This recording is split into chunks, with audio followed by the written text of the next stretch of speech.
Dreamscape presents The Cheating Husband by James Caine. Narrated by Rusty Muha, Leanne Woodward, and Jessica Renee Ryan. Prologue.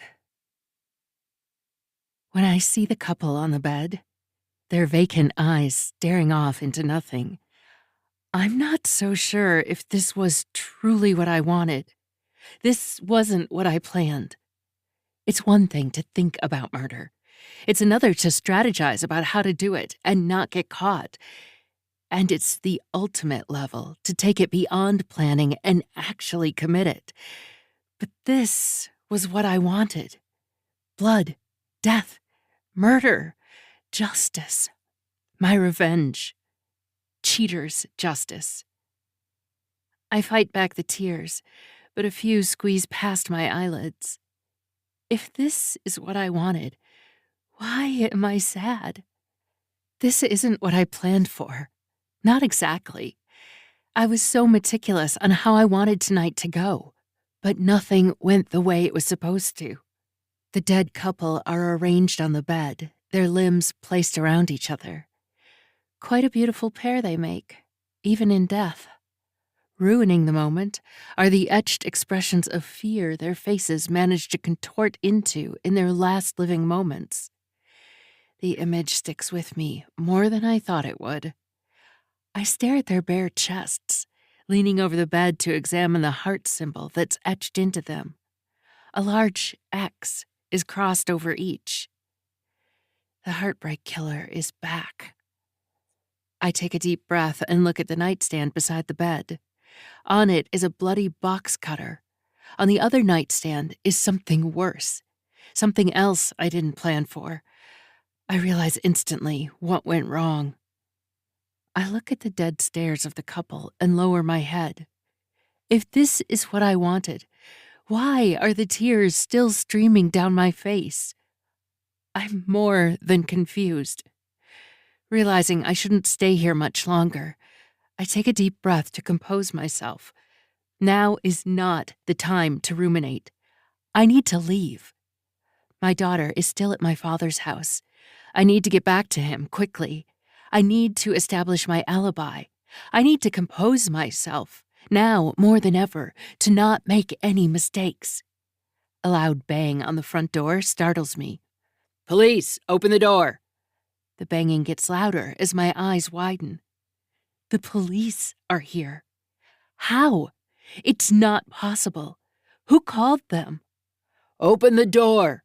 the deep voice of the officer bellows. I'm not able to respond. Instead, I freeze, staring at the bodies on the bed. This is not what I planned.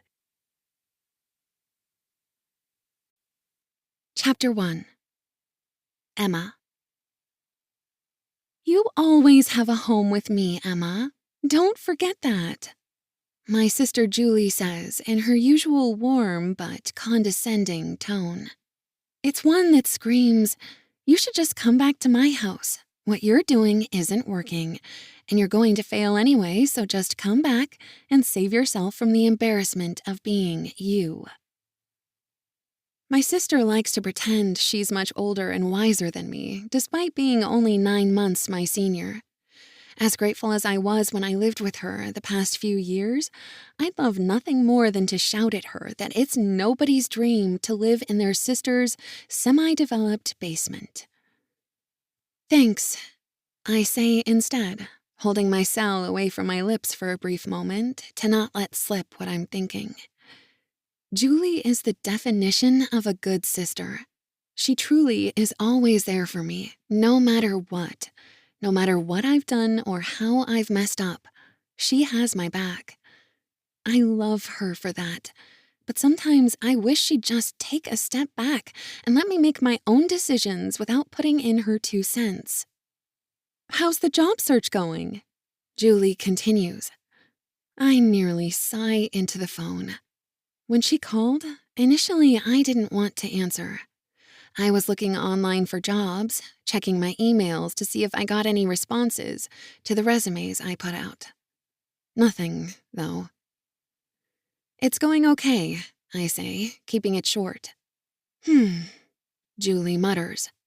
I'm waiting for her to ask me, how many resumes have I put out yesterday? Or did I follow up with any employers? Or have I attended any career fairs?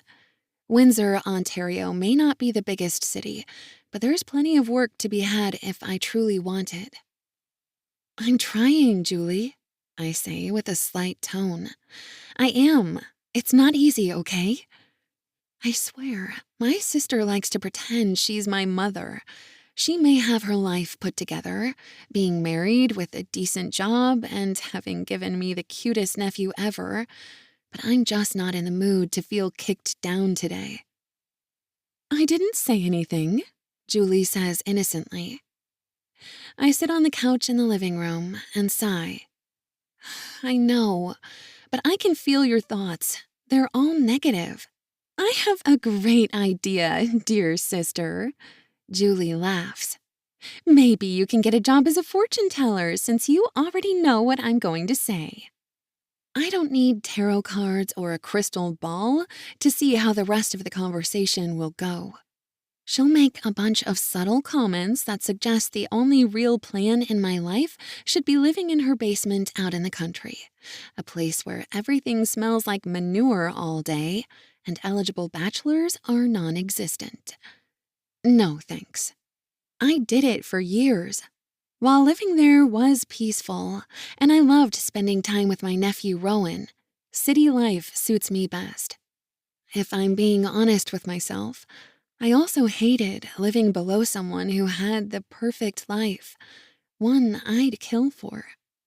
A large house with a literal white picket fence surrounding their acreage, a forested area around their property to go on endless trail hikes and exploring. Even her husband is handsome. Despite putting on a few pounds and showing the early stages of balding at the back of his scalp, David's a good-looking man. A decent man. A good father. Faithful. You don't have to question whether David will be there for Julie. It's a given. He would do anything for her. When I lived with them, David and I had this weird tension between us. When I reflect on it, I don't think it was anything he did. He could be a little stuck up sometimes. He'd like to mention that he's a doctor, and I'd throw it back that he's just a chiropractor. He laughed the first time I made that joke, but found it less funny over time. Sometimes, I think I was upset at the idea of him, a dependable man that would be by your side. This type of man was a myth to me until recently. For a long time, I thought a man like David was not in my cards. Months ago, if I did have a crystal ball or had been a professional fortune teller, I'd likely have told you I'd be single forever. That was until Owen Pearson came into my life. Just thinking of him now makes me smile. I think that's why I picked up the phone call from Julie so confidently today. I'm ready to tell her about him. Well, sort of. I'm just worried about you, Emma, my sister says, and I do hear the warmth in her voice as she says it. Are you still living downtown? She sighs. Such a sketchy area. I want to visit you in the city, but it's just not safe. I don't bother getting into that conversation again. She's going to tell me how crime-ridden the area is, and I'll tell her I can take care of myself. She'll say it's nice and clean and crime-free in Essex County. Instead of responding and engaging in a conversation I know will go bad, I change the subject. So, I'm seeing someone, I say, biting my lip. My sister squeals. Oh, now I need the details. Give me everything, sister. He's tall, dark, and handsome, just how I like them. Julie laughs. So, does this mysterious, tall, dark, and handsome man have a name? I'll tell you someday, I say. It's superstitious, I know, but it feels like any time I tell my sister anything about my personal life that's going well, everything derails. It's almost as if telling her about something that makes me happy dooms it immediately. Julie sighs. Okay, so is this a serious thing? We've been seeing each other for nearly 4 months. 4 months? Julie shouts. You haven't told me about your new man for that long? Plus, you won't even give me a name. She authentically sounds hurt. I just wanted to make sure things were real with him. I don't have a good track record with men. Dating in general seems to be something I fail at every given chance. Don't give up on love. My mom would tell Julie and I when we were kids. Although our mother's marriage and life were a complete disaster, somehow my mom's enthusiasm for not giving up stuck with me. With the number of terrible men I've been with, sometimes I question why I haven't given up yet. That's understandable, Julie says. You seem to attract some special guys. I laugh off her comment, but inside, it stings. Julie has a way of being playful while having her words hurt with their realism. Well, tell me about the mystery man, she says. What does he do? Why is that the first question she asks? It's not, tell me how you met or why you like him, but how much money he makes. What's his job title so I can measure how much respect I should give him? I want to shove it in her face that Owen isn't a pretend doctor like David, but bite my lip. Thankfully, this time I have a good answer that will satisfy even my sister's criticisms of the typical men I'm with. He's a real estate agent, I say. Oh, Julie says. That's cool. Does he do well? I can't help but sigh. What? Julie asks again. I'm just curious. Well, Julie, I say playfully, I'll have you know that he appears to be doing quite well in Windsor.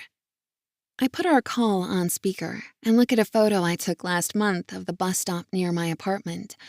On the bench is an advertisement promoting Owen's real estate services, with him brandishing his handsome smile. Your dream life starts with me, the ad says beside him. I always laugh when I see it, the irony of the words making my heart flutter. Because it's true. Ever since he came into my life, my world feels perfect. I sent a picture of me sitting beside his face, waving my arms toward the words, to Owen as a joke. Before I met him in person, I had seen the ads on the bench many times. I'd look at his gorgeous face and feel moved by him. Maybe it was the words his ad promised. He seemed so put together in the ad in his navy suit.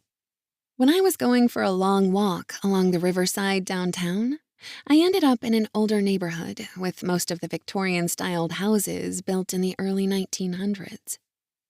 In the front yard of one of the larger houses was a sale sign with Owen's face on it. It was the same image used in the bus stop ad. I was immediately intrigued. As if it was fate for us to meet, the words open house were tacked at the top of the sign. Balloons were tied to the front door. I couldn't help myself. I actually met him at an open house he had for one of his properties, I admit to Julie. You were looking for houses? She says, confused. I laugh. I mention how I saw an ad of him and gushed over it. When I saw he was having an open house, I couldn't help myself. I needed to see him in real life. So, how was he in person? I take it that his image wasn't completely photoshopped if you're with him. Even better looking in person. He's something else. Maybe next time you come to the city, you can meet him. Julie whistles. My sister wants me to meet her boyfriend? I laugh. That's right. I'm just as shocked as she is. Well, hopefully if I do, you can let me in on what his name is. She laughs.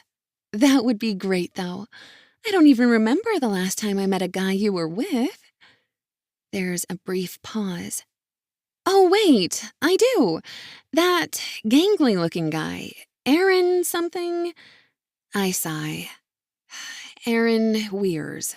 She laughs again. Right. More like Aaron Wires. He was so thin. And despite having the most awkward energy I've ever met in a man, he was the one who broke it off with you. Said he was moving to another province, but then you see him in the city next month. Somehow, my sister always has a way of ruining my good news. I hear the faint sound of my nephew in the background. Is that Rowan? It is, Julie says. He wants to talk to you too. She hands the phone over to my nephew, who doesn't say anything right away. He's only 5, and even though he doesn't say a word, I can see his cute face smiling as he places the phone awkwardly to his ear, as if I'm in the room with him. Rowan? I say into my phone. Are you there?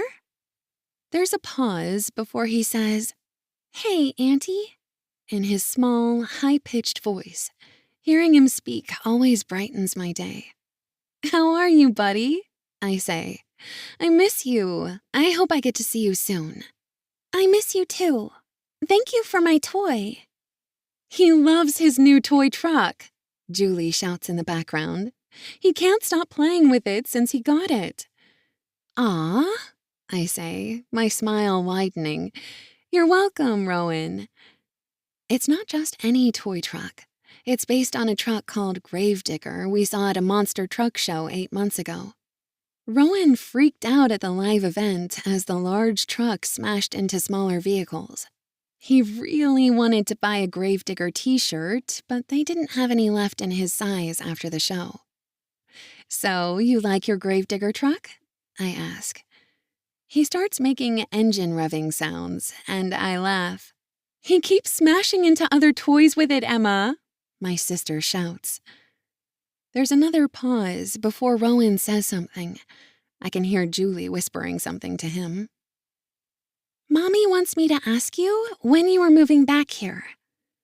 I laugh at my sister's desperation. Have fun playing with your new toy, bud. You can put your mom back on. Bye, Auntie, Rowan says.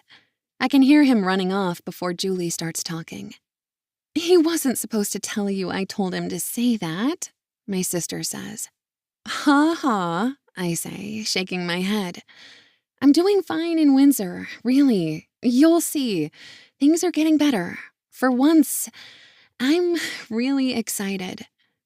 There's a pause. I'm happy for you, Julie says. I hear the faint sound of Rowan making engine sounds again. Also, Rowan really does love that toy. It's not even his birthday or anything, so we were both surprised when he got it in the mail. He's been obsessed with it since. I smile. Well, a month ago I heard him say how much he wanted to go back to the monster truck show.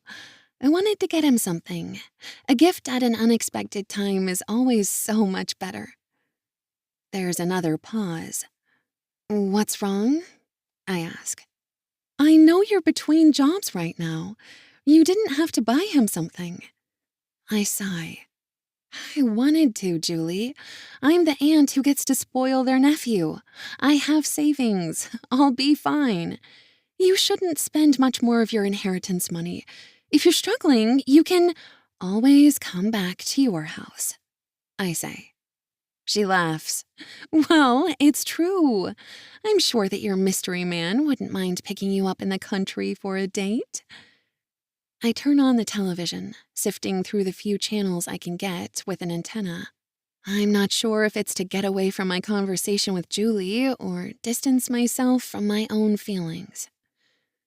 A local news show piques my interest immediately. The anchor smiles for the camera as he shuffles a bunch of papers in front of him. It's been 5 years since the first victim of the heartbreak killer was discovered, and police are still at a loss as to the identity of the murderer. Authorities suggest that the heartbreak killer is responsible for at least 5 deaths, 4 men and 1 woman. Each of the victims shares the same symbol carved into them, a heart with an X across it. While police are still, hello? Julie shouts into the phone. Can you hear me? I phase out the news anchor's voice to listen to my sister. Sorry. I can hear you watching TV while you're talking to me. Do you just want to get off the phone? No, I say. I want to talk to you. I do. I just feel like you're not excited for me. Things are going well for me here, despite not having a job. Beside the anchor is an image of a man. It's one that probably every person who lives in Windsor, or even Canada, knows. Ryan Bonnat's, the first victim of the Heartbreak Killer. News media was plastered with his face for months after his body was found. When more bodies were discovered with the same symbol etched on their skin, media attention grew wider, beyond the Canadian border. Suddenly, the world was interested in the murderer the media would label the Heartbreak Killer. I'm sorry, Emma, Julie says. Her apology actually surprises me. I'm just worried, I say. I know, and I love you for it. There's a heavy breath on the phone, and for a moment I think my sister may be crying. I was so scared when you came to us a few years ago. I know things in your life were bad. I just want you to be safe and happy. Promise me you'll go back to meetings if you have dark thoughts again. I promised you months ago, but I'll say it again. If things are bad, I'll go to a meeting. I take a deep breath. I may not have a good job or the best apartment, Julie, but I'm actually happy.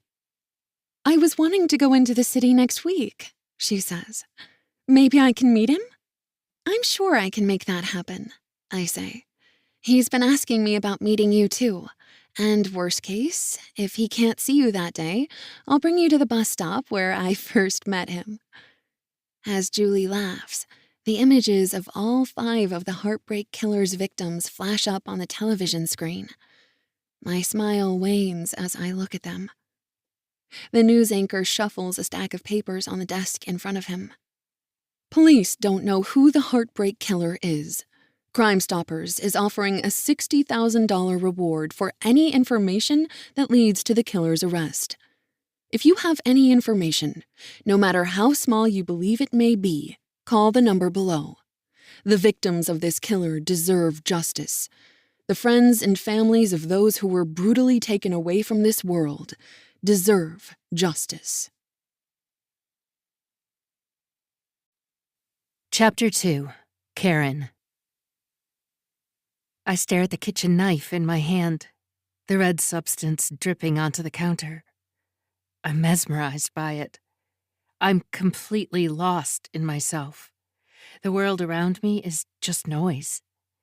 All that's real is the knife in my hand. "Mommy!" Chloe calls out to me from the kitchen table. "I'm hungry. Where's my toast?" My 4-year-old daughter breaks my spell, and I sigh. "Honey, what's the magic word?" "Thank you," she says with her sweet voice, trying to make up for her previous demands.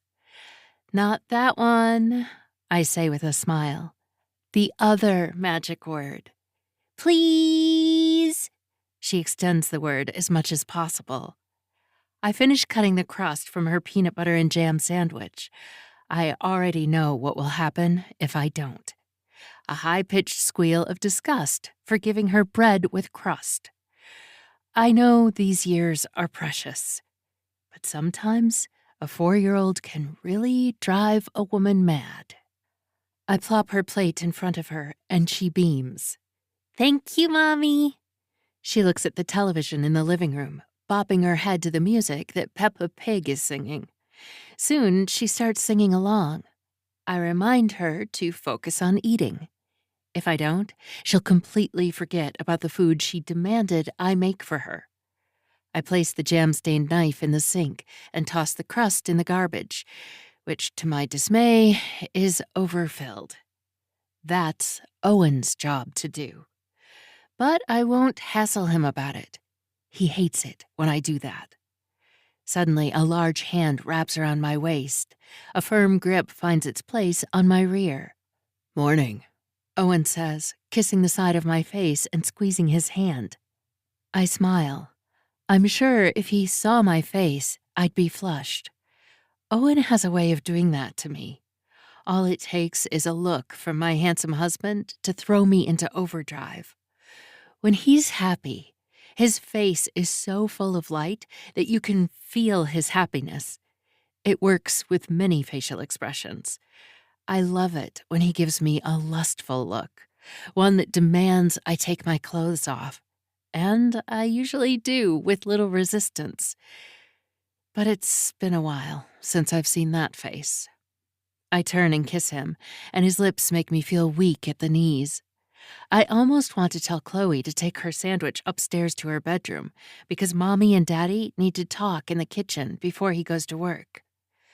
Owen looks at his watch and makes a clicking sound from the corner of his mouth. "I'm going to be late. I have to get downtown for a meeting." "Downtown?" I say, confused. He nods. "Meeting with the owners of this old Victorian-styled house.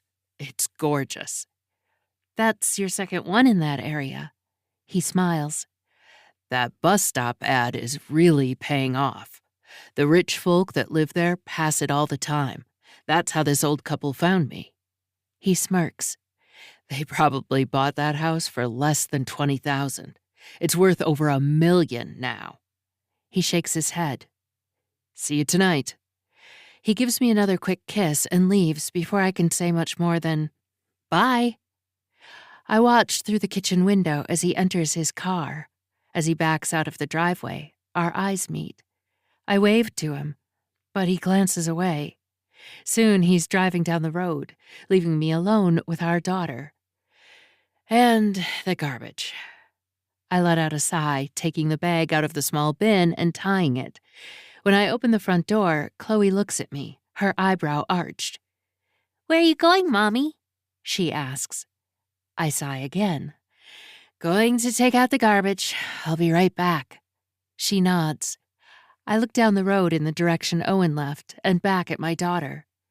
"We're going to visit Grandpa soon." "Again?" Chloe says.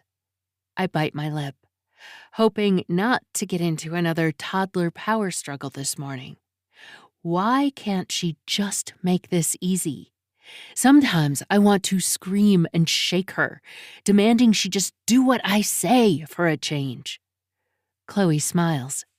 "Yeah, Grandpa." She puts her sandwich on her plate. "I'm full, Mommy." She's only had 3 bites of the sandwich I made her. In less than an hour, she will demand more food. But that will be my dad's problem. "Okay, Chloe," I say. "Go upstairs and get changed. We'll leave right now." Chloe smiles, and she's about to leave the table when I remind her to wipe her sticky fingers on her napkin and to wash her hands with soap. She makes a face and audibly sighs, as if I asked her to take an epic journey across the country to the washroom when it's only a few steps away. Instead of being triggered by it, I leave the house, closing the door behind me. The garbage bin is already out on the corner for pickup. Owen remembered that much today, at least. I open the lid and toss the white bag on top, shoving my hand on top of it and pushing down to ensure the garbage doesn't spill out. I wince when I feel something sticky. When I look, strawberry jam is webbed between my fingers. I frown with disgust. Seems like I, too, need to make an adventure to wash my hands with soap as well. Walking back to my house, I see my neighbors in the driveway. Jason and Alice Bayers. They moved in maybe 6 months ago. A young couple, newlywed, less than a year married. They seem like such a beautiful pair. Both are gorgeous. I haven't spoken much to them, only the occasional polite hi and bye. Chloe has spoken more to Alice Bayers than I have. One time she was playing with a pavement chalk on the driveway, drawing a large heart and a smiley face. When I came outside to check in on her, Alice and my daughter were talking. I can vividly see the beaming smile Chloe gave Alice. I don't know why, but I was jealous of that as well. I've been nothing but envious of the couple since they moved in. Even now, the wife is walking her husband to his car, his lunch in her hand, dressed in a flowing sundress. She always looks her best whenever I see her. The two kiss intimately before Jason gets inside his car. They wave at each other as he drives down the road. Her smile wanes as she notices my stare. "Morning, Karen," she says to me. There's a brief pause before I remind myself to answer. "Hey, Alice," I say to her, feigning my own smile. "Beautiful day," she says, fixing her sundress. I can't help but take in how pretty she is, how young she is, how perfect she looks at this moment. I'm sure in a few months, her tummy will start looking larger. I'm surprised she isn't pregnant already. The Bayers aren't bashful. In fact, I think they rather enjoy conveniently forgetting to close their drapes when they start getting intimate in the living room. Or perhaps leaving a window open. Our bedroom faces theirs. It drives me insane, especially when I think of the lack of noise in my own bedroom. It feels like the entire neighborhood knows what happens behind closed doors in the Bayers' home. I realize I'm not responding to her again and smile wider.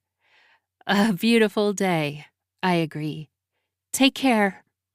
I walk past her before she can say more and enter my house. Once inside, I close the door and take a deep breath. Large thuds are coming from upstairs. It sounds like an elephant is stomping around. I'll never understand how such a small person can sound so huge. I think of Alice Bayer and the wonderful life she's living. Someone should tell her the reality of what's ahead. Once a child comes, everything changes. Your marriage is forever changed. No more romantic and spontaneous nights whenever you want. No more ripping each other's clothes off when you feel like it. Now you have to wait until your little one is sleeping, or when you can ensure they won't walk in on you. No more sleep either. Even now that Chloe is 4, I rarely get 8 hours of consecutive sleep. She's always crawling into our bed in the middle of the night. It wouldn't be such a big deal if she laid still. She continuously moves around, kicking me as she tosses and turns, sleeping at odd angles. Somehow, Chloe could take up an entire king-size bed on her own.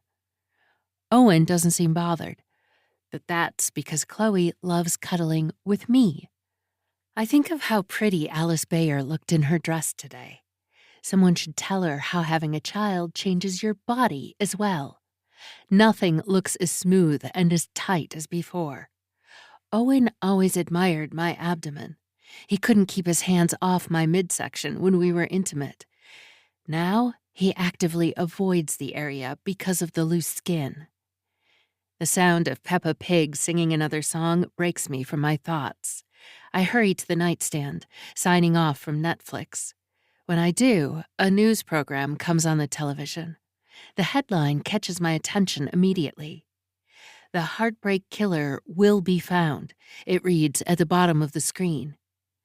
"We're continuing our program about the heartbreak killer," a newscaster at a desk says. "With me today are 2 of the country's leading criminologists." He looks at one of the guests.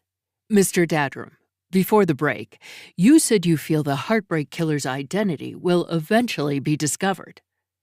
The man in a tan suit nods. "That's right. I believe he will someday. Research and development in DNA will make all serial killers traceable." The other guest, wearing a black suit, clears his throat.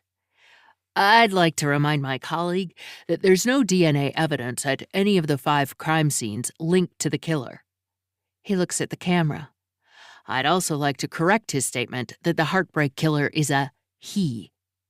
The criminologist in the tan suit shakes his head and smirks. The newscaster nods. "That's interesting. You're suggesting the heartbreak killer isn't a man?" "That's correct," the man in the dark suit says.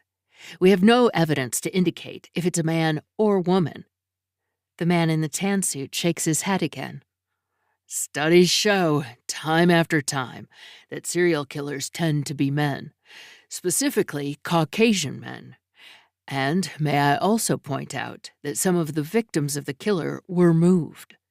It would be difficult for a woman to have placed the bodies in the way the Heartbreak Killer did, especially without getting caught.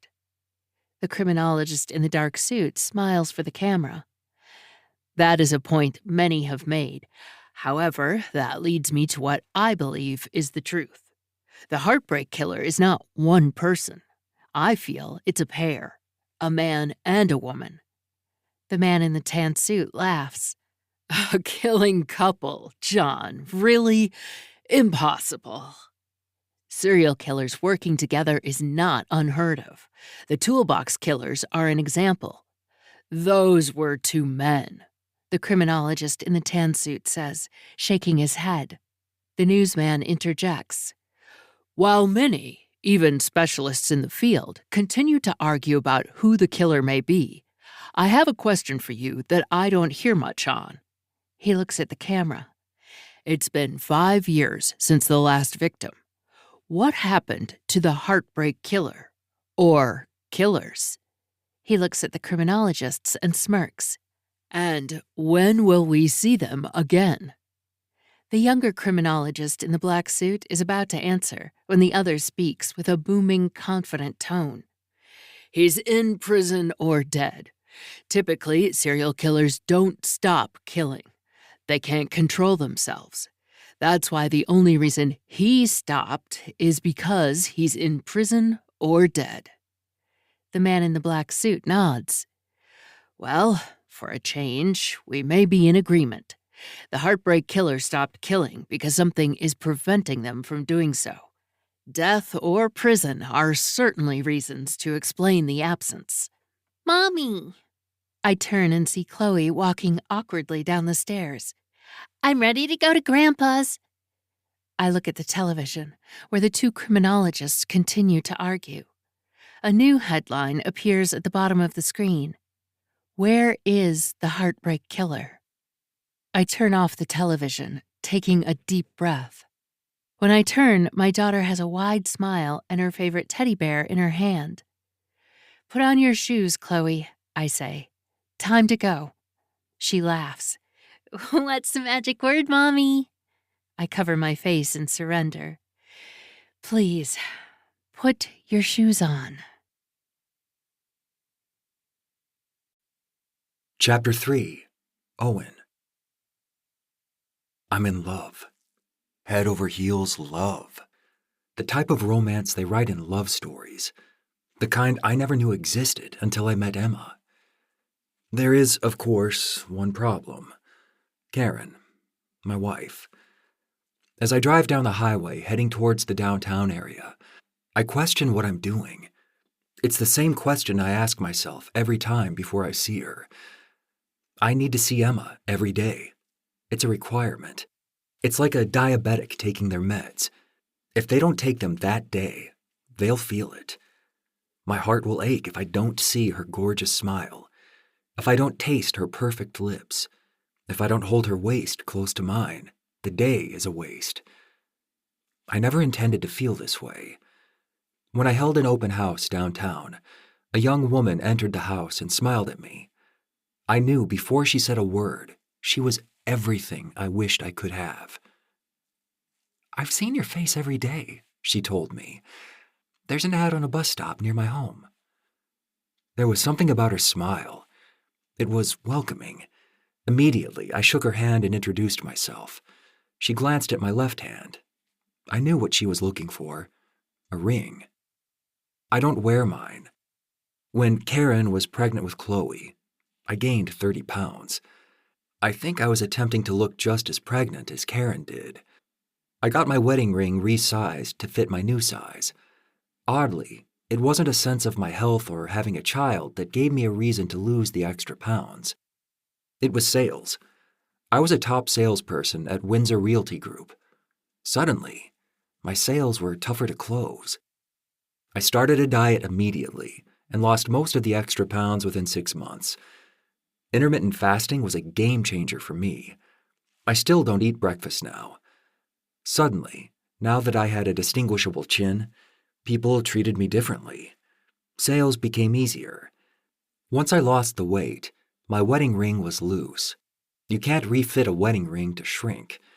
I needed a new one and never bothered to get it. With the look Emma gave me that day in the open house, I had never been so thankful for that decision made out of laziness. From the moment I saw her smile, I was infatuated with Emma. It wasn't just because she was drop-dead gorgeous, a 10 out of 10. It wasn't just because she showed interest in me by coming into my open house just to meet the face on the bus stop bench in person. It was her whole aura. She was pleasant. After a few minutes of talking with her, I could tell she was easygoing, a person that's inviting to be around. Essentially, everything my wife wasn't. Yes, marriage with Karen has made me bitter, but it's not just that. She was never anything like Emma. When I first met Karen, I was put off by how rigid she seemed. Before having a child, Karen was a petite woman. It would be hard for anybody not to be attracted to her, and I fell for her quickly. I went into our relationship blind to the red flags that were shouting at me that Karen was not the person I wanted to be with. I went along for the ride anyway. Every so often, when we'd have another blowout, I'd wonder what I was doing with her. Was she truly the woman I was meant to spend an eternity with? In sickness and in health. Till death do us part? Usually the answer would be no, even when I was calm and not heated from the most recent argument in my mind. Then we'd have sex, or we'd spend a fun evening together, and I'd try my best not to think about my concerns. Divorce is so messy. Was Karen such a bad wife to have to go through something so devastating as separating? Besides, every time I looked at our child, I reminded myself that it's not just me and Karen. Chloe means so much to me. Before Chloe, I was a different man. Having a child changed me. A divorce would devastate my daughter. For her sake, I was willing to change my mindset and be happy with what I had in life. A marriage that I wasn't satisfied with. A life where I clocked in and clocked out. I'd coast until I was 65 and retired. I'd go through the rest of my life trying my best to be a good person, a good father, and a good husband. Then, in walked Emma, and I couldn't stop myself. After a few moments of talking, I asked her out for coffee. She asked when, and I told her immediately. "Don't you have to stay for the open house?" she asked, a wide smile across her face, as if it's always that way. "I need a break and good company," I told her. Her gorgeous smile somehow grew wider. We walked a few blocks together until we hit the main strip of downtown Windsor. I spotted a coffee place across the street. It was one I'd seen a few times since setting up a contract with the listed house. Riverside Brews. It had this rustic modern-day look to it. The outside walls featured reclaimed wood with red and white bricks. An oversized floor-to-ceiling window showed the happy customer sipping on their drinks. I'd wanted to check it out, and now I had the perfect excuse. As we walked together, I wondered what I was doing. What mistakes awaited me with each step? It was as if I knew I was walking into a different chapter in my life and willfully moved towards it. Emma is such a wonderful talker.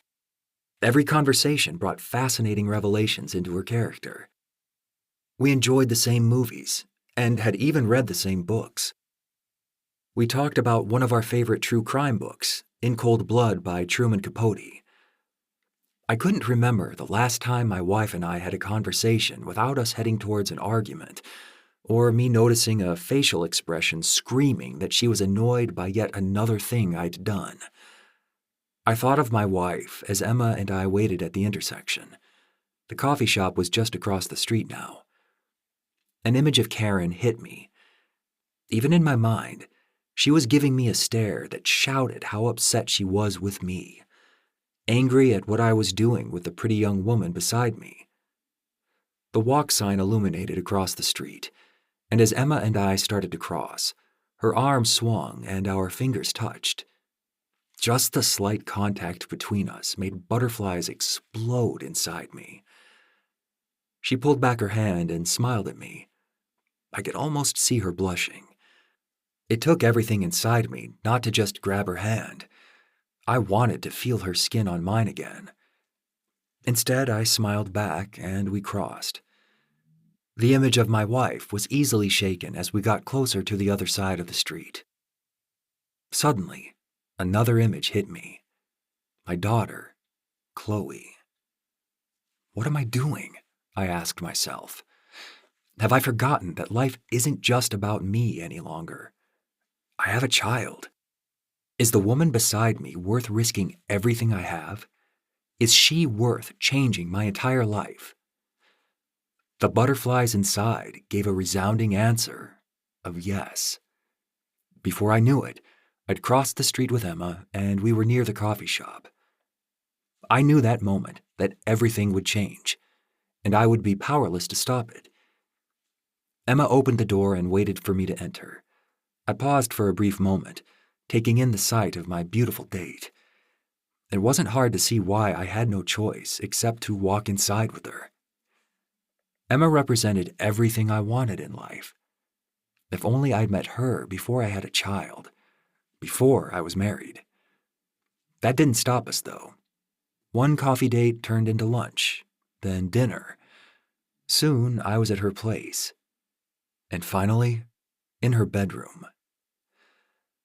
I smile as I drive towards the same coffee shop now.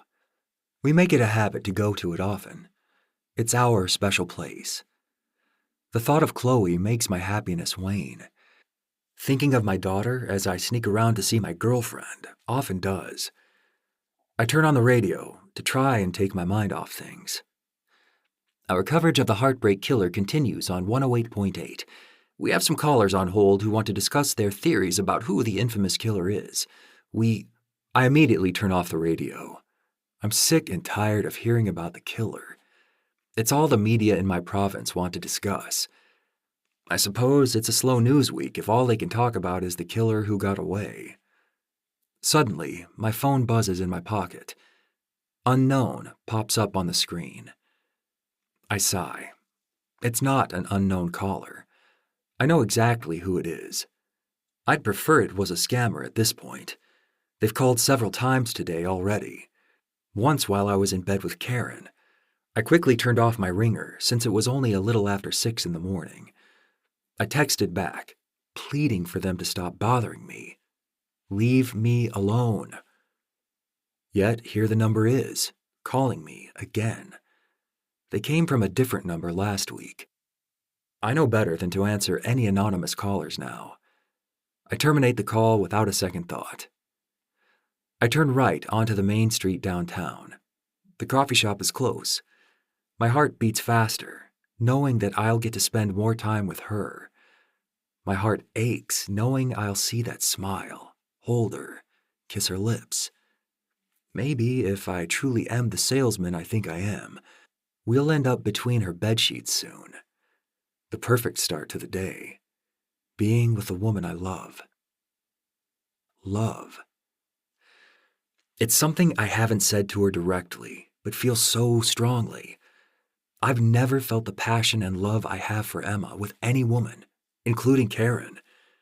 Even on our best days together, Karen couldn't give me a fraction of what Emma shows me. Still, I'm finding it hard to continue sneaking behind my wife's back to meet with Emma. If I could wave my magic wand, Karen would just disappear, be out of my life. Chloe would love Emma. Emma has such a youthful presence. They'd get along quickly. Emma is so much easier to be around than Karen. I could hear the frustration Karen had with Chloe today at breakfast. She's so miserable with everything she does. On the other hand, Emma goes through life like it's a beautiful adventure. She floats past all the negativity. If only Emma was my child's mother and not Karen. Life could be perfect. Life is not meant to be perfect, though. I park my car half a block away from our coffee place and step out. A truck nearly strikes me as I do. I'm not sure if it's because I wasn't paying attention when stepping out or if the driver was in La La Land as well. I quickly step onto the pavement and look at the sign of the coffee shop. Life is complicated. Karen is my child's mother, not Emma. Karen is my wife, not Emma. I made a vow on my wedding day with Karen, not Emma. As I get closer to the coffee shop, I see Emma sitting by the large window. When she notices me coming towards her, her entire face lights up. Instantly, mine does as well. What am I doing? Being with Emma will only make life more complicated, and yet I open the coffee shop door and willingly sabotage everything I have for her. She stands from her seat and holds me tightly. Our eyes meet as we greet each other. When her lips touch mine, the butterflies I had when we first met swirl inside me more aggressive than before. Ruining the moment, my cell phone buzzes in my pocket. The light in my face dulls a moment as I know who it likely is. As if life wasn't complicated enough, now there's Emma. This is a mistake. Everything I've done has been a mistake. Are you okay? Emma asks, her smile turning to a look of concern. She grabs my hand and stares at me intensely. Her gorgeous blue eyes lock onto mine, and all my fears go away. All that's left is Emma and me. I'm better now, I say, my smile naturally returning as I take in how beautiful Emma looks today. As we kiss again, I know my life is going to get even more complicated. Being here with Emma is a mistake. One beautiful mistake. Chapter 4. Emma. We order our usual drinks. In typical Owen fashion, he playfully makes fun of mine when I order. I know I'm a coffee freak. My order isn't too crazy. A venti iced half-sweet blonde vanilla latte. Okay, I'm a coffee snob, especially when my date's order is so simple. Coffee, black. Who asks for that? Psychopaths, that's who. And that's what I playfully call Owen as he does so. We sit at the back, at our table near the large window. We've only been dating a handful of months, but we already have our spot and a designated table we always aim to sit at. I came to the coffee shop 30 minutes earlier to ensure we had it. To my dismay, it was already taken when I came. I waited patiently at the table beside it, sipping on my first latte, waiting for the young couple to leave. As it got closer to the time when Owen and I were supposed to meet, the couple remained at the table. I was almost about to ask if they'd be okay leaving it for Owen and me, as crazy as it sounds. I'm sure if I had, the young man and woman would have stared blankly at me in return, especially since I'd been sitting beside them for the past 13 minutes. Any moment, though, Owen was going to enter the coffee shop. Knowing him, he wouldn't care what table we sat at as long as he was with me. I do, though. Things are just too perfect with Owen. I feel like if I do anything that's out of order, the fantasy will end. With all the luck I've had with men, all it would have taken is us to not sit at our table in our coffee shop for our relationship to crumble. I'm sensitive, I know. I feel like our relationship is the start of an OCD disorder. I need everything to be the same to feel as high as I do when I'm around him. Today, though, I did something out of the ordinary. I told my sister about Owen. What was I thinking? I feel like telling her how happy he makes me will curse our relationship. Somehow, me admitting that a man is making me happy will ruin it all. That's how my life has been, though. Anytime I thought I was happy, everything would blow up in my face. Then I'd start back at zero again. Or worse, move back into Julie's basement.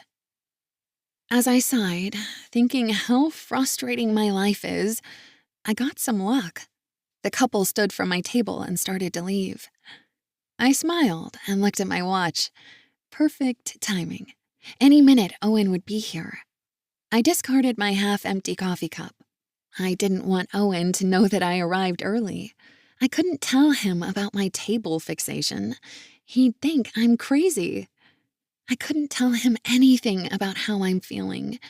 I'd already made the mistake of saying out loud how happy I am to my sister. If I told Owen how much I love being with him, I knew it'd be over. I couldn't tell him the truth. I'm head over heels for him. I love him. How crazy is that? We've only known each other for a few months, and I feel so strongly about him. This has never happened. I'm usually more reserved. I've never been so giddy in a relationship before. I can't explain it. All I want to do is spend time with him. I know he feels the same. The coffee shop door opened, and I raised my head, waiting to see his face. Instead, an elderly man took his time entering. My face immediately soured until I saw the elderly woman slowly enter the coffee shop behind him. The older couple smiled at each other. The man, in a button-down white shirt, took off his fedora and held the woman's hand as they looked at the front menu near the cashier. The man whispered something to the woman, and she let out a short laugh and nodded. I didn't know anything about this couple, but I immediately loved them. I loved the idea of them. I'd already made up an entire backstory for them. They'd been together for half a century, happy the entire time. Sure, they'd had their ups and downs, but they always had each other's back. When times were tough, they leaned on that foundation of love to get through it. They have kids, and now grandkids. Both are retired, and just like Owen and I, they come to this coffee shop together because it's their spot. Will this coffee shop be our spot forever? Will we come through the doors someday, our skin leathered, our mobility fragile, feeling just as happy as we do now? I nearly laughed at my own thoughts. This was why I couldn't tell Owen how I truly felt about him. The door opened, and Owen came through. He smiled wide as he approached me, holding my hands as our mouths embraced. I felt a buzzing from his pocket and realized it was his cell phone. Suddenly, the warmth of his loving embrace let go. His face went blank. I asked him if everything was okay, and he assured me he was fine now that he's with me. So corny. I absolutely loved it, though. I imagine he'll be one of those lame fathers who tells dad jokes all day, a future stellar parent to children. Our children. I'm doing it again. Stop. One step at a time. We sit at our table, and as always, our conversation comes easily. We somehow find the most random things to talk about and make it fun. Currently, he's telling me about his fixation with corny wallpaper in kitchens. He loves 90s-style images of bread and grapes on the walls. For once, we're at a disagreement because I hate the look. Suddenly, he makes that face again. His smile wanes. I can hear the faint sound of his cell buzzing in his suit pants. Are you sure everything is okay? I ask him. His face meets mine again, and his usual charm returns to him. Yeah, work is busy right now. Summertime is always busy. Whatever it is, it can wait. He takes another sip of his coffee. So? I say, taking a sip from my cup as well. I know you said it's busy for you right now, but do you have enough time for a longer break? Maybe we can go to your place today. You can give me the official tour. I look around the room. Maybe you can show me your bedroom first. I try my best not to look at him. If I do, I'll blush. He makes me do that so easily. Flirting with him is so hard to do without coming off shy. Or whatever. He smiles, and I make the mistake of looking at his handsome face. When our eyes meet, my heart melts, and my thighs warm, thinking of him between them. We haven't been in the coffee shop long, but I can't wait to leave.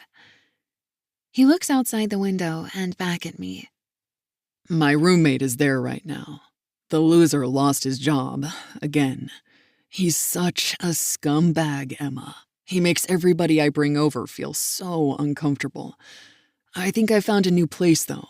I may go look at it today, too. Do you want me to come? You know, my apartment building has a few places available. I joke. He makes a face. I don't know how you live where you do. I'm scared every time I walk by your neighborhood. And yet your face on the bus stop seems so confident. I laugh. It's a conversation he's had with me many times. The area isn't safe. He reminds me every time I see him. Yet he doesn't want me to come to his house. We've driven by his apartment, though. I know where he lives, but he hasn't brought me inside. He really hates his roommate. I was surprised to find out he had one. I assumed as a successful real estate agent he'd have a small house himself. He told me he was saving for a large down payment. He said when he meets that special woman, he'd prefer to pick out a dream home together. The new place I'm looking at is in South Windsor, he says. I make a face. So far away from me. I'm sure you'll be over most nights anyway. Do you think I'd let you go back to your apartment once I have you in my house? You won't be allowed to leave the bedroom. He gives me a devilish smile, and I instantly know what he's thinking. So I don't suppose you're too scared to come back with me to my place right now? He playfully shakes his head. Let's go. He grins as he stands up. His wild eyes are telling me everything that's in store for me when we get back to my bedroom. I reach out for his hand, but his grin fades quickly. He takes out his cell phone again and looks at the screen. I really should take this. I nod as he walks past me towards the back of the coffee shop near the bathrooms. I watch him as he speaks on his cell. I take in how gorgeous he is. He's wearing a well-fitted blue suit with dark brown shoes and a matching belt. His white button-up shirt fits him perfectly.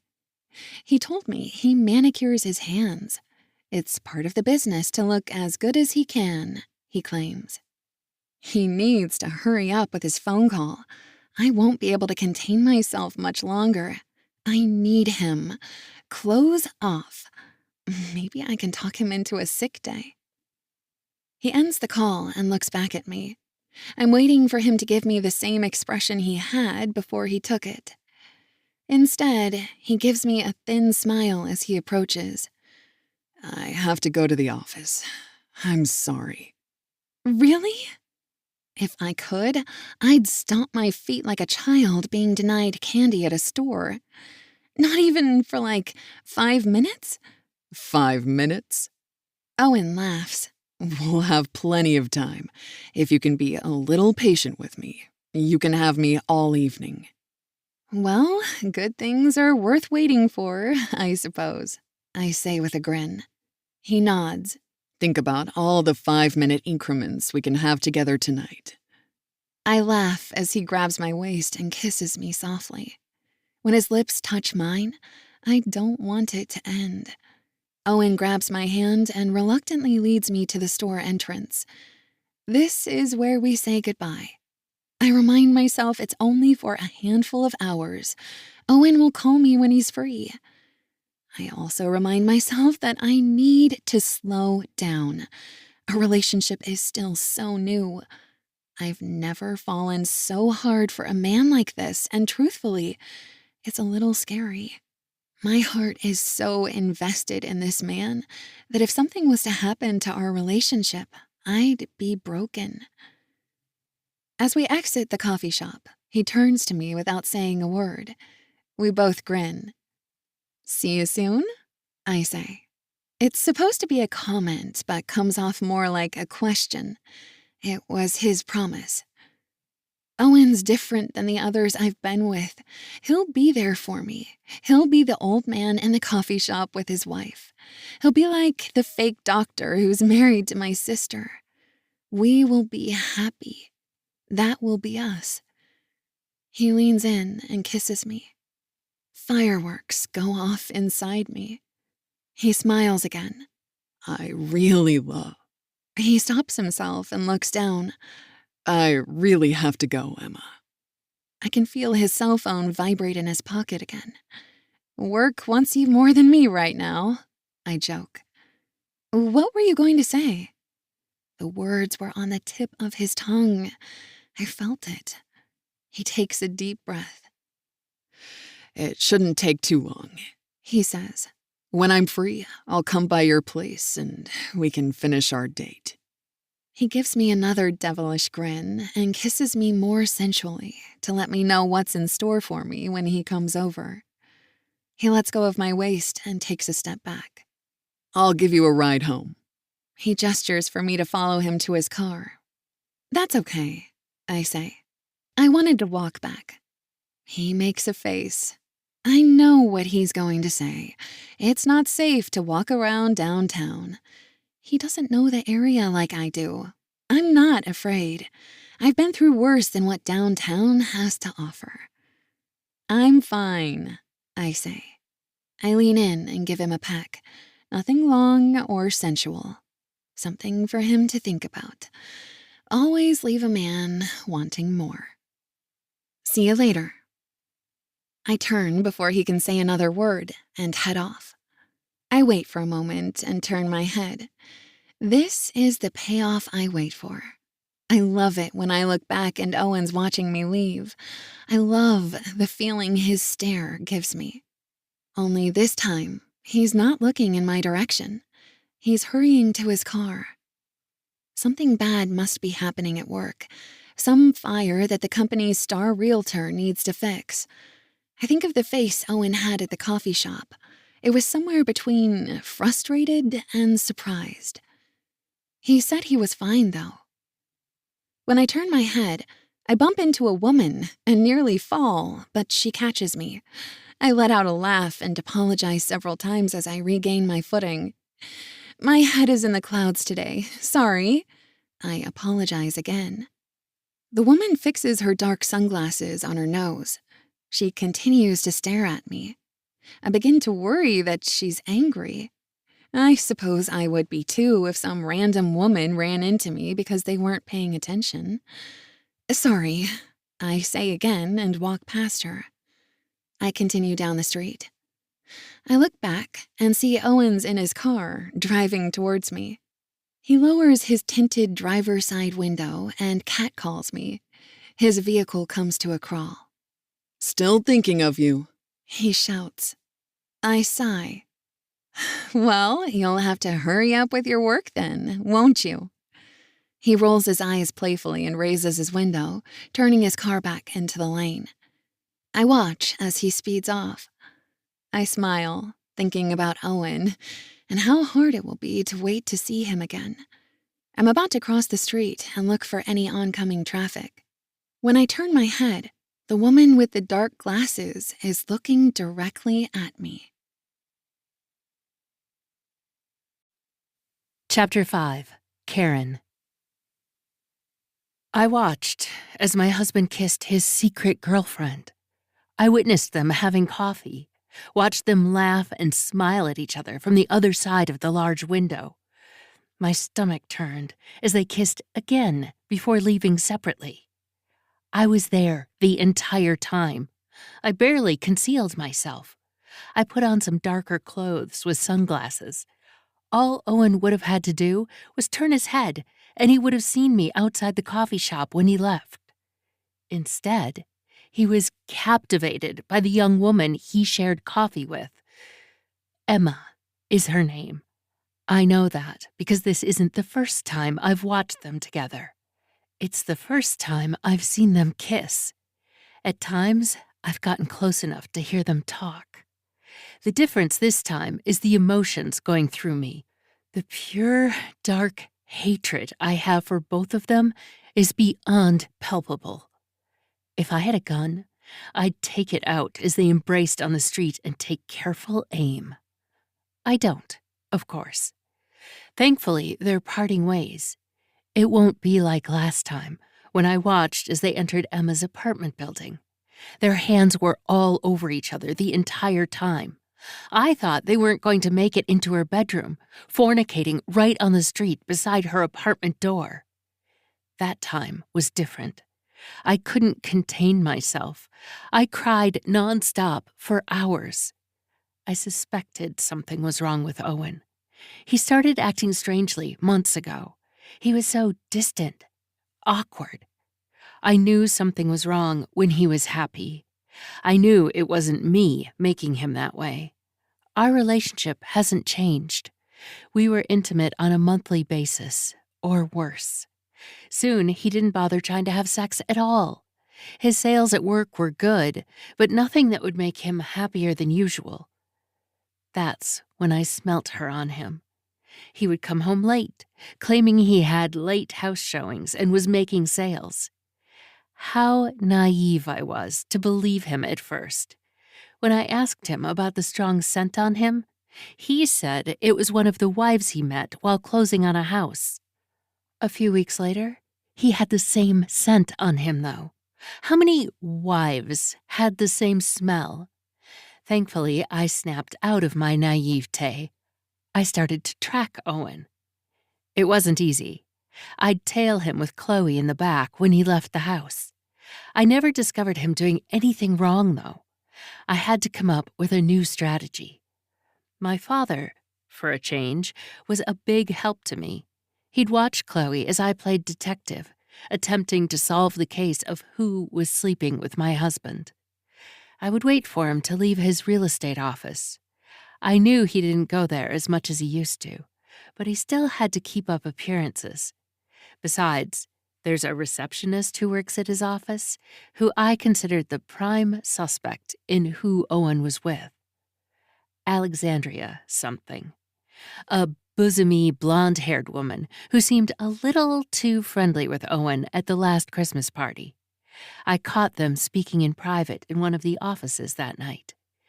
There was something in her intoxicated eyes that told me I'd walked into a conversation they didn't want me to hear. Emma was a total surprise. I watch her now as she walks down the street. Owen hurries to his car. He drives right past me and lowers his window to flirt with Emma some more. I listen to their conversation in awe. How can he not see me? I'm so close. In her daze, she even manages to bump into me. She looks directly at me and apologizes multiple times. None of her remorseful comments are for screwing my husband, though. "My head is in the clouds today, sorry," she says to me, a wide smile on her face. I've never been in a fight in my life, but in the moment, I would have gleefully socked her right in her perfect face. Her blue eyes look at me, and she gives a thin smile before continuing down the street. Now what? They're no longer together. Owen has left. What do I do with myself? Part of me wants to confront her now. She looked right at me when she bumped into me. Unlike Owen, she saw me. She didn't recognize me. I had wondered if this young woman knew who I was. Did Owen tell her about me? About Chloe? Did he tell her how he already has a family? I don't even know why I bother coming back to the coffee shop again. Why do I torture myself? I watch Emma now as she heads down the street. My feet start to move in her direction. I don't know why. It's as if my body is acting on its own. I wonder what it will do if I catch up with her. I imagine two scenes playing out in my head. One is me relentlessly beating the blonde. I fantasize about unprettying that face of hers, making her unrecognizable to Owen. Let's see if he stays with her when she's permanently ugly. The second outcome is less satisfying, but would still feel so right to do. Tell her. I found an old image from our wedding day and saved it on my phone. When my blood isn't boiling, I imagine me showing her a picture of our wedding to see her reaction. In my head, she shrugs and says, "Whatever, he's mine," and walks away. When she does, I viciously beat her again in my imagination. Emma stops walking for a moment and stands near a bus stop. It angers me even more when I realize why. On the bus stop bench is a large advertisement promoting Owen's real estate services. His big, stupid face is smiling at her. I cringe reading the ad copy chosen for it. "Your dream life starts with me," it says. Owen's smile and confident posture make it even worse. If I were a teenager, I'd buy spray paint and make the largest phallic symbol possible beside his head. I laugh to myself at the idea, but snap out of it when Emma starts to walk again. She crosses the street and walks into an alley. I wait for her to be ahead of me before crossing. I take a moment to look into the dark alley. Despite it being daytime, the two large buildings either side block off the daylight. I make out others in the alley besides Emma. A woman clumsily rolling a shopping cart goes past her. A tall man walks like a zombie towards her. She passes him without slowing. I make the decision not to follow her, but quickly jog around the building. I don't need to go that way. I know where her destination is anyway. I just need to catch up before she gets to her building. I wonder how such a young woman can walk past such intimidating people in the alley without a care for her well-being. The only reason I feel more confidence is because I have a weapon on me. Thankfully for Owen and Emma, it's not a gun. A large knife is sure to do damage, though. I don't intend to use it today. It's just protection, for now. I'm nearly out of breath when I make it to the other side of the block. I see Emma walking across the street towards her building. Jogging, I catch up to her. I watch as she stands outside the door, sifting through her purse for her key. I'm only steps away. For a moment, I think about the knife in my purse. What if I used it during my confrontation? She doesn't know who I am. Emma doesn't seem intimidated walking downtown on her own. She should, though. I could show her the knife, scare her. I won't actually use it, I don't think. I just want to frighten her. She takes out the keys from her purse and sticks one into the lock. My lips part, and I have no clue what I'll do next as I get closer.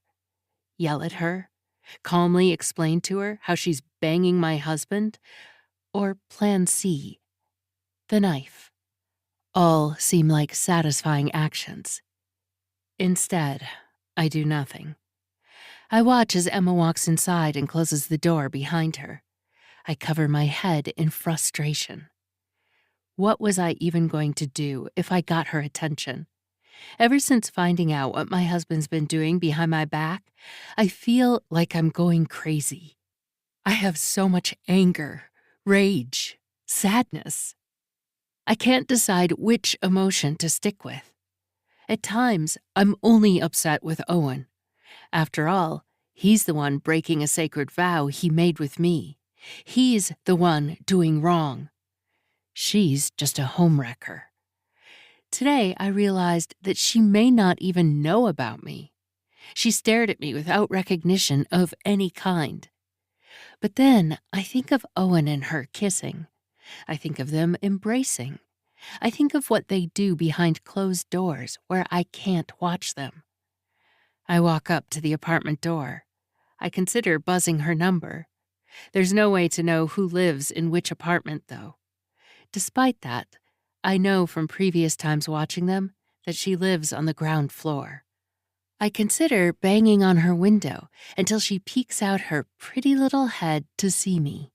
She'll open the front door, and when she does, I'll kick it open like I'm part of a SWAT team. I wouldn't be able to arrest her, though. All I could manage is to either scream uncontrollably in her face or shout how she ruined my life. Slut, whore, homewrecker. Why did Owen do this to us? How could he do this to me? I feel my heart is broken into little itty-bitty pieces, and the stranger named Emma will take the final steps on what's left of it. Why, Owen? Were we so bad that you had to do this to me? How did I deserve this? I come down the apartment steps and sit on the curb. Excuse me, A man says, shuffling past me. It's the same one I spotted in the alley when I was following Emma. I jump at first, letting out a shriek, until I realize he's passing by me. The disheveled man seems surprised by my reaction as he wobbles past. In the moment, I suspect he could brandish a knife at me. I shouldn't have screamed. Maybe he had one and second-guessed using it on me. I wish he had a weapon of his own. Finish me off. I have nothing left. Take my money. Take my life. I cover my face, not wanting to live. How could he do this to me? Why? And what happens after I confront him? He'll leave me, of course. He already has his next woman waiting on the sideline, a gorgeous one at that. Younger than me, prettier than I ever was. I gave Owen the best years of my life. I gave him a child. I ruined my body to give him Chloe. And now he moves on to the next pretty thing that smiles at him.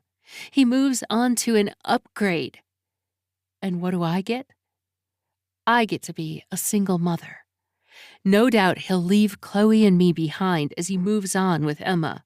He'll be the stereotypical divorced man who remarries younger. He'll have another family, one that he actually spends time with. I'll be doomed to be single and spending what little time I have outside of work caring for my young child. All while Owen lives it up in his new life. It's not fair. It's not right. I try my best, but can't fight the tears streaming down my face as I sit outside my husband's girlfriend's apartment building. Are you okay? The soft voice of a woman makes me turn my head. Emma stares down at me, her light blue eyes locked on mine. Chapter 6. Emma. Unsure what to do with the rest of my day, I decide to call Julie. I missed a call from her while out with Owen. She texted asking when would be a good time to visit me in the city and meet my mystery man, as she called him. I'm about to call her when the sound of a woman shrieking startles me. I quickly stand up from the couch and look outside the window. A woman in dark clothes is sitting on the curb, covering her face. A man I recognize as one of the homeless from the area is walking near her. I've seen him around, and he's completely harmless. Still, something must be wrong. I've been tricked in the past, though. In this part of town, you can never be too cautious. Lessons learned the hard way. I sort through my purse and take out my pocket knife and slide it into my pocket. I leave through the front door. The woman is still sitting in the same position I saw her in through my window. I cautiously walk up to her. "Are you okay?" I ask. When she turns to me, her face is filled with sadness. She wipes her cheek and quickly looks away. "Do you need an ambulance or something? Help of some kind?" She sits on the curb, her back to me, and I'm regretting my decision to come outside. That's what I get for thinking I can help for a change. The woman stops talking, taking a long pause. "Having a bad day. She turns to me again, sliding her dark sunglasses from the top of her hair to her nose. This time, I realize I know her, sort of. The dark glasses remind me. It's the woman I bumped into outside the coffee shop. For a moment, I wonder if she followed me to my house, but brush off the thought. Was she upset because I bumped into her? I apologized to her profusely, but all she did was gawk back at me like I was a ghost. I thought maybe she could be high. Not exactly an unlikely scenario, given this part of the city. With her being so emotional, though, I can't help but wonder what her story is. I know you, I say. She looks up at me, her eyebrows furrowed. I bumped into you before on the sidewalk. My paranoia can't help itself from thinking the most extreme. This strange woman followed me to my house. Is that why you're having a bad day? I ask. She pauses a moment and shakes her head. No. She clears her throat. My mother passed away years ago. We used to live in this area. I guess I wanted to walk around a bit and reminisce. I let out another breath, feeling terrible for asking her such a question. No wonder she looked so out of it when I bumped into her. My mother's been dead for over a decade. I think of her every day, especially around Mother's Day, holidays, or special moments. I almost want to tell the woman about our shared similarity, but hold my tongue. I don't want to be that person who ups someone's bad day, especially when they're so emotional. My mother was taken from me. Hers likely died of cancer or an accident of some kind. My mother's death was no accident. Suddenly, I want to sit on the curb and start bawling with her.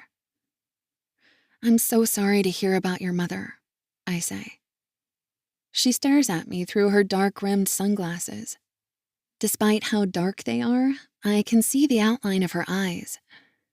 Thanks, she says. I'm not exactly a people person. I'm more of a stay inside and watch Netflix kind of gal.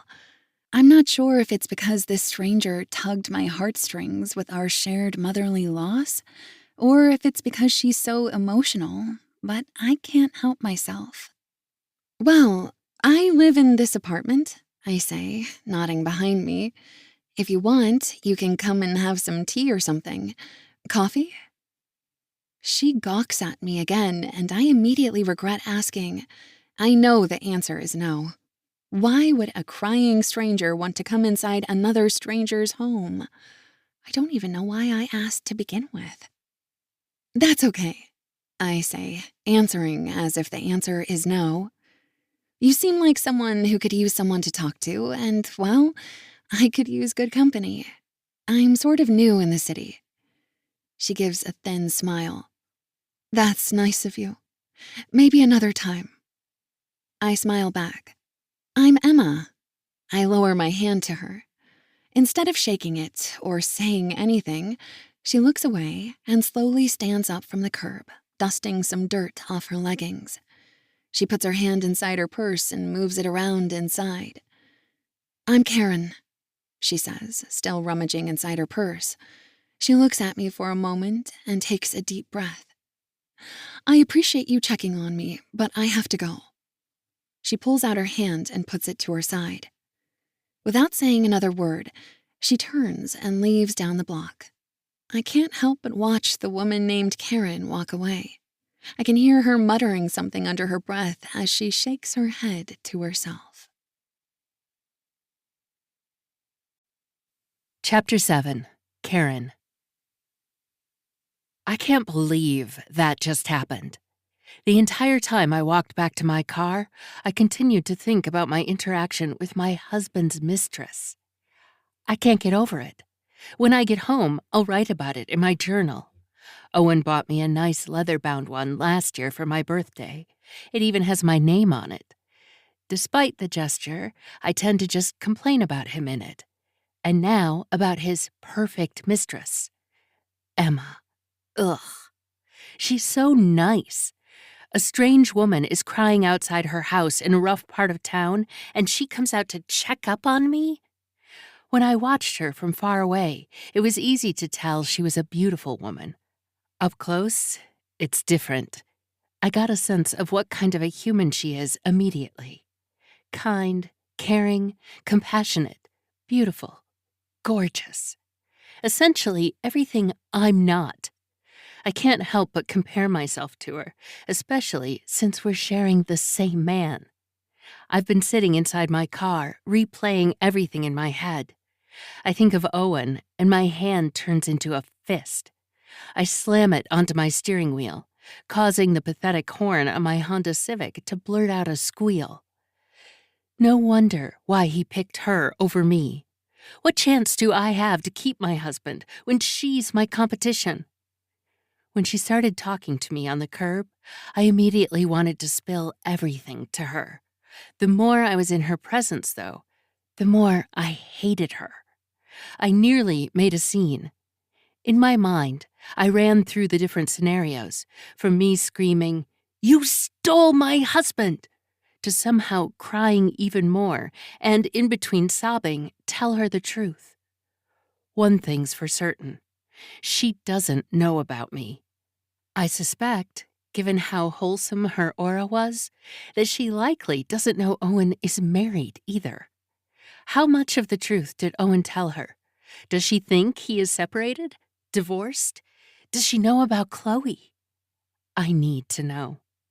If I were a stronger person, I would have accepted her invitation for tea. I could have learned so much about who my husband is screwing. An image of them being intimate hits me.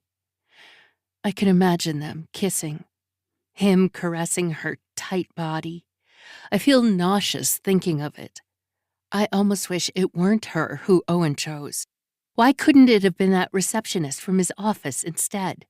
She was much less pretty, older. She had a nasty attitude to boot. I believe the phrase is resting bitch face. No, instead, Owen had to sleep with Emma. I go over our interaction again, her trying to console a stranger on the street whose mother passed away. That is not entirely untrue. Mom died over 5 years ago from breast cancer. I feel terrible using her in my lie, but it was the first thing to pop into my head. Mom lived nowhere near Emma's area. I consider going back to Emma's apartment and knocking on her door. I could show her the picture of Owen and I, reveal the truth. A terrible thought hits me. What if she finds a way to forgive Owen? What if they stay together? I cannot bear the thought. Owen will move on with the perfect woman while I am alone. He'll move on, happier than ever, while I'm broken forever. I try my best to shake the thoughts I have. I have never felt so low in my life. I see the Ambassador Bridge in the distance and imagine running my car off it into the fast-moving water below. Then Owen would get everything he ever wanted. One less wife, one new girlfriend, a whole new life. I clench my fist again, but with my hand still hurting from my last assault on my steering wheel, calmly open my hand. Just give me a sign, I say to myself. Please. I do not know what to do anymore. I do not know how I can fix my life. Give me a sign. I wait a few moments and look around outside. Of course, no actual sign pops up. I wish it magically could. Something that would tell me what to do. As I drive away, the only thing I see is Owen's bus stop bench ad, mocking me as I leave. Chapter 8. Owen. Just when life is perfect, my past sneaks up on me. The calls continue. It used to be once a day, not several. Calls, texts, no matter what I say or do, they won't stop. It threatens everything I have. I feel like an anvil is hanging over my head, and at any moment it could fall. I think of Emma, and my heart sinks. I've never felt this good ever. Emma makes me feel like the man I always wanted to be. But it could all slip away if I don't do something. With the phone calls increasing, I know I'm heading towards an end that won't be good. That's an understatement. A nuclear bomb will go off in my world if I don't handle this right. I take a deep breath, driving down the highway. It's not fair. I shake my head and bang my fist on the steering wheel. I tighten my face and can't hide the rage inside me. It's not fair that this is happening to me now. I'm not heading to work. That was a lie. After I spoke on the phone, it was clear that I couldn't stay there. I had to leave, or else things would get worse. The last thing I want is to drag Emma into the mess I've made. Thinking about what Karen will do if she finds out about Emma is enough to drive me insane. But what if she finds out everything I've done? I'm ready to move on from Karen. My past coming to light would make a divorce much trickier. I'd get pummeled in court. I suppose I'm more worried about Emma. What will happen if she discovers I'm not the man she thinks I am? Why did I have to lie to begin with? I could have told her any number of lies that made more sense. Instead, I went with a nasty roommate. I guess Karen counts as that. I should have said I was separated. I should have mentioned I had a daughter. In the moment, I couldn't. I just wanted an opportunity to talk to Emma, get to know her. I couldn't be upfront. If I had, she might have lost interest.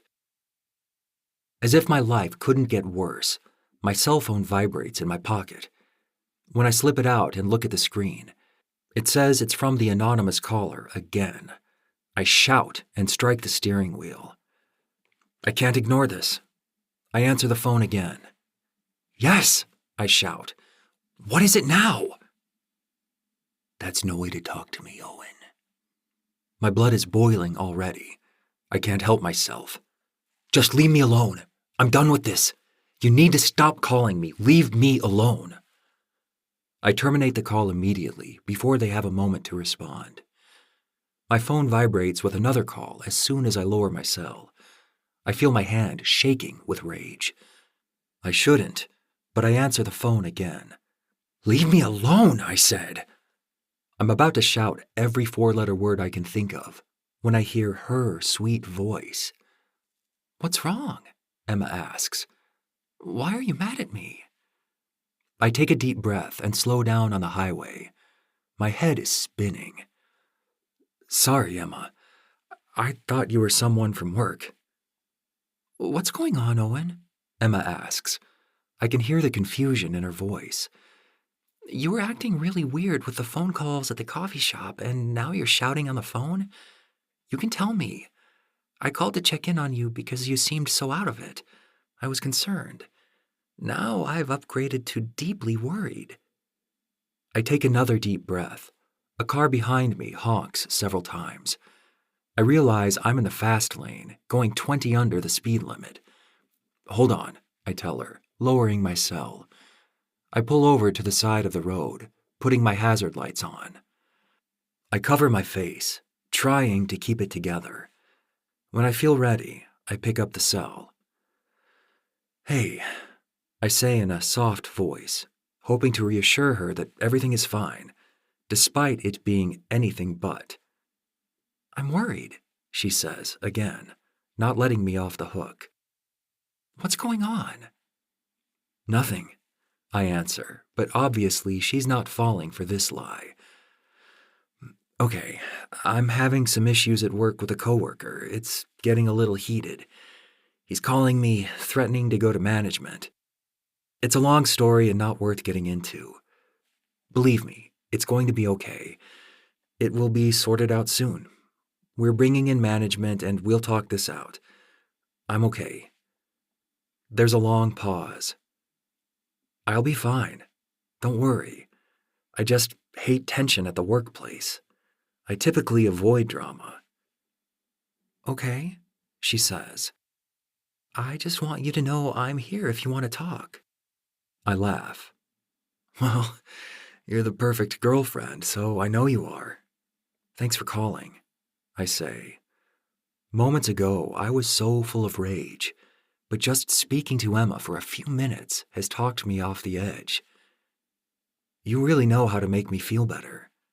She laughs again. I didn't do anything. You sure did, I say. You're just you. Perfect. She sighs. Well, I guess that means you need to get to know me better. I'm far from it. You'll have to tell me more about that when I come over. She laughs again. I hope you deal with this work issue soon. I can tell it's stressing you out. I also hope you hurry up and come over. I smile. As soon as humanly possible, I'll be at your door, I promise. See you soon. See you soon, she says back. Love you. The words slip out of my mouth innocently. I didn't mean to say them. It's all I wanted to say to her, but have kept it inside, worried that my emotions are moving too fast. She doesn't say it back, though. Instead, I hear nothing. The call ended. Did she even hear me? Part of me wishes she didn't. I don't want the first time I said I love you to be an accident while getting off the phone. My phone vibrates once, a text. It's Emma. She must have heard me. I look at the screen, and my smile vanishes instantly. It's not Emma. I look at the words, the rage returning to me quickly. There's no going back after what we did together. Chapter 9. Karen. The three of us sit at our dinner table.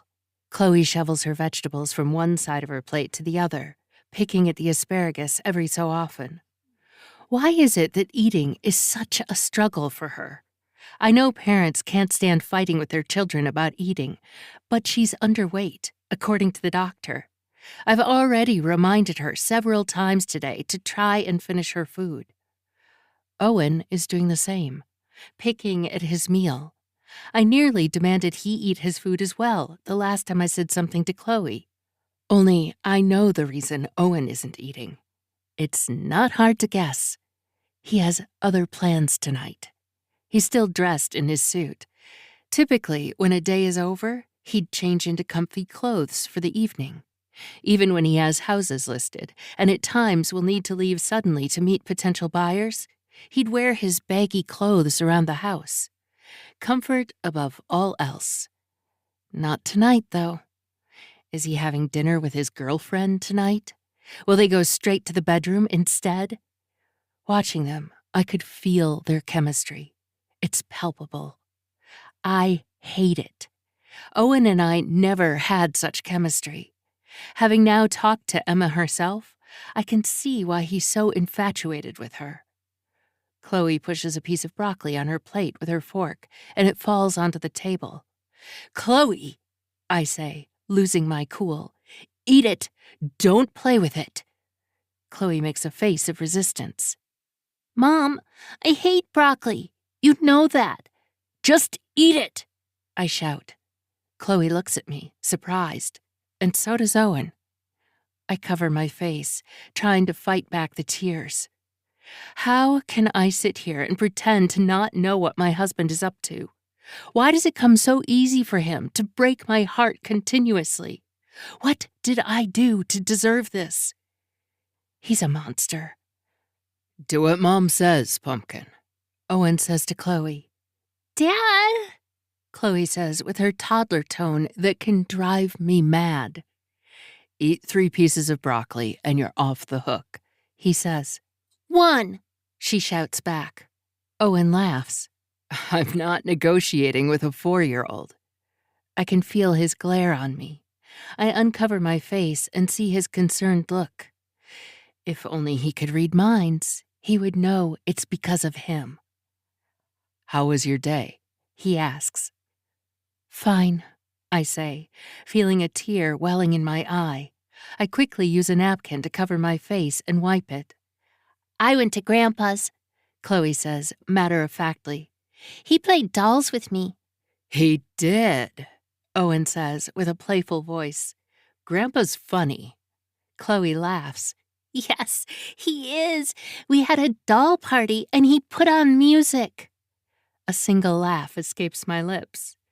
Chloe and Owen both look at me for a moment, but when I continue eating, the two continue their conversation about the doll party at Grandpa's house. My father truly is a changed man. He had more than an average temper. He never hit me, and as far as I can tell, he wouldn't strike Mom either. But every other type of abuse was at his disposal, and he wasn't afraid to use it. He would call me every terrible name in the book, Mom as well. I don't know how she put up with it. He'd break items around the house when his temper reached its boiling point. A few times, he made multiple holes in our walls. A few days later, he'd fix them, as if it never happened. I never forgot, though. Now he's playing dolls with Chloe and having a party with them. It's so odd to me. I wish he treated me a fraction as well as he treats my daughter. I wonder if I would have turned out a better person if he had. After my mom passed, Dad was broken. The cynic in me thought he wouldn't know how to take care of himself and would rely on me to do that for him. That wasn't the case, though. I thought he'd be even more angry being a widow, but that wasn't the case either. I had to ask him once, what changed? I was in awe and a little jealous of his change in temper. I know I have his rage, his anger. How could he make such a turnaround in life? Anger management was the answer. I was shocked when he told me. It took my mother dying for him to realize he needed help. He also told me that me having Chloe helps him remember why he doesn't go back to his old self. He loves being a grandpa. My mom never got to experience that. 5 years ago, she died. My dad went from being a monster to the type of father figure I always wished he could be. Owen clears his throat and wipes his mouth with a napkin. I really should get going, he says. I lined up a few visits with the listing downtown. He looks at his watch and smiles at me. This is their second visit. Fingers crossed for a sale. The wife really wants it, but the husband is reluctant because of how old it is. Really, I say coldly. I'm in awe of my husband now. How does lying come so easily? I know that none of that is true.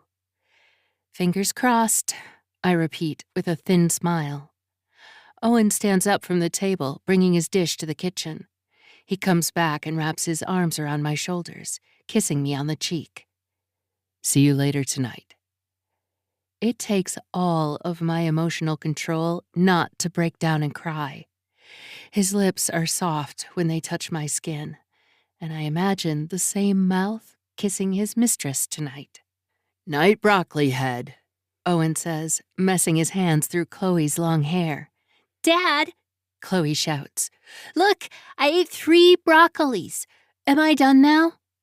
Owen's about to answer when I interrupt. Eat, I demand. Everything on your plate. Now. Owen looks at me, confused. Chloe resists and looks at her dad. I slam my hand on the table, causing her to jump. Eat what I said. Chloe's large eyes meet mine, and I can tell what she's wondering. What's wrong with Mommy? A lot is wrong with her. If only you knew what I've been thinking. If only you knew what I want to do tonight. Owen looks at me and back at Chloe. Do as your mom says. He turns to me, a look of concern still present on his face. I hope you close the deal, I say, a thin smile on my face. I wish he could read my mind right now. It's full of murderous rage, and it's all directed at him. I watch as he leaves. Chloe is humming some song as she slowly eats off her plate. She stops when she sees me looking at her. Mommy, why are you crying? She asks innocently. I didn't even realize tears were coming down my face. I quickly wiped them. I'm fine. Did you poke your eye? Chloe asks. I did that, and it made me cry. I let out a laugh. No. Hurry up and finish your food. We're going back to Grandpa's. Yay! I give in to Chloe, and she doesn't finish her plate. I swear, children can tell when you don't want to deal with them. I don't know why, but I'm going to do it again to myself. I need to see them together. I'm not sure what I'm hoping for. Maybe a part of me hopes to witness Owen coming to his senses, breaking things off with her and staying with me, realizing the importance of not just me, but our family. That's the real fantasy. It won't happen. Emma is the improved version of a wife he wants. He knows it.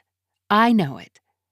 As I get changed into my dark sweater and leggings, I think about what I want to do tonight. I have a plan, a mischievous one. Ever since I thought of it, I can't help but smile.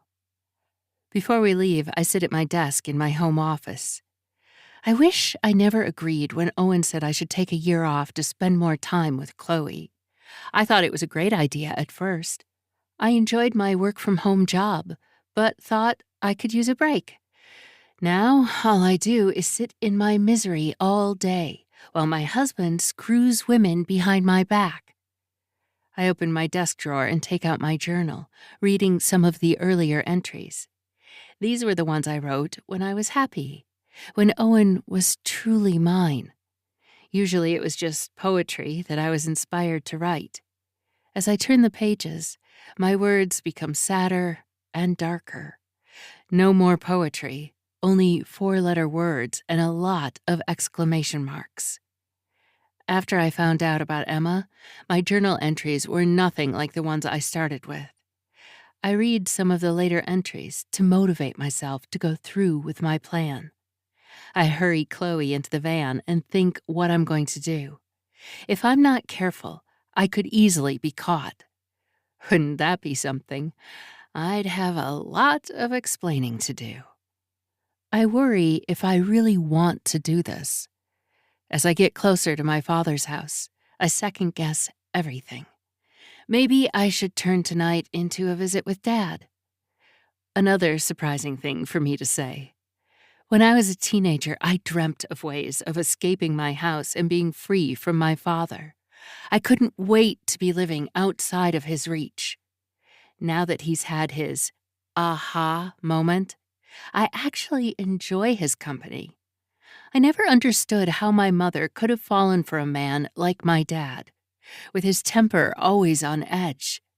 I couldn't imagine him being romantic with my mom, or charming, or anything but frustrating to be around.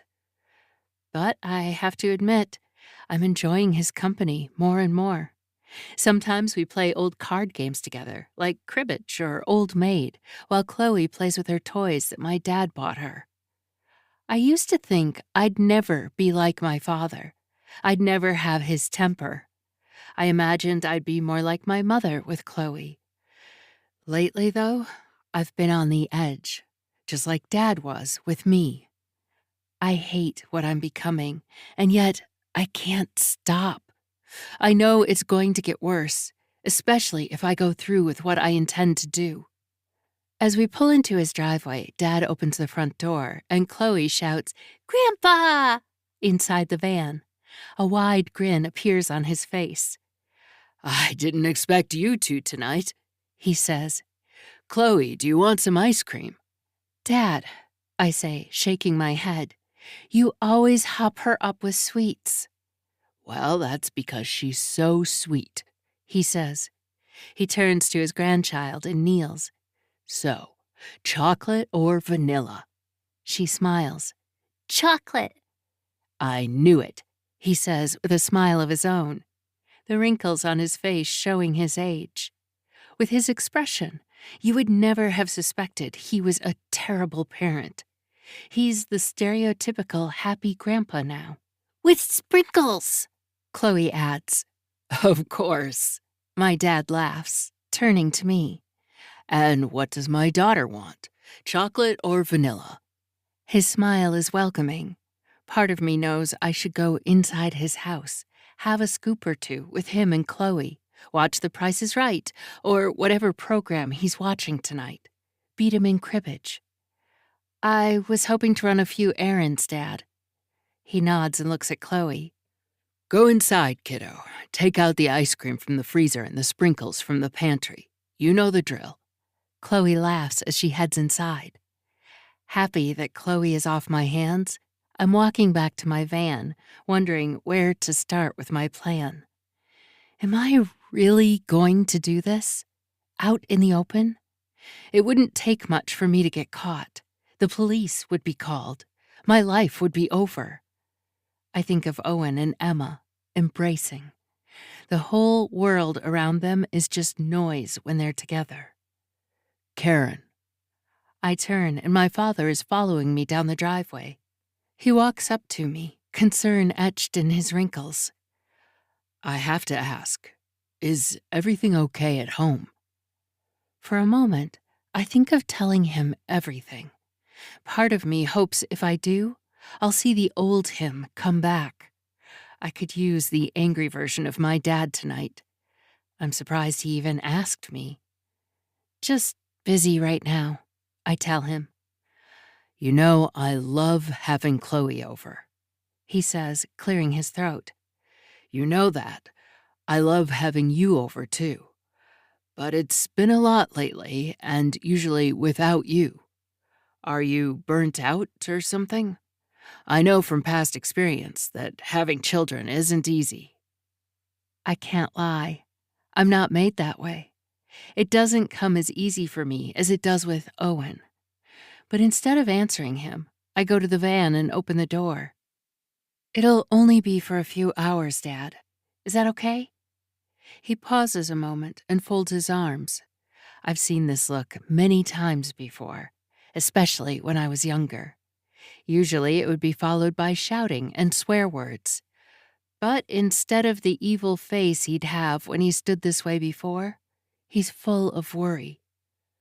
Of course, he says. Enjoy your time. I'm thankful that he's not harassing me for answers.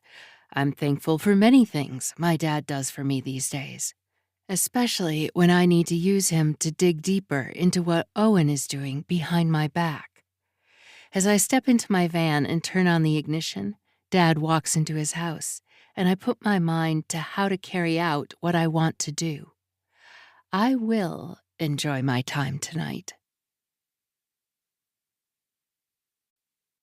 Chapter 10.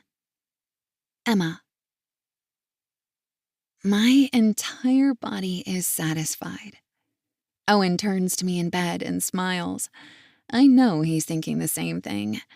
That's something I can't get over, how in tune we are with each other. Having sex with Owen is so synchronized. Our bodies just know what to do with each other to give maximum pleasure.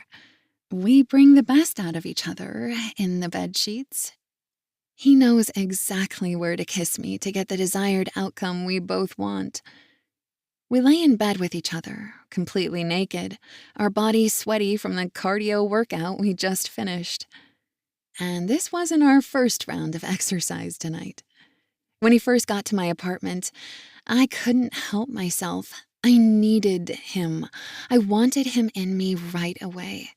It's all I thought about since we left the coffee shop. It was like he was my drug, and I needed to take him in order to think straight. After that, we managed to eat dinner together. I'm not a good cook. That's something I was very open about from the beginning. If he had any fantasies that I was some dream woman who cooks, cleans, and does the dishes, he had another thing coming. I'm more of an order delivery kind of girl. Paper plates when I'm feeling super lazy. After some glasses of wine and slices of pizza, we were energized for the second round tonight. From the look Owen is giving me now, I can tell we're not done either. I wrap my leg around his and kiss him again. As I do, I can tell he's getting more excited. I attempt to slide my body on top of his, but he playfully pushes me off. I can't. He laughs. I need to breathe, Emma. Oh, come on, old man. He makes a face. 7 years older than you. You make it sound like I'm robbing the cradle. He sighs. Now, where are my pants? I shake my head. No need for those, I say with a thin smile. We're just having a cool-off period and then back to work. Oh, is that what we're doing? He smiles. Well, sorry to ruin the mood, but I need to pee. He kisses me before standing up from the bed. I take in the view of his lean body as he stretches in front of me. I'm waiting for him to leave, but he stares at me instead. What? I ask nervously. I see his eyes on my bare skin and can't help but feel the need to drag him back into the bed. I shyly grab a sheet and wrap it around me. When we talked on the phone before, you didn't hear what I said to you, did you? He asks. What do you mean? He smiles. I was worried that you heard me. I didn't want to say it to you like that. I laugh, not understanding. What are you talking about? You said something to me before I got off the phone with you? He nods. Good. I'd rather you didn't hear it that way. My eyes light up. Well, you can tell me now if you want, I say, unable to hide the schoolgirl smile on my face. He climbs back into the bedsheets, his body on top of mine as he kisses me softly. I can feel him stiffen between my legs as our kiss continues and his tongue enters my mouth. First, I have to pee, he says with a laugh. I smack his shoulder. So romantic. He laughs as he stands back up. You don't know the half of it. I watch as he leaves my room buck naked, his unusually small rear swaying with each step. It's something I find so cute about him. Owen is very handsome, lean, and slightly muscular. With his frame, it was surprising when I discovered he was lacking in the ass. I can't get over how quickly my life turned around since meeting him. After the last incident with my last job, I was close to just moving back to the country and back to my sister's basement. I had attempted to be a waitress again, but my boss was a little too nasty with his demands and tone. I quit on the spot. After another failed job, I was beginning to feel cursed. No matter what I did, I'd have bad luck staying in the city. Then Owen strolled into my heart, and my whole life changed for the better. I've never felt a man give me so much attention the way he has. I feel his love just thinking of him. Now, as I wait for him to return to the bedroom, I know my life will change again. Once he says those 3 words to me, things will escalate even quicker. I love you. I can visualize him saying it. I feel it. I want to say the same to him. Thinking about how happy I am at this moment makes me teary-eyed. I never thought I'd find love like this. I never saw what love looked like. I'm sure my parents loved each other at some point. I hate the idea that Julie was conceived from a night of drinking and bad decisions, followed by me soon after. As far back as I can remember, though, my parents did not love each other. Well, that's not entirely true. My mom was head over heels for my dad. She would have done anything for him. I'm not sure why she felt so strongly about him. He was a drunk, an abuser, a cheater. I'm not sure how many women he slept with behind my mother's back, but I know of one. Mom took us, Julie and I, when we were children, in a taxi and stalked Dad around the city. I remember how shocked I was when I saw Dad kissing some random woman on the street. When I looked at Mom, she was beyond shocked. She just looked broken. I half expected her to get out of the taxi and scream and yell at Dad and the young woman. Instead, She asked the driver to take her home. The whole way back, she had the same expressionless face. Julie tried to get Mom to talk. She was confused. "Mom, why was Daddy kissing that woman?" Despite being a year older than me, my sister was a little dense at that age. It was obvious even to a child like me. When we got home, she locked herself in her bedroom and wouldn't answer the door when Julie knocked. "Mommy, what's wrong?" Eventually, I got Julie to leave her alone, telling her she was upset about Daddy. "Why?" Julie asked, so innocently. I didn't know how to explain it at that age. I don't even remember what I said. But I got Julie to come with me to the living room and watch television. It's wonderful how you can easily escape what's happening around you by watching a cartoon at that age. The world could be erupting around you, but if you can watch Power Rangers while it's happening, it's not so bad. That was until Dad came home. Mom opened the bedroom door when he did. She had the same expressionless face she had in the taxi, only this time, a large kitchen knife was gripped in her hand. She lunged towards Dad, cutting him deeply in the arm. Julie screamed. I stood up from the couch. I wanted to help, but didn't know who to assist. Mom managed to stab him in the chest before Dad overpowered her. I was frozen, unable to move except watch in terror as my parents tried to kill each other. I remember vividly my mom shouting continuously, "I hate you! I hate you!" Dad shouted back, trying to get her to calm herself. Julie would tell me later that it was her who called the police. When they arrived, they arrested both my parents. An officer drove us to our grandparents on our mother's side. No matter how many times we tried to get information about what was happening with Mom and Dad, our grandparents wouldn't tell us. We stayed with them for months before we knew what was happening. Mom was in jail and wouldn't be coming back anytime soon. Dad left. He never returned. It breaks my heart thinking about it. What happened when Julie and I were children impacted the rest of my life.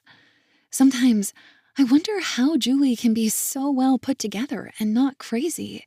She lived through the same trauma as I did, yet she managed to have a functional life. Married to a doctor, chiropractor, have a child, live in a beautiful house. Meanwhile, I had nothing. Nothing until Owen. He loves me. I know it. And once he says it, I too can have everything Julie has. I deserve it too. I deserve to be happy. A vibrating sound on the nightstand breaks my thoughts. His cell phone screen lights up. It's his work again, more than likely. He told me about the problems he's been having. Suddenly, it vibrates again, then again. I think of the coffee shop and the face he made when his phone vibrated. I'm not a snoop. I trust Owen. At least that's what I tell myself, even as I reach for his cell phone. I feel sick to my stomach as I read the messages on the screen.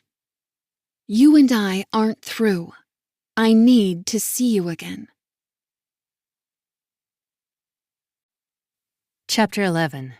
Karen. Dressed in black, I wait outside Emma's apartment, every so often peeking inside to see what they're doing. Only I can't now. They've been in the bedroom for the past hour. A whole hour. I can't remember the last time Owen embraced me for longer than a few seconds. Meanwhile, he's inside having a marathon with pretty little Emma. The thought of it is driving me insane. I don't know why I continue with this. Why am I letting this man ruin everything in my life? I could easily call him out. Instead, I'd rather let everything get to such extremes first.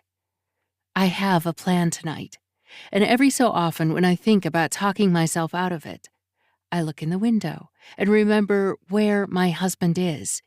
He's not at our house. He's not with our child. It's not us in that bedroom. He's with another woman, a better woman than me. I put my head up and peek through the ground floor window, staring into Emma's living room. The light is still on. The half-eaten pizza and sodas are still on the table. Owen and Emma aren't there, though. Even when Owen and I were at our peak together in our relationship, our intimate encounters would only last minutes. I hear a rumbling near me. I turn and see a disheveled man wheeling a shopping cart. I recognize him as the same person who frightened me earlier today. He stops when he notices me. It's obvious what I'm doing. I'm right beside the window, peering in. This man has caught me. Our eyes meet. He arches his eyebrow before continuing down the road. I let out a breath and take my hand out of my purse. I hadn't realized my fingers were searching for the kitchen knife I brought with me. I told myself that this was a rough area, and I needed it for protection, although part of me thinks that's not altogether the truth. I've thought about using it. Every time I've stared into Emma's apartment and saw that bedroom door closed, I thought about breaking in and using the knife on both of them. Even in my dark fantasies, I get overpowered by one or both of them. In my imagination, the police come and arrest me and take me away. I slide down the side of the apartment building, covering my face.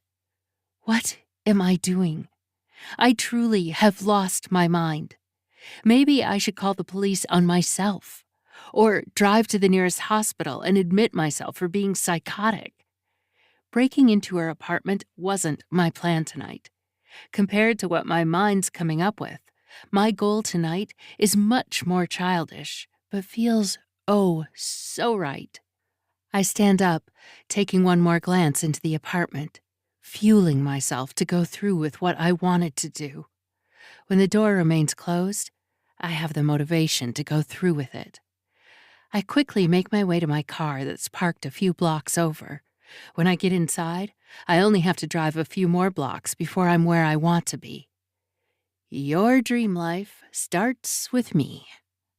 I read the bus stop bench ad with my husband's face on it, and my expression sours. Is this what I have? A dream life? I've been living in hell since I found out what he's been doing behind my back. Nobody sees Owen the way I do. They only see what he wants them to. The handsome, lean, well-dressed realtor who can sell your house quickly. The top salesperson at Windsor Realtor Group.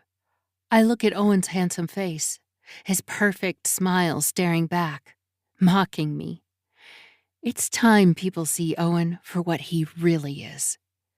I reach into my purse and take out what I bought from the store after dropping off Chloe at my dad's.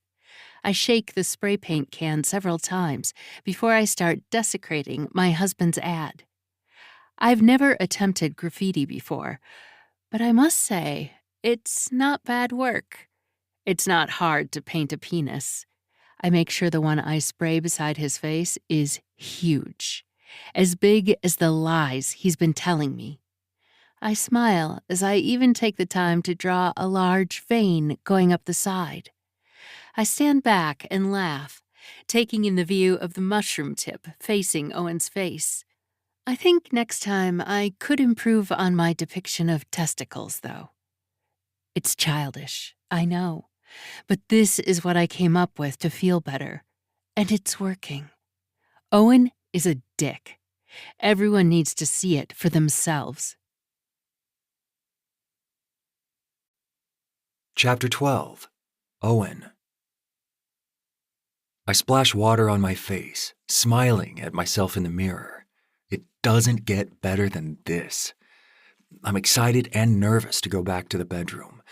I know she'll be waiting for me. I know what I'll tell her. It's the words that have been on the tip of my tongue the past week. I feel giddy inside, just thinking about how this will go. I'm in my early 30s, and yet feel like a high school boy who's fallen in love for the first time. After seeing what I have with Emma, I wonder if I ever actually experienced love before her. I could have said it to her before leaving the bedroom, but I want to prolong the moment. Plus, I enjoy messing with her. I don't want the happiness inside me to end. I wish I could feel this way every day. I could. The only thing standing in my way is Karen. If only I could make a wish and have her disappear, my life would be perfect. If it wasn't for Karen, though, I'd never have Chloe. The thought of my daughter is ruining the special moment I'm about to have. Why does life have to be so complicated? Why didn't I meet someone like Emma to begin with? Why did I marry a woman like Karen? Her temper is beyond what I would consider normal. Trivial things can send her over the edge. She hates it when I don't do chores to her liking, typically redoing what I've cleaned. In the morning, she's typically moody and anything but welcoming or positive. We've talked about her anger issues at times. She blames her father for her temperament. Meanwhile, her dad's a sweetheart. She tells me he was different when her mom was alive. I wasn't in the picture at that time, though, so I never witnessed how her father used to be. I splash more water on my face, trying to get thoughts of my wife and child out of my mind. I can't have them there when I go back to the bedroom. Back to Emma. I need to be present with her. There's no going back once I tell her I love her. Things will only get more complicated. And yet, I don't care anymore. I just want to be happy. I stare at myself in the mirror, my smile beaming back at me. I know I'm a lucky man. Some people never experience the type of love I have with Emma. When I open the bedroom door, my smile wanes when Emma is putting on her clothes. She doesn't look at me as she wiggles herself into her tight jeans. "I should get some sleep tonight," she says. She finally manages to look at me. "I need to put out some resumes tomorrow, and I want to get an early start." My mouth drops. This wasn't how I expected this to go. "Are you struggling with money? I can help you." "No, that's okay," she says firmly. I'm about to close the door behind me, but my hand slips on the loose doorknob. "Maybe I can help you tomorrow. We can grab some lunch after. Maybe we can even take a look at that apartment I told you about." I fiddle with the loose doorknob. "This place doesn't suit you." She stares at me blankly, but doesn't say a word. She walks past me, her lips tight. When she comes back into the bedroom, she has a rusted toolbox in her hand. She places it on the bed, opening it. After a moment, she finds a screwdriver and walks up to me. She kneels near me and tightens the doorknob, tossing the screwdriver back into the toolbox. "This place suits me fine," she says. I can't help but smile, but her stoic face has me worried. "What's wrong?" "Nothing," she says. "I just need to go to bed soon." I look at the doorknob and the toolbox. I'm impressed. A handy woman. You even have your own tools. She lowers her head. "It was my father's toolbox." It hits me. She hasn't told me much about her mom and dad, but I know both are not involved in her life. What I do know about her dad is that he left her a long time ago. "You don't talk much about your parents," I say. "You know, you can share with me."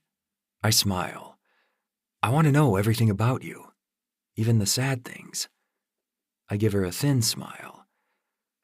For a moment, our eyes meet and she looks down. "The toolbox is all I have from him." I wait for her to share more, but she turns her head to the toolbox. "I think you should go. We can see each other tomorrow." This is not going at all how I thought it would. We were supposed to be smiling, laughing, making love. Anything but this. "Did I do something wrong?" I ask. She shakes her head. "I know what you want to say to me, and I'm not sure I'm ready." I take a step back. How could I read her so wrong? I thought she was head over heels for me. I suppose I was wrong? I see. I reach for the doorknob, again impressed how quickly she fixed it. I'm not sure I even know how to do such small maintenance tasks around the house. Wait, she says. When I turn to her, a tear is going down her face. It's not easy for me, falling in love. I've had my heart broken so many times. I want us to be different. I just need to know that you won't hurt me. I take a step towards her. I would never, Emma. Before I can say another word, she stretches out her arm and hands me my phone. You forgot your cell, she says. I take it from her as she wipes her tears. Sometimes when you say what you want out loud, it ruins everything. That's always been my problem. Good night, Owen. I take the hint and leave the room. Whatever is happening with Emma, I'm sure she'll explain at some point. What is apparent is that I'm not wanted here. It's only when I'm outside of her apartment that I look at my cell phone and read the unread messages. My confusion turns to anger as I reread each word. Emma must have seen them. For a moment, I consider knocking on the door and explaining everything, but I know that's a terrible idea. I read the messages again and shake my head. Everything is falling apart. My house of cards is starting to wobble. I know what will happen next. I won't let it, though. Chapter 13. Caine. It's a new day, but there's nothing new about it. It's the same as the day before, and the day before that.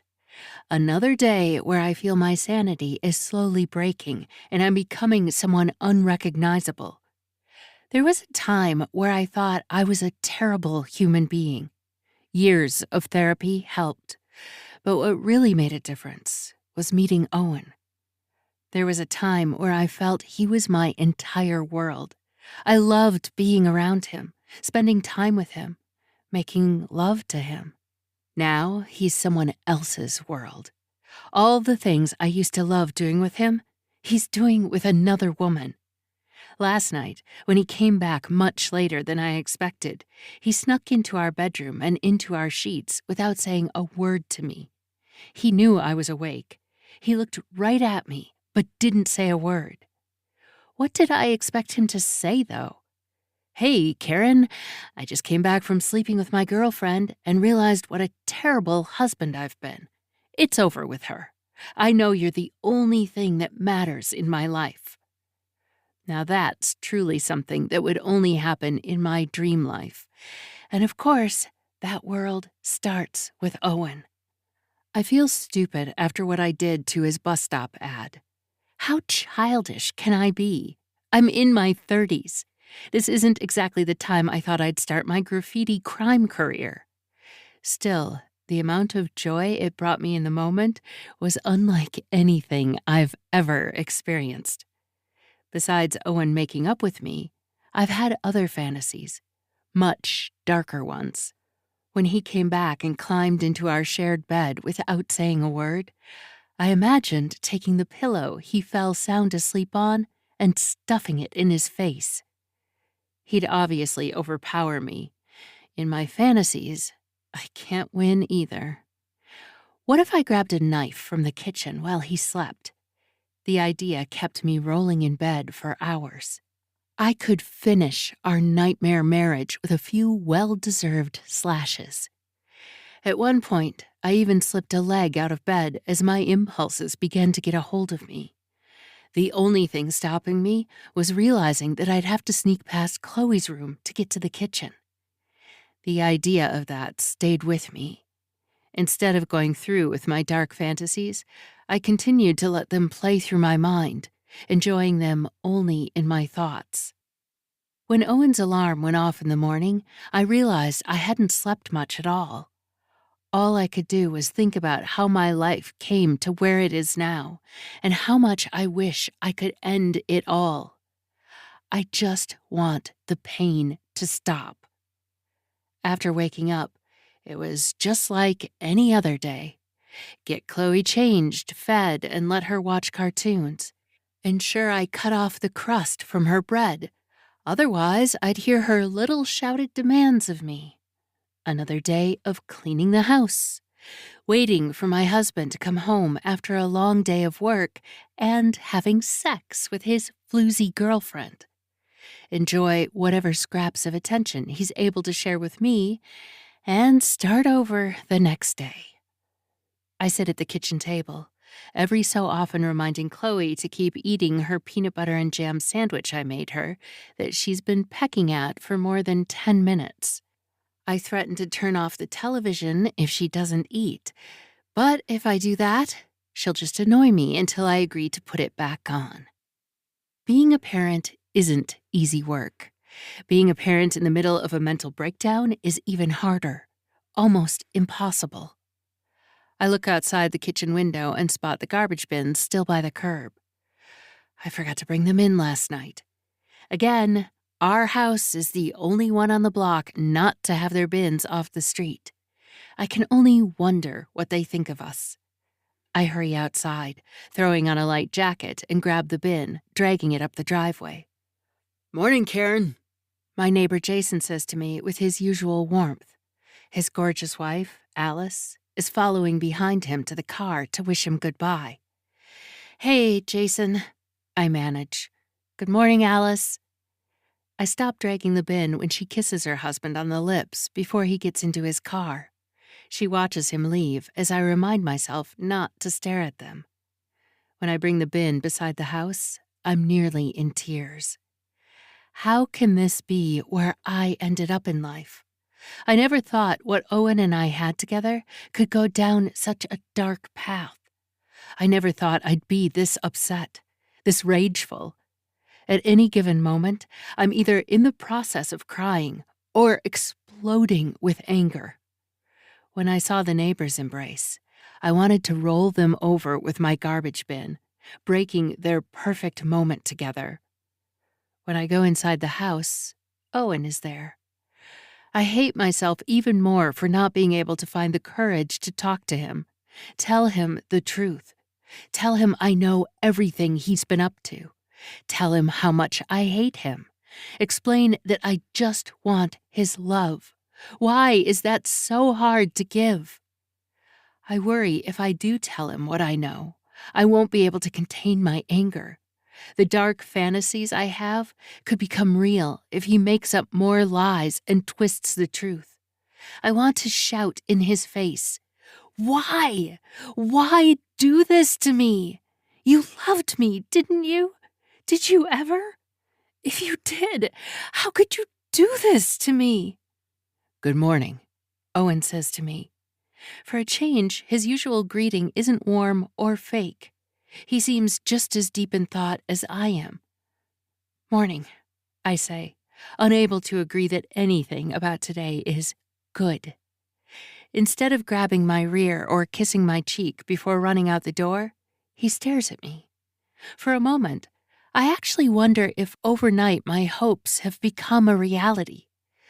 Will Owen change today? Will today be the day he realizes how much he has in our marriage? Will he tell me the truth? "It'll be another late night," he says, shattering the dreams I have. "Sorry, I know I've been absent a lot lately. Work's been frustrating. Should get better soon. I promise." I turn my back to him and start cleaning the remaining dishes in the sink, including Chloe's dish on the counter with a half-eaten sandwich. She giggles as she watches her cartoon on the couch. "That's fine," I say. I wait for him to smack my rear as he usually does. Instead, he gathers his things and begins to leave. I never thought I'd crave even the small gestures of attention he gives, but I do. Am I such a terrible wife that even a small kiss on the cheek and a smack on the ass is too much to ask? Does Emma now get all of his attention, with not even crumbs left for me? I don't say bye to him. I won't say a word. Instead, just like any other day, I'll drop off Chloe at my father's house and continue my spiral into madness. Before he leaves, his phone rings and he answers it. "Hey," he says. I realize it can't be Emma he's talking to. Or does he even care at this point and is willing to speak to his girlfriend on the phone with me in the room? "I'll be at the office soon," he says quickly, calming my anxiety about who he's talking to. I wash Chloe's plate and put it on the drying rack. "What?" Owen says with a surprised tone. "Really? Graffiti?" I smile as I wash the coffee mug he used this morning. It's his favorite, one that Chloe picked out with me for his last birthday. A black mug that reads, "One Proud Papa." Suddenly, my day is turning around. I actually get to hear Owen find out about my dirty deed. I cover my mouth with my hand, water dripping on my shirt. I can barely contain my laughter. He sighs. "What do you mean?" "Oh, well, that's good." Good? What does he mean? How can what I did to his bench ad be good? Owen laughs as he hangs up. He walks up behind me, chuckling to himself. "You'll never guess what happened." I try to contain myself before turning to him. One smirk from me, and in my head, he'll somehow piece it together. It was me who did it. When I feel ready, I turn to him. "What was that about?" I ask, putting on my best Oscar performance. "Some kid spray-painted a penis beside my face on that bus stop ad I have downtown." He laughs again. This wasn't the reaction I was hoping for. Shouldn't he be upset? Slightly aggravated? Worried what others will think when they see the ad? "They didn't use permanent spray paint," he says with a smile. "Overnight there was a bit of rain, and it washed some of it away. The office is sending someone over to clean the rest of it off." He shakes his head. "Stupid punks." Stupid punks? More like a dumb 30-something woman who can't even commit misdemeanors properly. I bite my lip to stop myself from screaming. "How stupid," I agree. I didn't read the label properly. I just chose the glossy black paint. His smile wanes as he meets my eyes.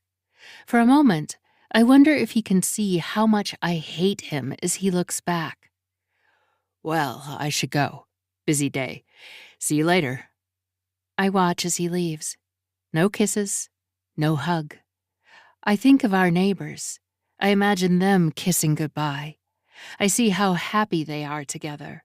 I imagine how happy Owen will be when he embraces his dear Emma again later today. I take Owen's favorite mug from the drying rack and smash it on the ground. Pieces of ceramic fling across the floor. The word "Papa" remains intact in front of my feet. "Mommy!" Chloe shouts as she jumps off the couch and looks into the kitchen. "Oh no, watch your feet!" I try my best to compose myself as I look at my innocent daughter. "Get ready to go to Grandpa's." She looks at me wide-eyed, and I relax. My tone was rougher than I hoped. For a change, Chloe manages to get ready to leave and is in the van quicker than most days. I'm thankful. I look in the rearview mirror and notice Chloe doesn't have her seatbelt on. "Seatbelts on!" I shout. "Okay, Mommy," Chloe says with a slight tone. It aggravates me, but I don't take the bait. She takes forever to put her belt on. When I turn on the ignition, the radio starts, cutting into a familiar broadcast. "The identity of the Heartbreak Killer remains a mystery," the AM broadcaster says. "With it being 5 years from their last reported murder, the city of Windsor has just one question. Will we ever see the return of the Heartbreak Killer? The serial killer who used duct tape to bind their victims and carve their infamous symbol in their victims is now legendary in the city. My mind drifts as I listen to the broadcaster. A small smile breaks on my face as evil thoughts intrusively strike me. What a wonderful fantasy. What a brilliant idea. The city wonders when the Heartbreak Killer will return, if ever. Perhaps I can help. Mommy, Chloe says in the back seat, breaking my dark thoughts. What's a serial killer? I turn and smile at her. Ask your dad that question. I turn off the AM station and put on some classic rock. The idea of how to solve everything hits me again. Change of plans, Chloe, I say, putting the van in reverse. Instead of going to Grandpa's, we're going to the store. Chapter 14. Owen. Where are we meeting? As soon as I'm alone in my car, I text to confirm. Within seconds, I get a reply. Our usual place. I take my cell phone and toss it on the passenger seat. Part of me wants to lower my window and whip it outside. That's one way to end the antagonizing calls and texts. Only I know better. If I do that, it will get worse. Much worse. This doesn't end well. The stakes are about as high as possible. My entire life could be ripped apart if the truth comes out, and I know if I don't do something, it will. I can't ignore it any longer. If I stop answering my phone or text messages, I know it will only go from bad to a complete nightmare. It's not fair. Finally, I have something I feel is worth living for, and it could all go down the drain. I think of Emma, and I know instantly she's worth the fight. I need to give this my all. After last night, Emma may suspect something's up. After all, how many lies can I tell her before the truth slips through? This wasn't what I wanted. If I could, I'd go back and tell her the truth. I'm married. I'm not happy. I plan on leaving her. I worry what the truth will bring to our relationship.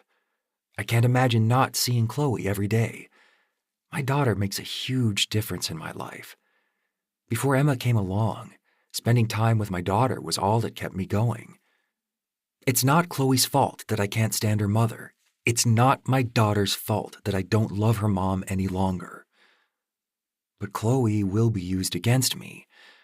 I already know that if the truth comes out, Karen will be in full scorched earth mode.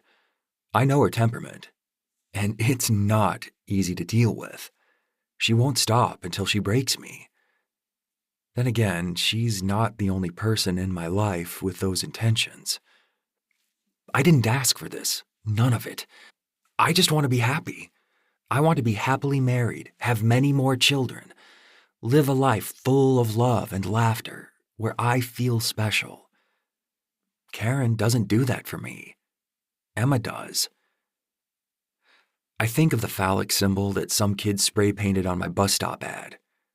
At first, I laughed it off, thinking it was some dumb teenager with no life and a hatred for the structured world. What if it's not? What if it's all related? What if it's them? I was told to meet at our usual spot, the Tim Hortons in East Windsor, close to my office. When I get there, I'll be sure to bring up the graffiti. I stew in my thoughts as I get closer. My frustrations break when I see the coffee shop ahead. It's still early, and only a few cars are parked outside in the lot.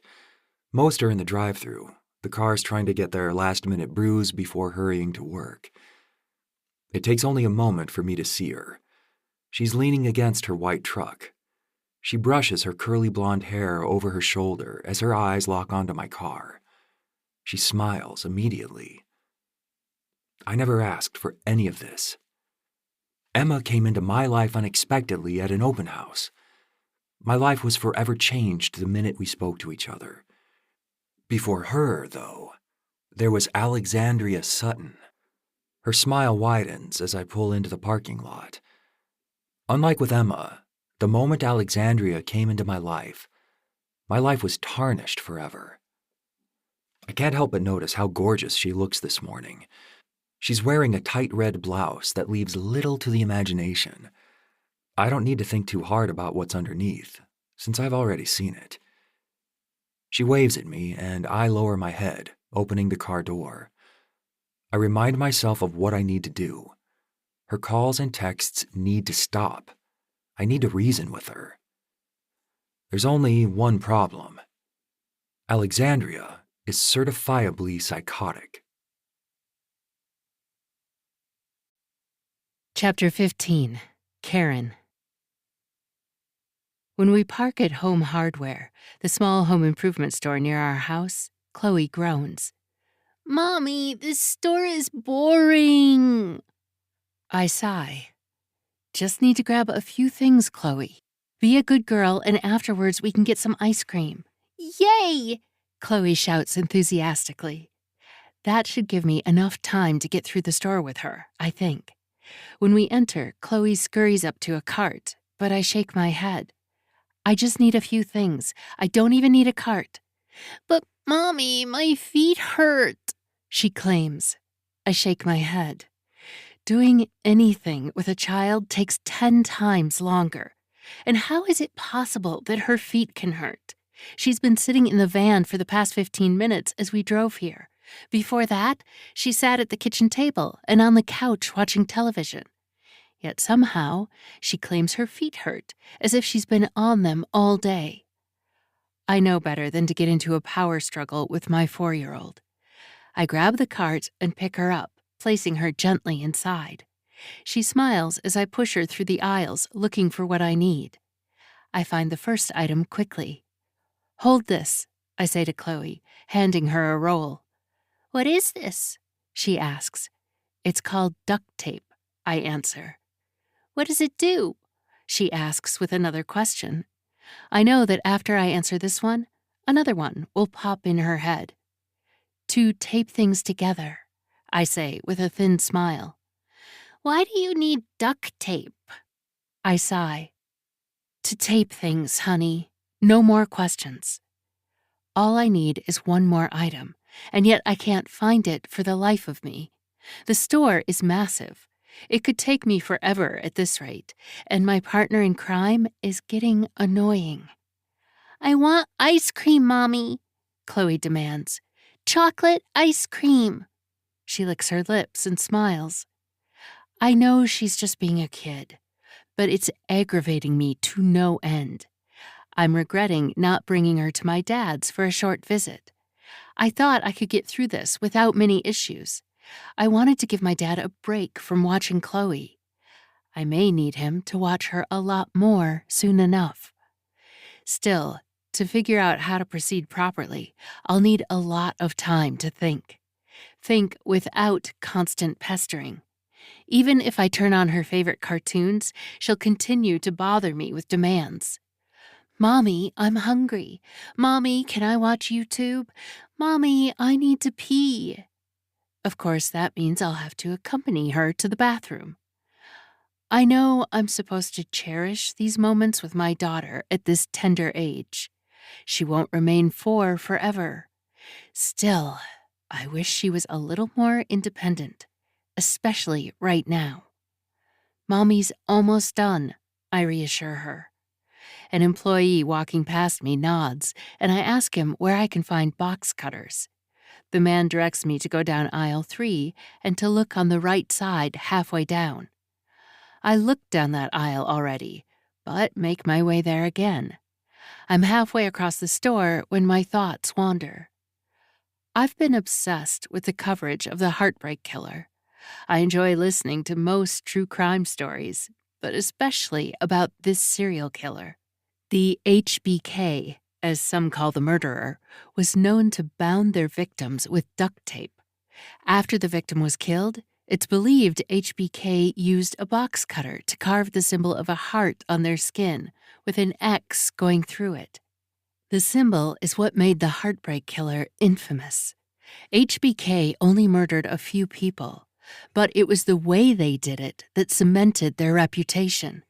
Sometimes they'd even humiliate the victims by taking off their pants or moving their bodies to embarrass them even in death. As the employee said, I find several box cutters in aisle 3. I can't help but be thrifty and pick up the cheapest one. I slide the button on the box cutter, revealing its blade, and place it against my skin to feel its sharpness. "Mommy, don't hurt yourself," Chloe says, wide-eyed. It's sharp. I laugh. It is. Mommy will hold this one. Don't lose the duct tape, though. Chloe nods. Now can we get ice cream? I smile and nod with her. Vanilla, right? I say playfully. Mommy! Chloe laughs. Chocolate! Chloe tells me about a cartoon she wants to watch when we get home. My hope is that with enough sugar and television, I can work out my plan. I roll up to the cashier, a young man with spiky blonde tips. He smiles at Chloe as she hands him the duct tape. Thank you, he says with a childish tone. You're welcome. My daughter smiles. I'm pleasantly surprised by how polite she's being. As he rings it through, my mouth drops when I hear the radio behind him. It appears I'm not the only one who enjoys listening to coverage about the heartbreak killer. The radio host talks about the serial killer and reads off a number that people can call if they have any information that could lead to the murderer's arrest or capture. Is that everything? The cashier asks. I hand him the box cutter. He looks at me strangely as he rings it through. The radio host continues to read off the number to call for information about the heartbreak killer as the cashier tells me the total. I wait for the teenager to realize I'm buying the exact items used in the heartbreak killer's 5 murders.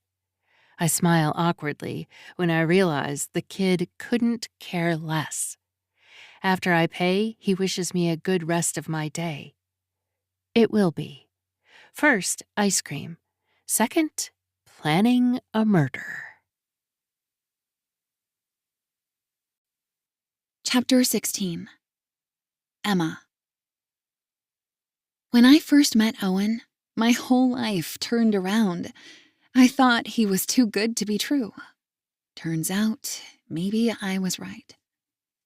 I try not to think about it, but it hasn't left my mind.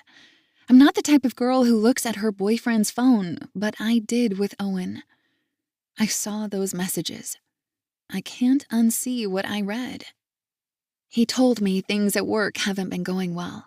That may be what it is. I think of the message over and over again. You and I aren't through. I need to see you again. That's ambiguous enough that it could be a coworker wanting to reach out to figure out a resolution to the problems they have with Owen. Or it could be another woman. Stupid. How stupid am I? Instead of addressing it, I passively kicked him out of my apartment. I thought I was braver than that. I never understood why my mother didn't confront my dad with his infidelity. Instead, she chose to go after him with a knife. I didn't think I was like that. I never thought a man could have this effect on me. I thought Owen was the perfect man. If I'm wrong about that, what else could I be wrong about? What if there is another woman in his life? What if it's me who's the other woman? Of course, a handsome man like Owen must have been swooped up already. I can't imagine how a man of quality like him could be single. He'd have to be a secret psychopath not to be married with children at his age, with what he has going on in life. All day I've been like this. For the past few hours, all I've been able to do is sit on the couch and watch news and documentaries. Most are centered on the heartbreak killer. I used to find these kinds of shows interesting. Now it's just background noise as I figure out what to do. This morning, I went for a run. I'm not exactly religious, but I do believe in signs. I asked for one to help me figure out what to do with Owen. I asked for a sign. During my run, I ran past his bus stop bench ad. It was on purpose, even if I couldn't admit it. I needed to see his face. But talk about a sign? I saw a young man with a bucket and washcloth cleaning the bench ad. There was some black smudge covering half his face that the man was cleaning. I have to admit that I didn't expect such a clear sign. It was plain as day. I thought Owen may not be telling me the truth. He's hiding something from me. He's not the man I think he is. When I came across his face in the ad, someone was cleaning it. What I thought was dirty is being cleaned. I almost laughed out loud as I ran by the ad. Your dream life starts with me, Owen promises on his ad. Maybe he still can. Before what happened with my mom finding out about my father, she was the hopeless romantic type. One time we watched an old Disney movie, and Julie asked when she would find her Prince Charming. Mom said the perfect man was out there for each of us. We just had to be open enough to find him. When we did, we shouldn't give up on him. I still remember her face when she told us, never give up on love. Seeing what happened with her and Dad sort of changed my perspective on that memory now, but she had a point. Owen could be my person, the one I've been searching for, my Prince Charming. I shouldn't shut myself down. I can't close my heart to how I'm feeling. I also shouldn't be blind. My mom was too blind to see what my father was doing, and look at what that brought her. Look where that brought Julie and me. Years of trauma, therapy, a terrible dating life. A terrible, terrible dating life.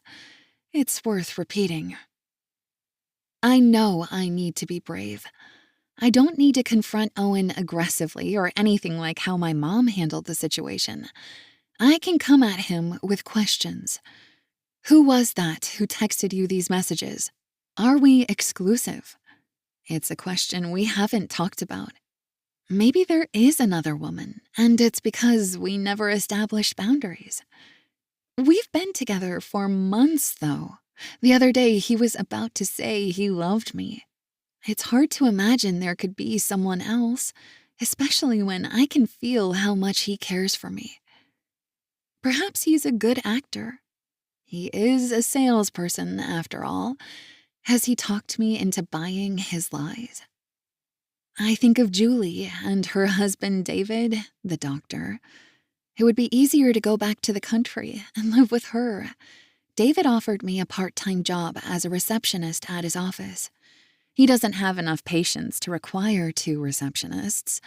I know he was only offering it to help me. Yet I refused. I wanted to make it on my own in the city. I'm not sure what I'm trying to prove.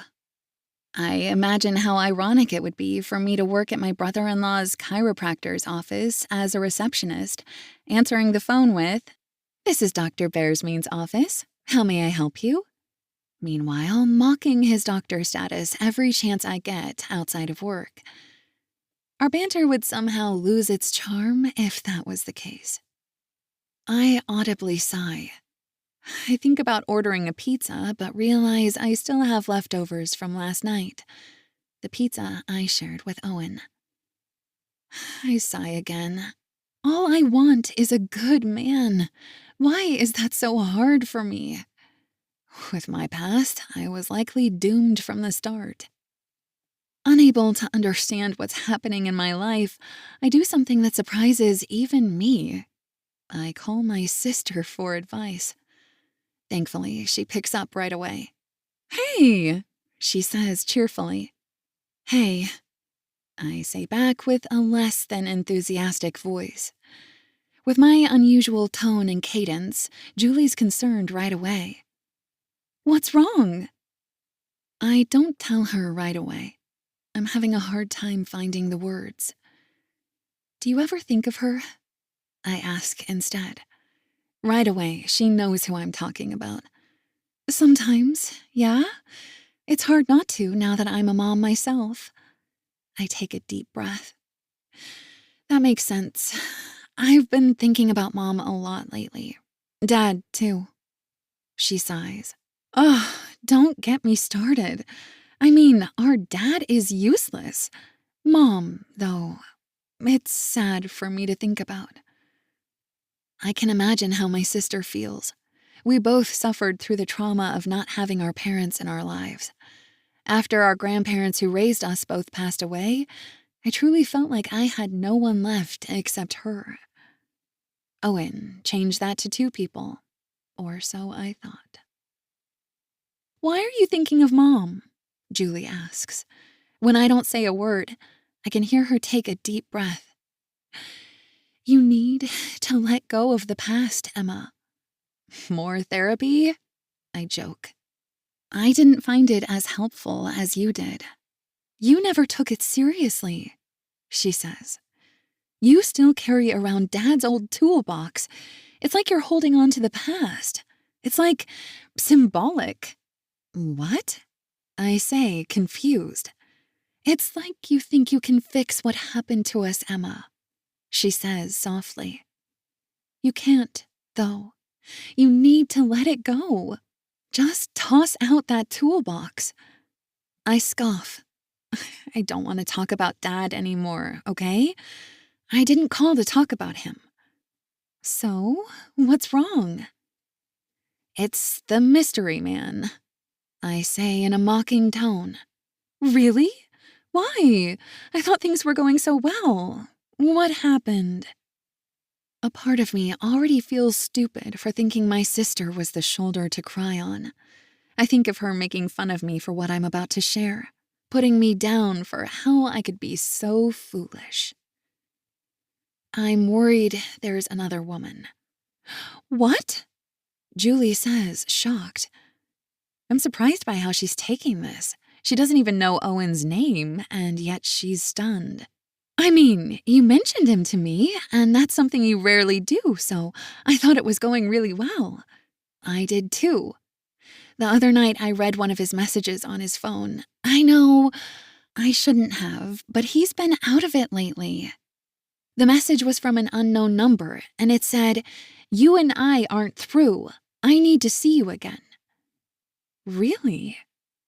Julie says. I thought she would immediately tell me I was right to suspect something was up, but instead she asks more questions. Why do you think there's another woman, besides the text message?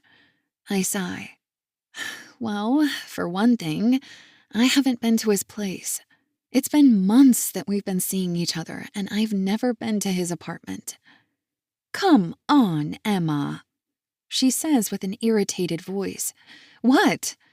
Why hasn't he brought you to his place? I take a deep breath. He told me about this situation with his roommate. He's in the process of finding a new place. I wait for Julie to dig into me some more, tell me how stupid I am to have had the blinders on for so long. I think I called her for that purpose, to kick me when I'm down. I'm sorry you're going through this, Emma, she says instead. I feel a tear welling in my eye and quickly wipe it away. I just wish I knew what was happening. Why can't you ask him? She says. You need to have a long conversation about your concerns. Hard questions. You deserve answers. I sigh again. I know. I'm worried he'll leave. If he does, he doesn't deserve you. I let her words sink in. I want him to be what I thought. He makes me happy. He makes me feel special, like I'm the only one in the world. Either that, or you can follow him, Julie says. I know she's joking, but I'm not in the mood. I just want to be happy. Why is that so hard? Emma, Julie says softly. I wait for her to dig into me about moving back with her and David. Stop making life hard on myself. Go back to therapy. Ask if I'm drinking again. Talk to me about rehab or starting AA meetings. A tear is running down my cheek, a sign of my emotions.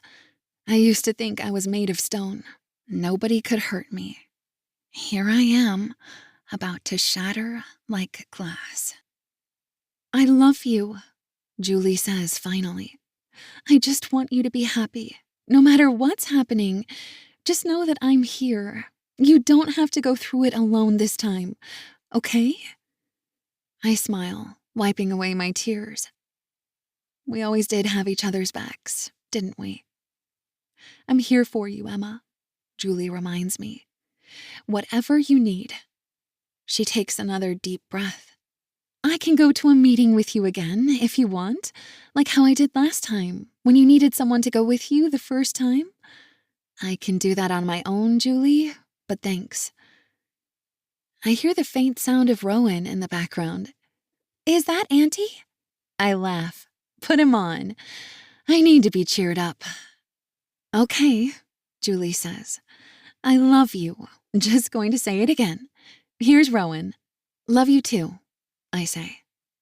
A moment later, my nephew's cheerful voice greets me. Auntie, he says.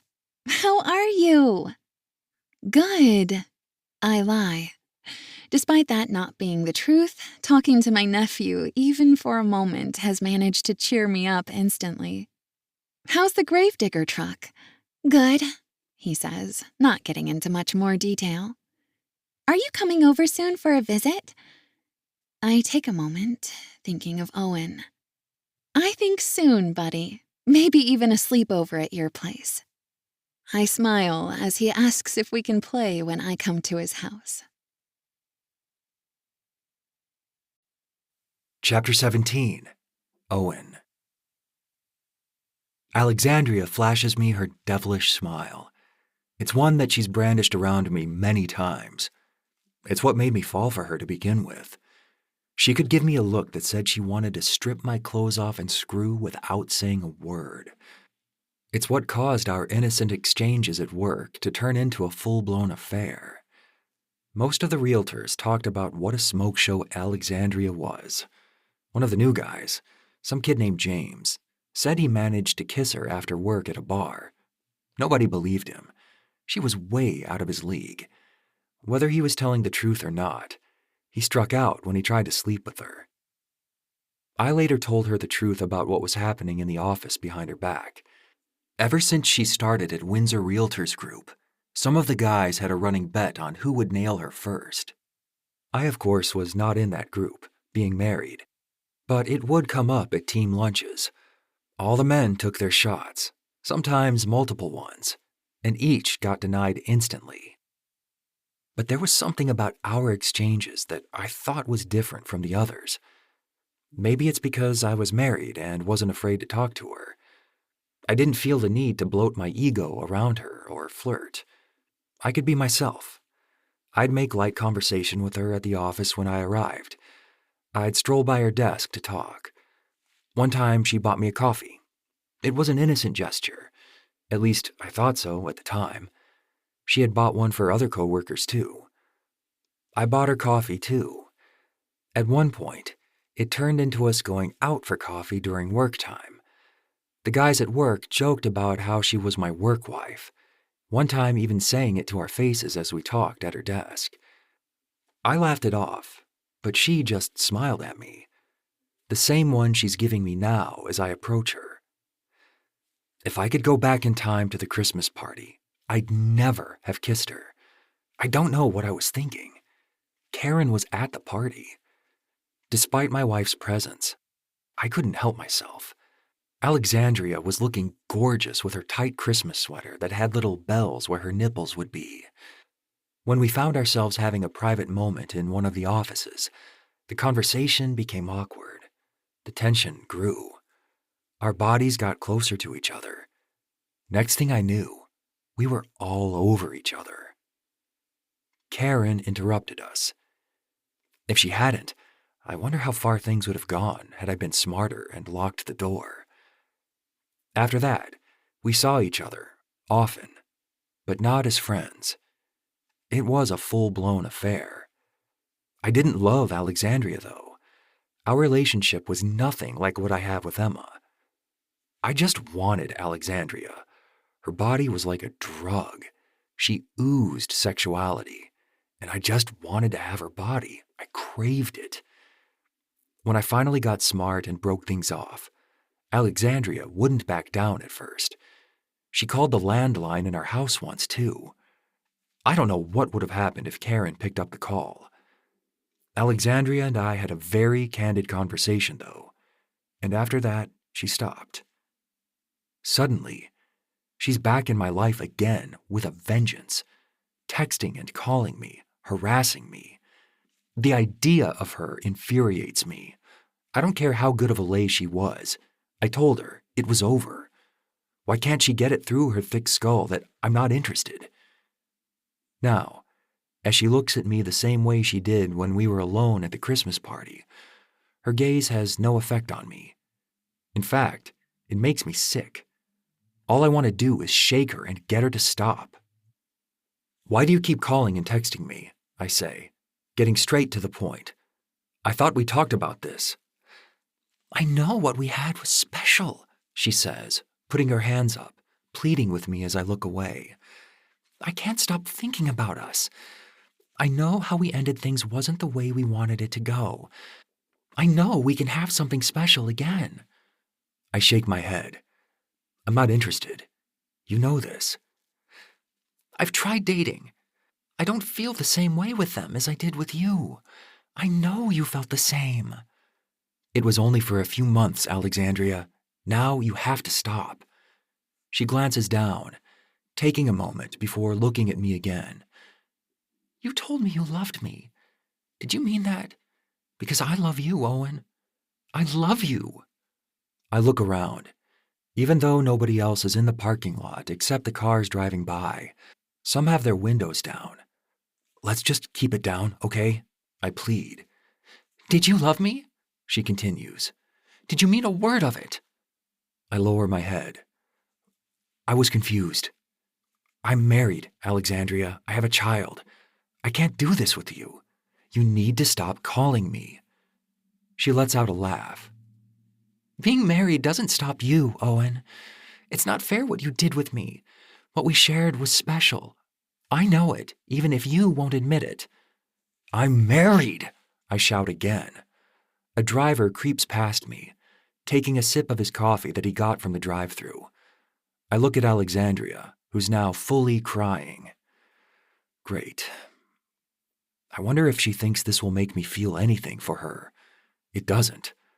All I am is pissed off. She needs to stop harassing me. I'll tell your wife everything, Alexandria shouts. She turns away from me and I grab her arm, gripping her body tightly so she can't wiggle away. You will not say a word, do you hear me? I'll tell her everything you did to me, everything we did. I'll tell your daughter what kind of man her daddy is. With her mention of Chloe, my body acts on its own in a fit of rage. My arm moves from her hand, up her chest towards her neck, holding it tightly for a moment. Alexandria's eyes widen in fright as she attempts to smack my arm away. I grip tighter. A moment later, and her face turns red. Her sultry eyes become fearful for her life. A car starts to drive past us, and I immediately let go of her, taking a step back, smiling as the car passes. When it's out of sight, I look around as Alexandria starts to cough uncontrollably. Her hands cover her neck, and she looks up at me in fear. Shocked at my own actions, I'm even more worried by what I say next to her. You say a word to my wife or you come close to my daughter, and I'll kill you. Chapter 18, Karen. I've been thinking nonstop since the answer to my problems hit me like a sack of bricks. It's been hard to be a mother to my child with such terrible ideas swirling inside me. I put on cartoons for Chloe as I sat in the office, the door locked, my mind at work. I even used my journal to jot down my initial thoughts. I know I'm losing it, but I'm not sure I was ever really sane to begin with. My journal is a testament to that. I had to put aside my project once I realized what time it was. It's nearly 7 at night, and although it's still daylight outside, I wanted to start the night routine early with Chloe to get back to my thoughts, back to my plans. Things will connect easier with a sleeping child. If I treat this like I did the bus stop bench, everything will go wrong. I step out of the office and ask Chloe what she wants for a snack. She refuses, saying she's not hungry. I know, though, that if she doesn't eat, she won't sleep. How am I supposed to go through with what I want to do if I can't even get a 4-year-old to eat a snack before bed?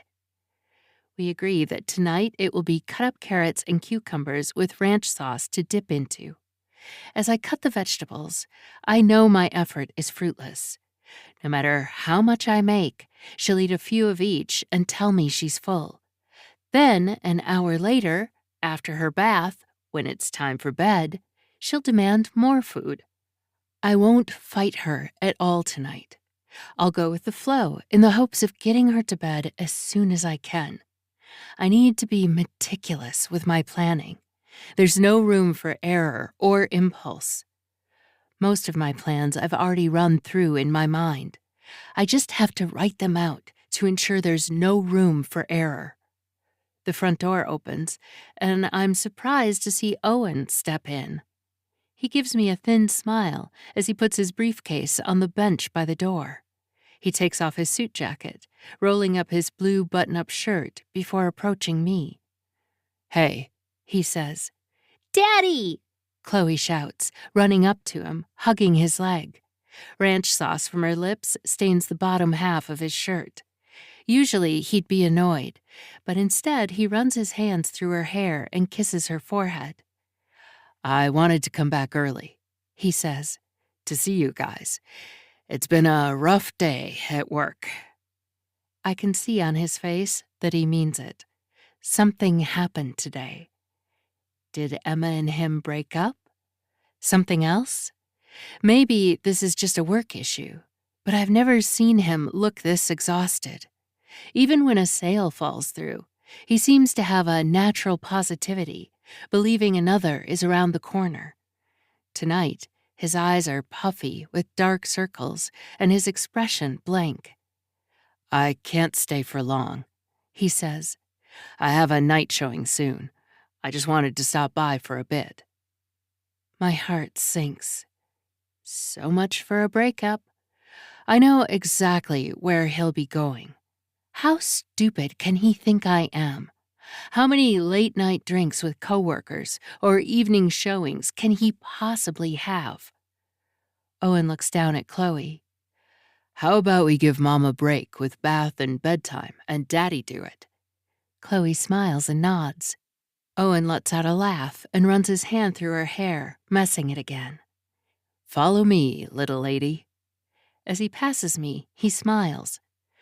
"I know you've been doing a lot, so I just wanted to come by and help before getting more work out of the way. Things will slow down soon." I purse my lips and put on the best performance I can manage. "Thanks. I'm not a good performer." He walks past me towards the bathroom with Chloe following close behind. I hear him put on the bathwater and my daughter and husband talking. He laughs at something Chloe says as she giggles. While this beautiful moment plays out, all I can do is think. He didn't come for me. He doesn't care about me. After he's done spending quality time with his daughter, he'll leave and be unfaithful again. He'll break his vows once more. In a few months, it will be our 5-year anniversary. Before I found out about Emma, I asked him what he wanted to do for our special day. "It's only 5 years," he said.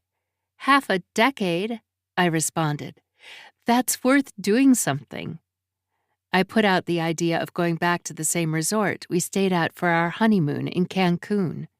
He said he'd look into it, but wasn't sure if he could take the time off. I'm sure that wasn't the case. He was probably already falling for pretty little Emma. I walk into the bathroom and Chloe is splashing Owen with water from the tub as Owen makes a playful, angry face. "That's it, little girl," he shouts. "You're going down." He turns on the tap from the sink and splashes it on her. Chloe shrieks and giggles more. I take in the moment, questioning my impulses, but instead let the words escape my lips. "I'm going out for a little," I say. Owen looks at me, confused. "What?" Chloe splashes him with more water, and he wipes his face, sighing. "Chloe, time out. I'm talking to Mommy."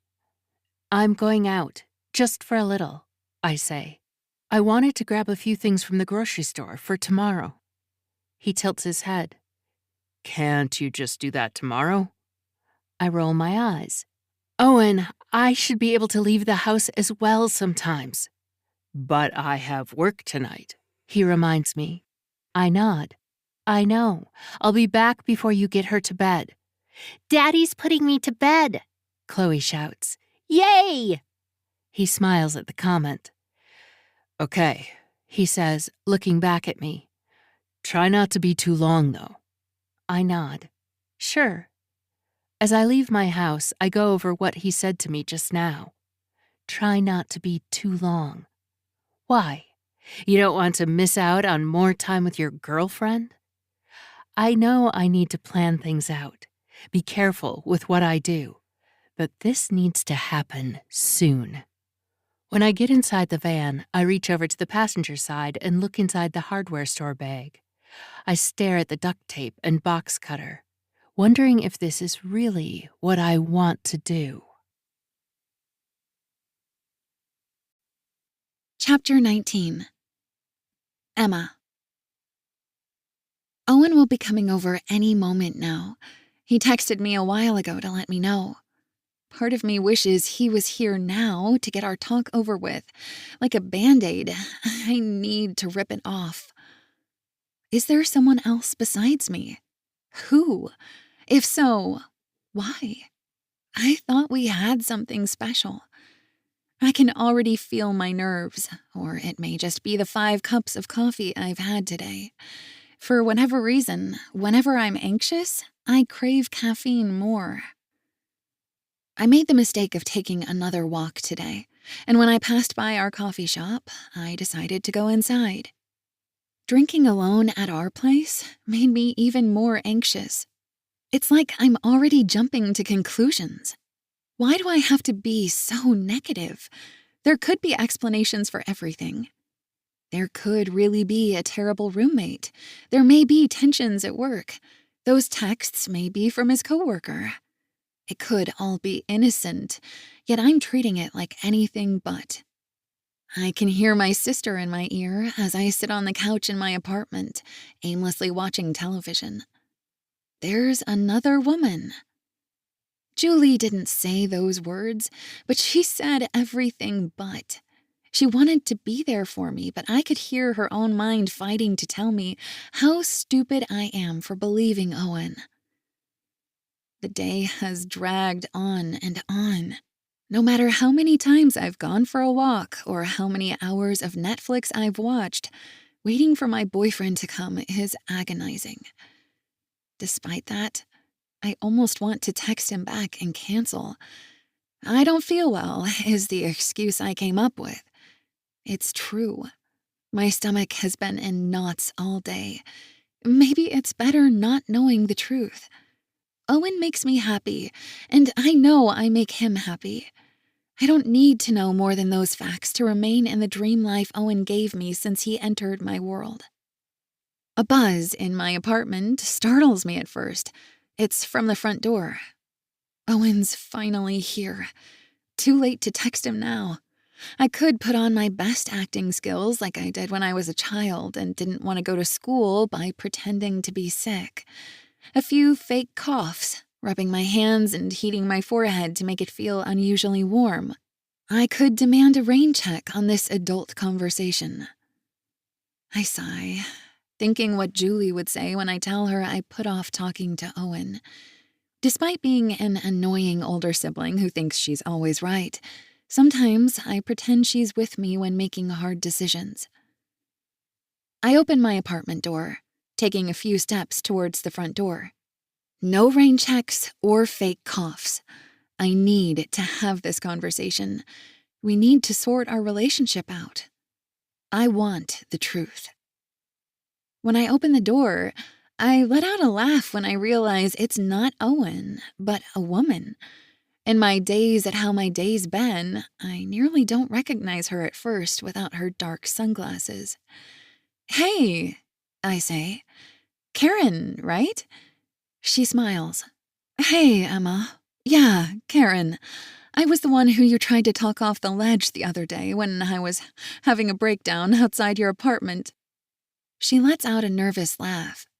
Sorry, maybe this was a bad idea, but I was in the area again and thought of you. You did? I say, surprised. Well, you were so nice the other day. I was having a rough time and you offered tea. If the offer is still there, I'd like that very much. She grins. I take a deep breath. Owen could be coming by any moment. He's already late, though. I know from past experience not to hold Owen to his word about when he may come by. He always has a last-minute showing or sales call he must get through. His job is such a grind. Some weeks he can be out all day, while other times he's not doing much at all.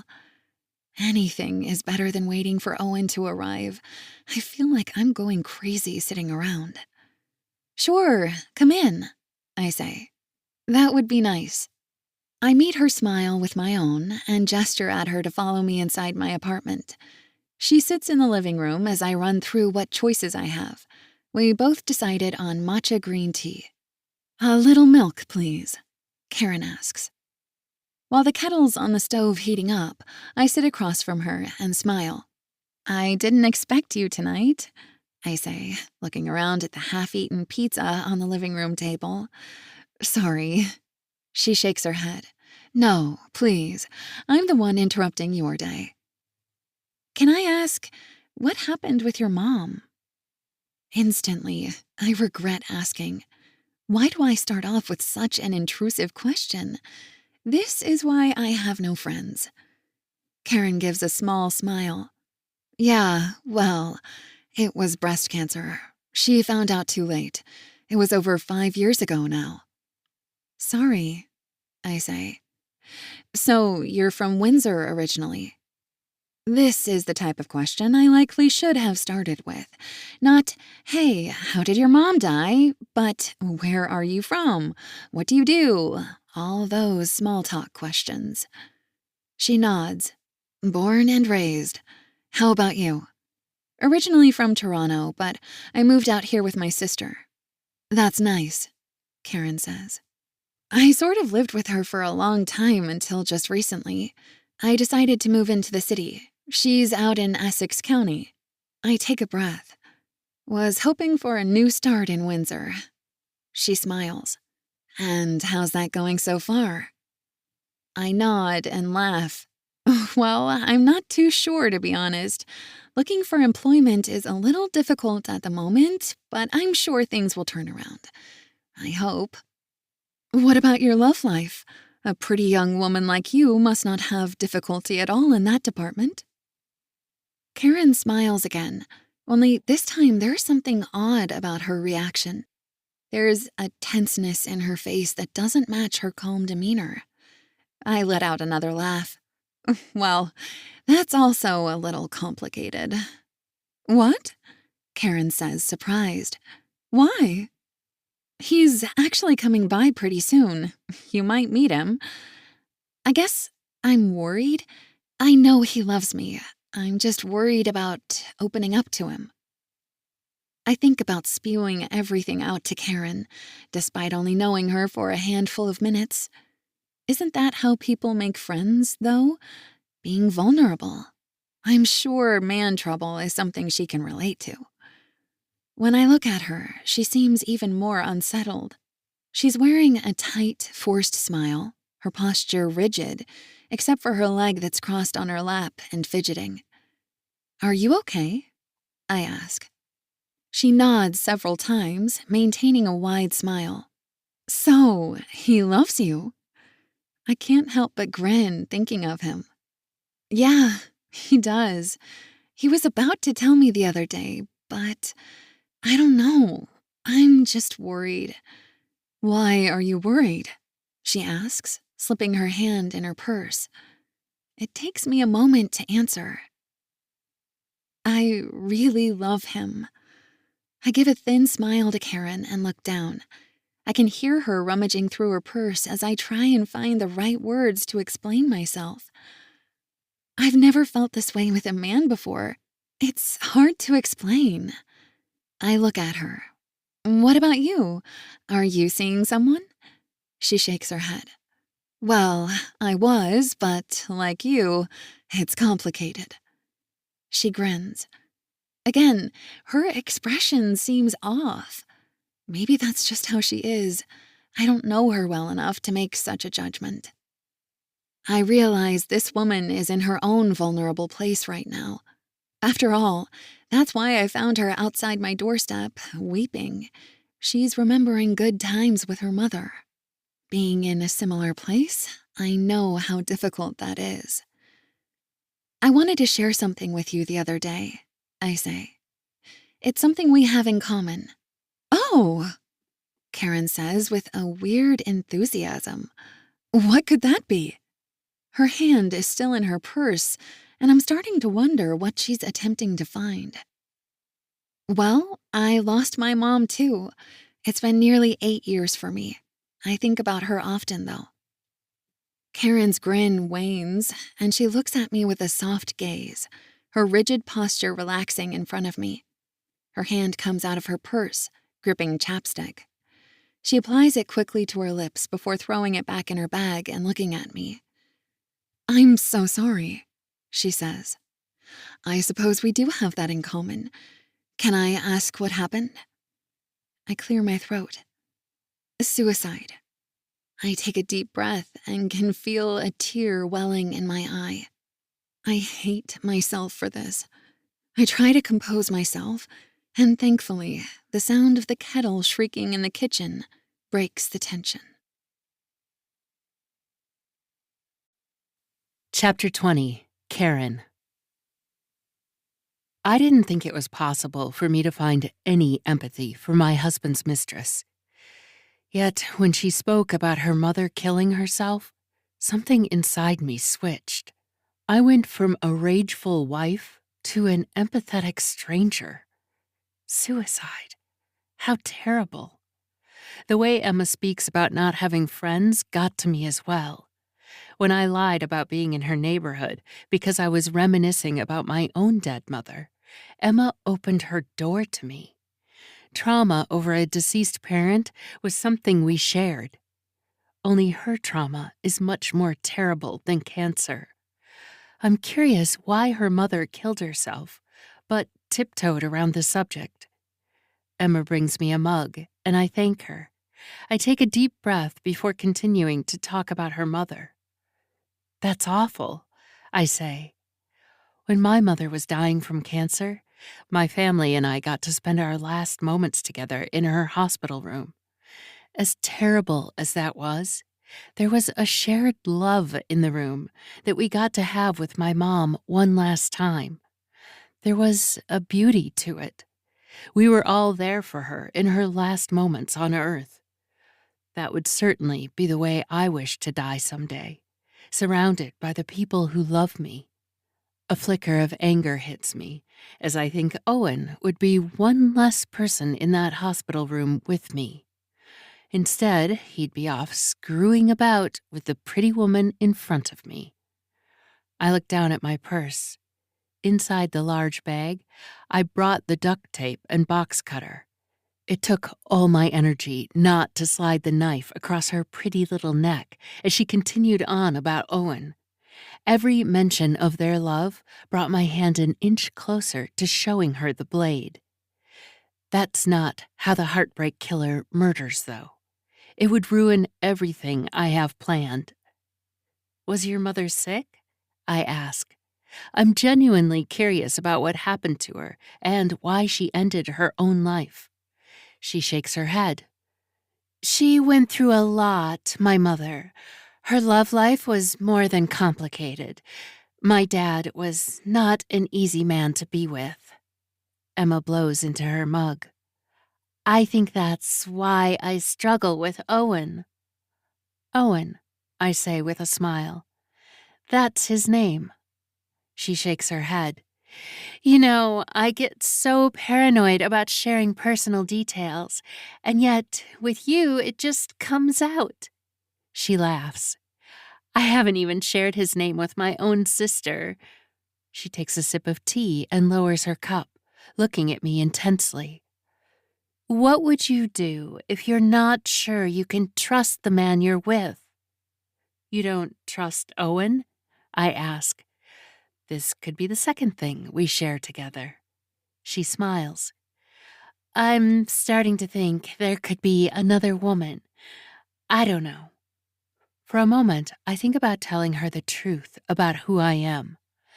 That's until she continues to open her mouth and more disgusting words come out. She shakes her head.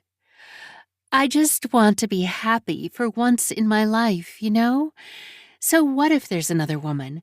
What if, I don't know, worst case, he's married? Maybe he's on the outs with his nagging wife. She laughs. I can feel my face drop as she talks. Realizing how upset I must look, I do my best to put on a grin as she continues to dig her own grave. I don't know, she says. If there is another woman, maybe he's in the process of breaking things off with her. I take a deep breath and take a sip of tea. The hot water burns my lips, but I hide the pain as I think about reaching back into my purse. Relationships are built on trust, I say, putting my mug on the coffee table. If he's willing to break the trust he has in another relationship, why do you think you're so special that he won't do the same to you someday? She lowers her head. I may not have physically hurt her yet, but my words had an impact.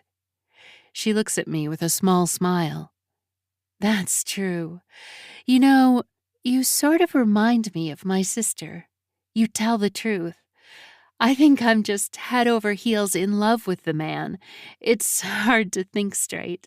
I mean, he's perfect. Handsome, smart, funny.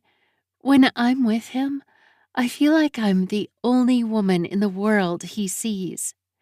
I've never felt that way before.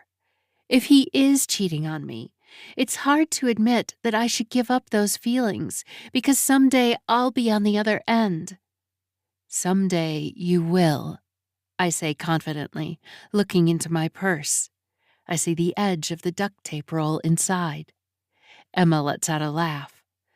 Too much information, I know, but the man is really good in bed. She laughs again, and I pretend she's funny, even though I consider choking her. I don't let my dark thoughts take over.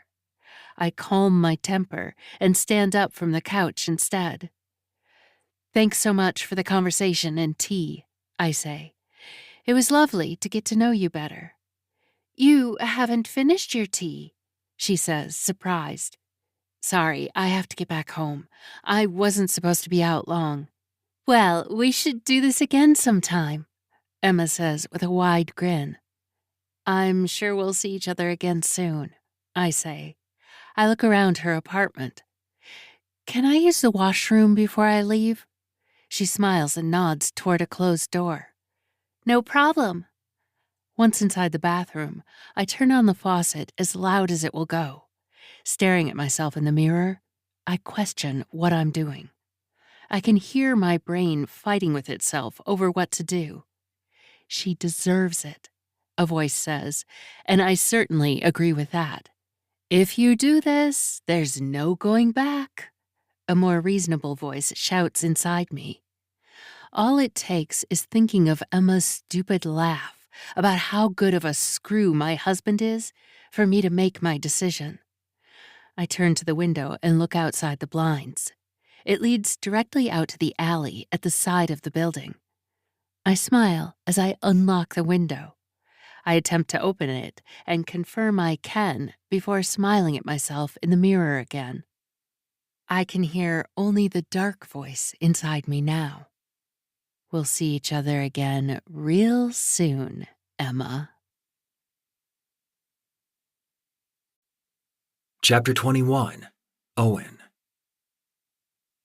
It's past 8 at night by the time Karen comes home. We barely talk as I rush out the door. Before leaving, I let her know that daddy duties were completed. Bath time with Chloe? Check. Changed into pajamas? Check. Snack.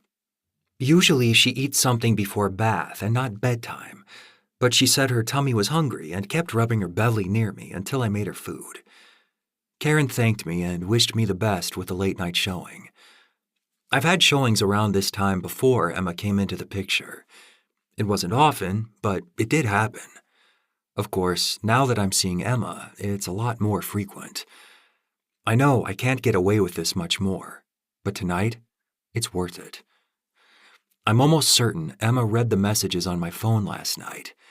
While part of me thought about feigning being upset about my privacy being broken, I know if I want to keep this relationship strong, I can't keep lying. The more I build our relationship based on that foundation, the more doomed we are. The question is, how can I tell her the truth? Not the whole truth, of course. If I do, I'm sure she'd leave me instantly. I couldn't handle that. At least one complication in my life may have improved. Alexandria. She hasn't called or texted since we met in the parking lot this morning. Besides meeting Emma, all I can think about was how I handled myself with Alexandria. I can still see her face, her eyes, as my hand gripped tighter around her neck. It wouldn't have taken much for me to end that complication in my life entirely. After she threatened to tell my wife and daughter about our past affair, I couldn't think straight.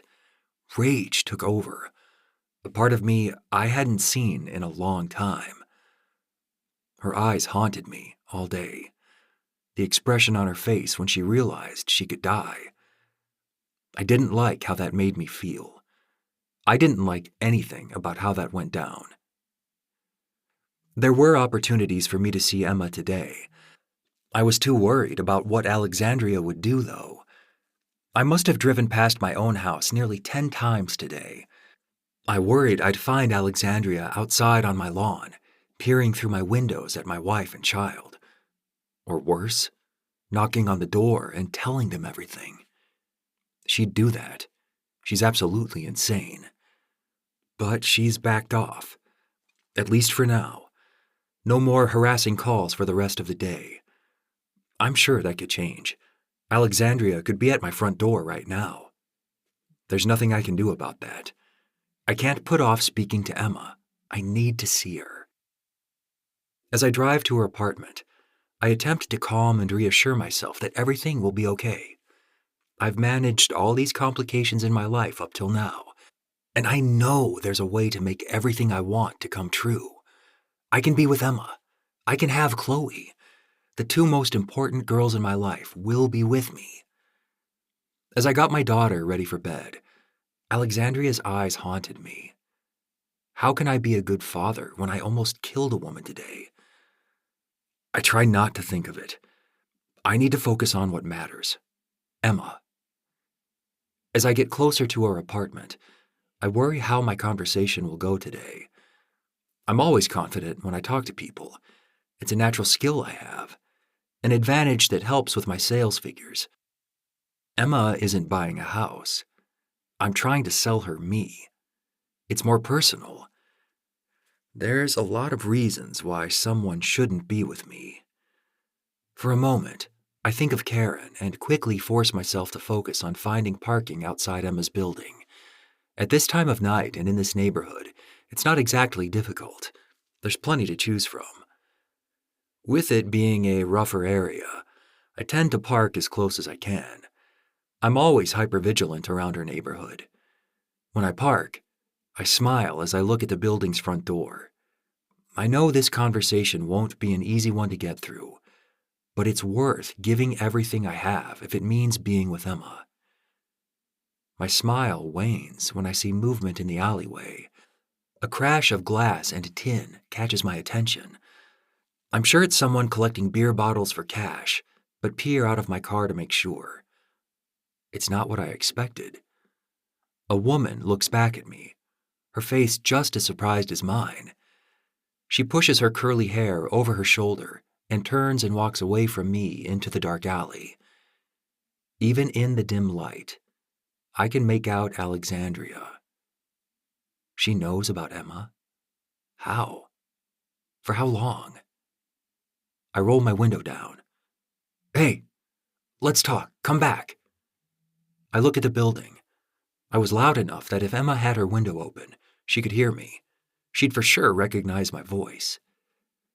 Alexandria doesn't stop, and instead hurries down the alley. My body tightens and my hand grips the steering wheel. I'm squeezing it so hard that I feel I could rip it off. I put the car in drive and quickly make my way around the corner to cut her off. I park and hide near the exit of the alley, every so often peering around the corner. Already, I can see her slim silhouette coming towards me. Every so often, she turns her head to look back from where I called out to her. She hasn't seen me yet, and I make sure to stay concealed. The smell of garbage from a Chinese restaurant dumpster keeps me company as I wait patiently for Alexandria to come into view. When she does, I jump out quickly, grabbing her with both hands. "Let me go!" she shrieks. "Shut up!" I yell back. With one hand gripped on her forearm, I put a finger to my lip. "Stop yelling," I say in a calm voice. I'm not sure if it's my face, which I'm sure is full of rage, or how tight I'm holding, but she gives me that look again, the same wide expression she had from earlier today. I could have killed her in that parking lot. Part of me wonders if there were not so many cars driving by, if I would have released my grip from her throat. Now it's dark. We are concealed in an alleyway. Nobody is here. I turn my head and look at the dumpster behind me, the smell of cold noodles still striking my nose. When I look back at her, I do my best to lighten my features and calm myself. "What are you doing here?" I ask, not releasing her arm. "You told me you couldn't be with me because you're married. Then I found out about this girl." I shake my head. "How do you know about her?" Alexandria doesn't answer. I tighten my grip on her arm and force her closer. "How long have you been following me around?" "Enough to know everything," she says with a devilish smile. "I know everything I need to ruin you." "Alexandria," I say, taking a deep breath.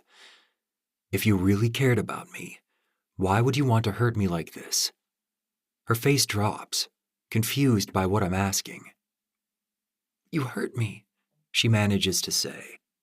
I look at her, taking in the wet eyes that no doubt will turn to full-on tears soon. I let go of her arm and take a step back. "I never wanted to hurt you. I just worried." As I think of the words to say next, I instantly regret that I didn't choose them better. What we had was special, it was. I wasn't ready. She huffs. "And you are ready now? You know I treat you better than her. She can't keep up with you like I can." I know. I lie. Listen, I think of you often. Back when we were together, I worried what would happen if things didn't work out.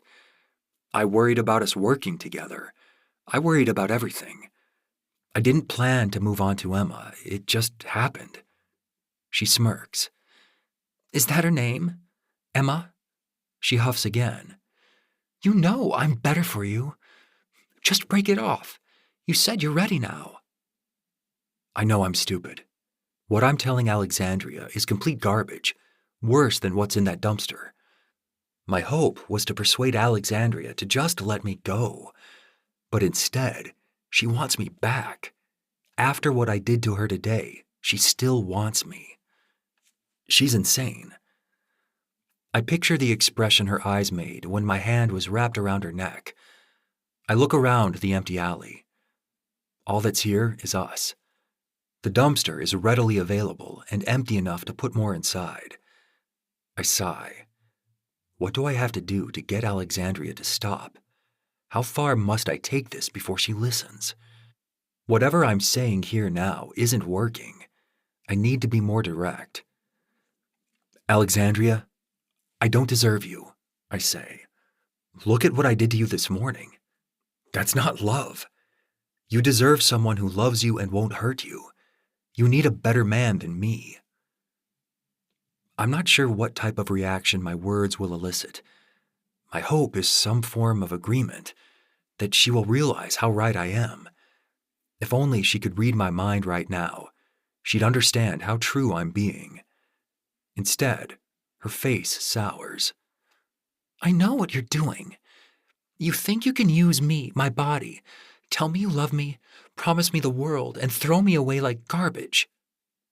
I turn and look at the dumpster again. I attempt to calm myself, but it's getting harder.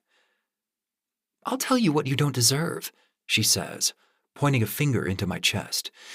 Your wife, your child, or your pretty girlfriend. Stop, Alexandria, I demand, taking a step towards her. Just stop. Or what? She says with a thin smile. You'll hurt me again? She turns and looks down the alley towards Emma's apartment. You're not the only one who can hurt people. Her words strike me, and I worry what they mean. Does she plan to physically hurt Emma? I take a deep breath and find my next words carefully. Please, let's cool off. Today has been a real emotional one. I never wanted to hurt you this morning, and I know you love me. I know that. I know you don't want to destroy me. Let's just take a breather. Let's take some time to think about what we have. You just want to go to your girlfriend's house, she says with a tone. Emma. She says her name mockingly. I shake my head. I'm not. I'm going to go home. I won't see her. Promise me you'll go home too. Let's not make this worse tonight. Let's both sleep on this, and we can talk more tomorrow. Is that okay? She pauses a moment and lowers her head. Fine, but we need to talk tomorrow. I nod. Good. Promise me that you'll leave here, though. When she nods back, I wonder if she's just as full of it as I am. Chapter 22, Caine. Another late-night showing with clients. Does he think I'm stupid enough to believe such a thing? Even if I didn't know the actual truth, I'd like to think I would have pieced his infidelity together easily. His lies are so shallow and obvious. Yet he brandishes his charming smile while telling me lie after lie, thinking his dumb wife doesn't know better. How narcissistic is he that he thinks nobody is on to what he is? A cheater. At one point, I saw my neighbors, Alice and Jason. They were in their living room, the blinds open. They had wine, and I could hear the faint sound of music from my house as I watched them in the dark. At one point, I saw them slow dance. I must have watched them from my house for over 30 minutes, mesmerized by what a happy marriage could look like. They looked so happy that it made me sick. Part of me wants to knock on their door and show them why there's nothing to be happy about in this world. It all goes to shit. The more I think about my third interaction with Emma, the more I hate him. The more I hate her as well. She actually said to my face, "Who cares if he's married? Who in their right mind says such a thing?" If only she knew who she was saying it to. If only she knew what was in my purse. I thought about ending it there, taking out the knife and murdering her quickly. I'd have to apply the duct tape after she was killed, though.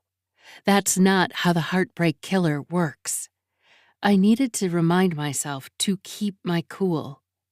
The heartbreak killer had more fun with their victims, binding them and taunting them before they killed. I can see the appeal. I want nothing more than to end the pain I feel by taking out my anger and frustration on his pretty girlfriend. Who cares if he's married? I let her words sink in, reminding me why I wanted to do this. I felt pity and sadness for her after she mentioned her mother.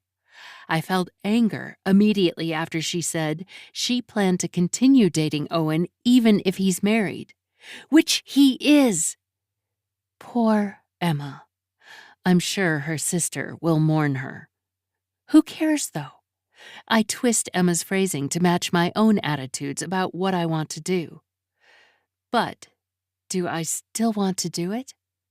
I've been at home for over an hour now, sitting on the edge of my bed, trying to let my emotions direct my actions. It's not working. My body is resisting. Instead of putting Chloe to bed, I should have driven her to my dad's house for a late-night visit. I haven't figured out a reason for the emergency errand that I need my father to watch Chloe for. My hope was to figure out a reason for the last-minute visit on the way to my dad's, but my rage is blinding. That, and my hesitation. He deserves what's coming. Owen's been asking for it for a long time. He thinks he can continue to ruin my life, talk to me like I'm stupid while he bangs his whore. She deserves it too. Even if she doesn't know who I really am, she told me to my face the person she was. The kind who doesn't care if he's married. She only cares about herself, about being happy, she said. Emma doesn't deserve happiness. She's a homewrecker. Is she really, though? She doesn't know for a fact that Owen is married or is seeing another woman. She could be just processing her own emotions. She fell for Owen's charms and lies, just as I had. Can I blame her? I cover my face and shake my head at my indecision and inaction. If I really wanted to go through with what I want, why am I still sitting on my bed? The plan is easy. Too easy now that I've unlocked the bathroom window. Go to her apartment, open the window, climb through, wait until she's vulnerable. Kill her.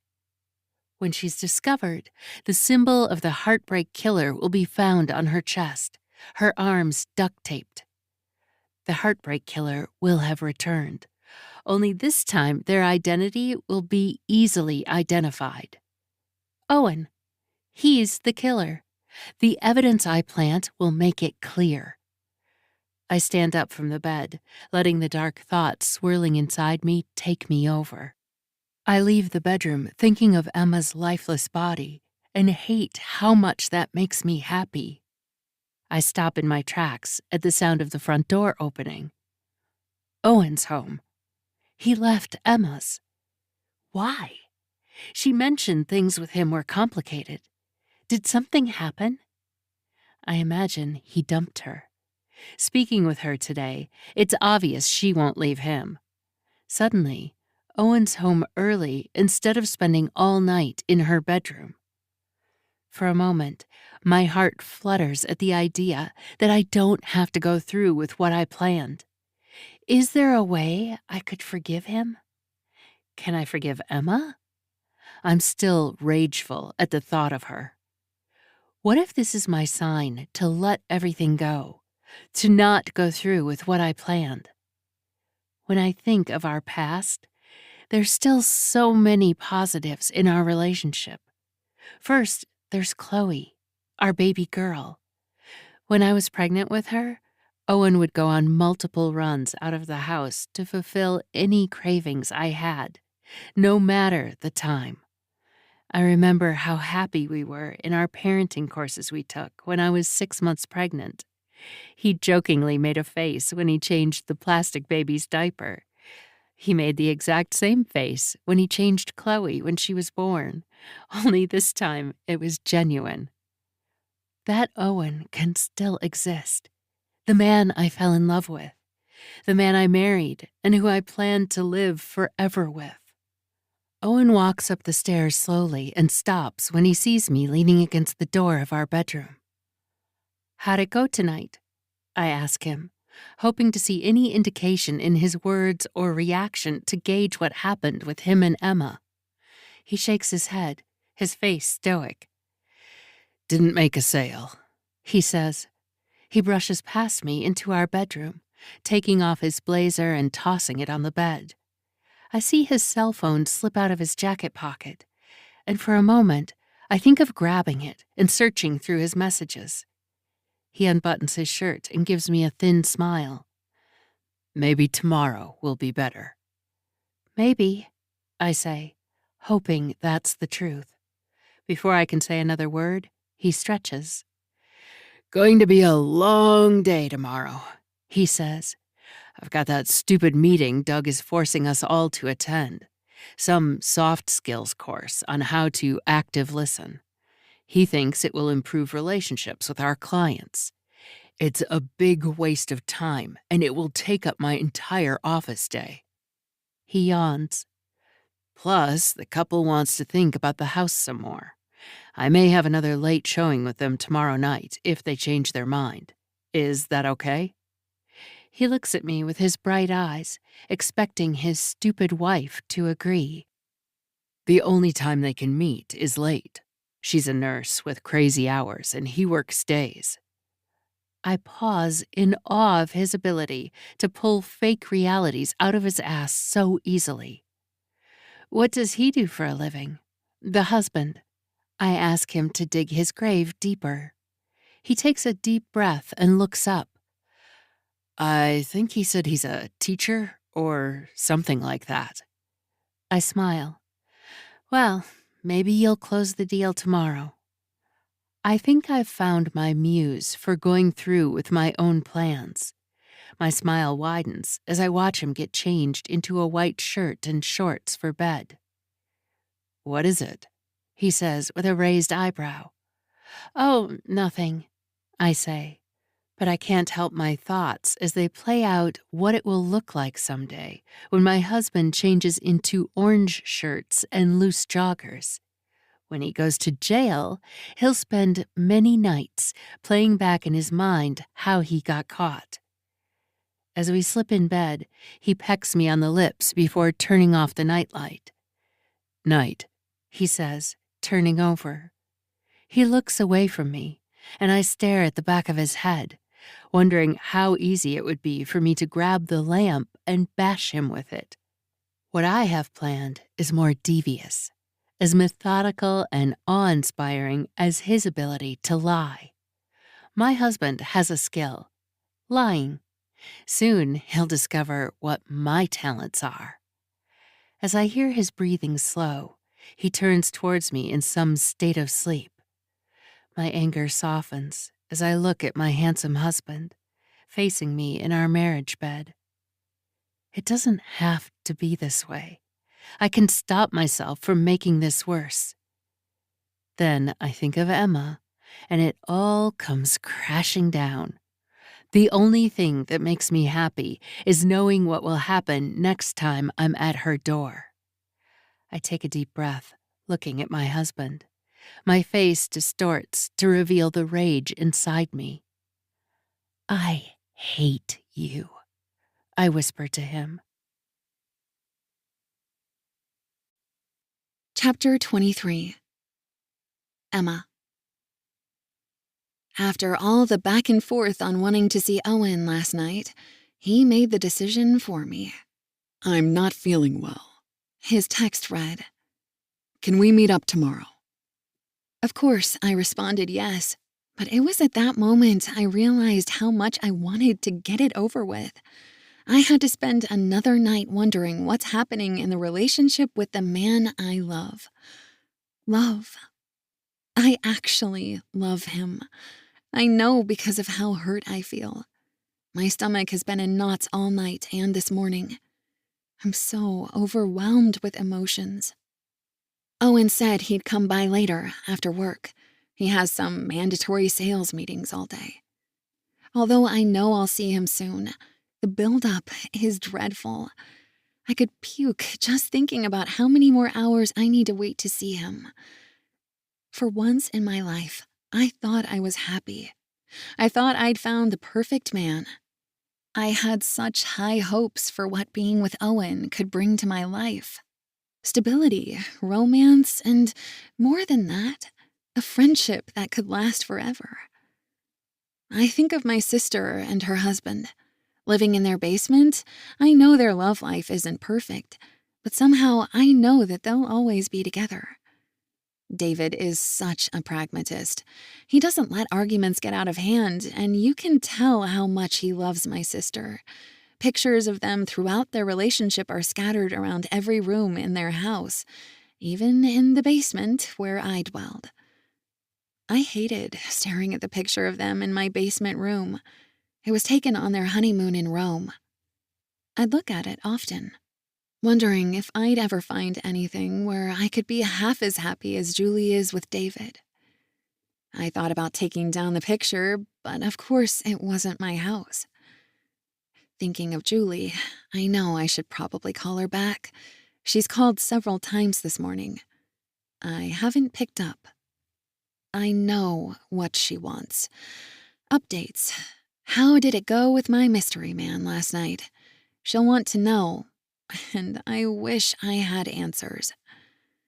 As if wanting to torment myself more, I dial her number on my cell. She picks up quickly. "Hey," she says. "Are you okay? Did it go bad last night?" There's a long pause before she continues. "Sorry, I was just worried about you." "He didn't come last night," I say, lowering my head and sitting on the couch. "He said he wasn't feeling good." "Ugh!" My sister groans, feeling my frustration. "We should follow him or something. Maybe you can figure out what's happening that way." I nearly smile when she says we. She really does have my back. "I don't want to be that kind of girlfriend," I say, taking a deep breath. "Besides, he says he's coming over tonight. What are you going to do if it's the worst case with him? If he's with someone else?" I lower my head. I don't know. "Well, Julie," I say with a harsh tone. "Stop. I know you mean well, but I'm just having a hard time. I don't know what I'll do or how I'll respond." I think of that picture of David and Julie in the basement and can feel a tear welling in my eye. I hate how emotional this is for me.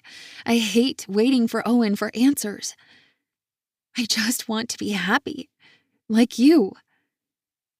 There's a long pause on the phone before Julie responds. "It's going to be okay, Emma. You don't need a man to be happy in life." I sigh. That's easy to say when you're happily married with a beautiful child and a large house. White picket fence and all the stereotypes of what a dream life looks like. Wasn't my dream life supposed to start with Owen? There's another pause before Julie says a word. "You're not drinking again, are you? It's okay if you are. I just want you to be honest with me." I shake my head even though she can't see me. "No, I'm not. I promise on everything that means the world to me. I promise on Rowan I'm not drinking." "Stop, Emma," she pleads. "I don't like it when you talk like that. You shouldn't swear on my son." "I just want you to believe me when I say it this time," I say. There were many times when she did, and I lied. There are many things I regret lying about. I really thought I had something special with him. Well, you still haven't talked to him. Maybe there's an explanation. Maybe something else is going on. You don't have to jump to the worst case before talking to him. I don't respond because I know the answer. My life is terrible. I'm terrible. I'll never be happy because I don't deserve it. I let out a sigh. If I'm right and there is another woman, I don't know what I'll do. I feel like I'm going insane just waiting for Owen to see me. "Maybe I should just go back to your house," I say, giving up. Maybe that's where I'm supposed to be in life. "Emma, stop," she pleads again. "You deserve to be happy. You deserve to find someone who loves you, but you don't need to force it. Someday, that person will come into your life. I promise you." I let her words sink in. Before I can say anything else, the buzzer goes off. "What's that sound?" Julie asks. "It's the front door," I say. Someone's buzzing my apartment. Hold on. I leave my apartment and open the front door. My phone nearly drops out of my hand when I see who it is. Chapter 24. Owen. I smile when Emma opens the door.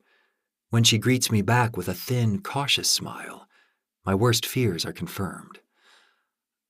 "I have to let you go," she says, and puts her phone in her pocket. She looks at me, and I know something is wrong. "I brought coffee," I say, "from our place. A venti blonde vanilla latte. I probably got something wrong, but this is the best I can do." I stretch out my hand, the warm coffee heating my palm. She doesn't take it immediately, but reluctantly does. "You messed up a little. A venti iced half-sweet blonde vanilla latte. Close enough." She looks at me, pursing her lips. "Are you feeling better today?" She examines my face like an FBI investigator questioning a killer. I shake my head. "Not really, and I can't stay and talk. I just wanted to come by to start my day nicely by seeing you." She doesn't respond. I lower my head. "You saw the text messages on my phone the other day, didn't you?" There's no point in pretending otherwise. She slowly nods. "I know we have a lot to talk about," I say, "and I have some things to explain to you. I'll go over everything with you, okay?" "I just want to know the truth, Owen," she says. "That's all I care about." I nod. "And you deserve it." I look around outside. "I'll come back as soon as I'm done at work. We can go over everything together." Out of the corner of my eye, I see someone walking down the street. I turn to make sure it's not her. Emma looks too. Once I confirm it's not Alexandria, I turn back to Emma with a thin smile, trying my best to convey in my facial reactions how I'm feeling. "It's just important for me to tell you before we meet again tonight that you know how much I love you, Emma." She lowers her head. "Owen." I wave my hand in my defense. "I'll explain everything, but you need to know that. I love you, Emma. I love everything about you. All I want to do is spend every moment with you for the rest of my life." Suddenly, a grin appears across her beautiful face, and I smile back. I could jump up and down in joy at how great I feel at this moment. It's not how I wanted to say it, but I needed to before I see her tonight. "Owen, I can't say that back right now," she says. "We need to talk tonight." I nod and grin. "I know we do, and I have a lot to say."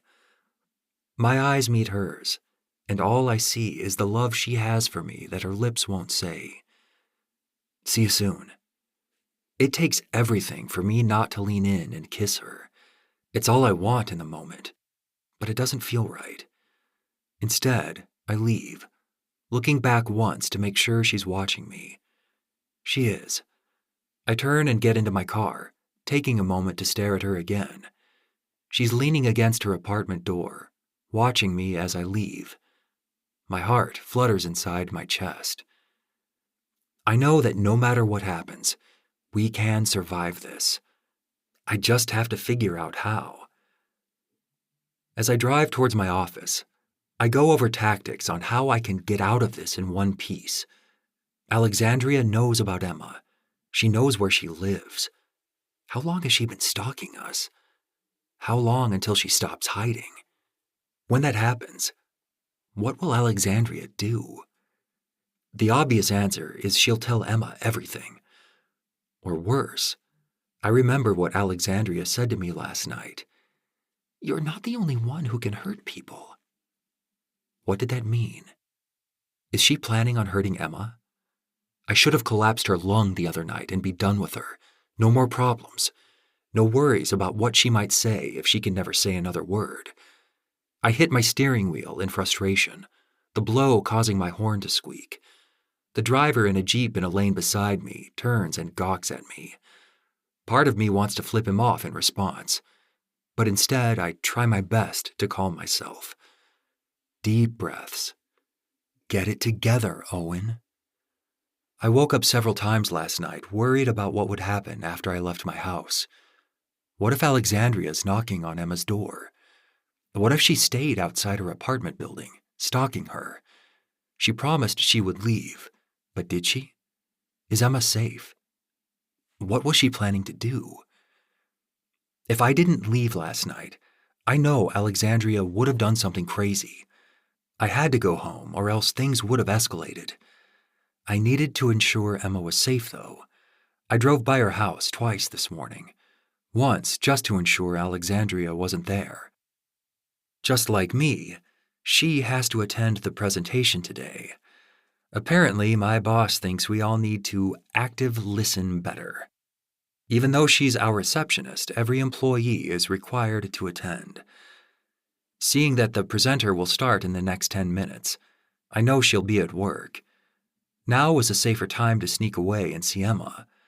I needed to make sure she was okay. I couldn't start work without seeing her. I also needed to know if Alexandria spoke to her last night. When Emma opened the door, I feared the worst, that she'd met with my ex-girlfriend, that she knew about Karen. She knew everything. That's not the case, at least for now. But I know something is going to happen soon. The question is, how much do I tell Emma? A crazy ex-girlfriend could be easy enough to explain. My life with the other woman who shares my bed may be harder to swallow. I arrive at work with only a minute to spare before the presentation begins.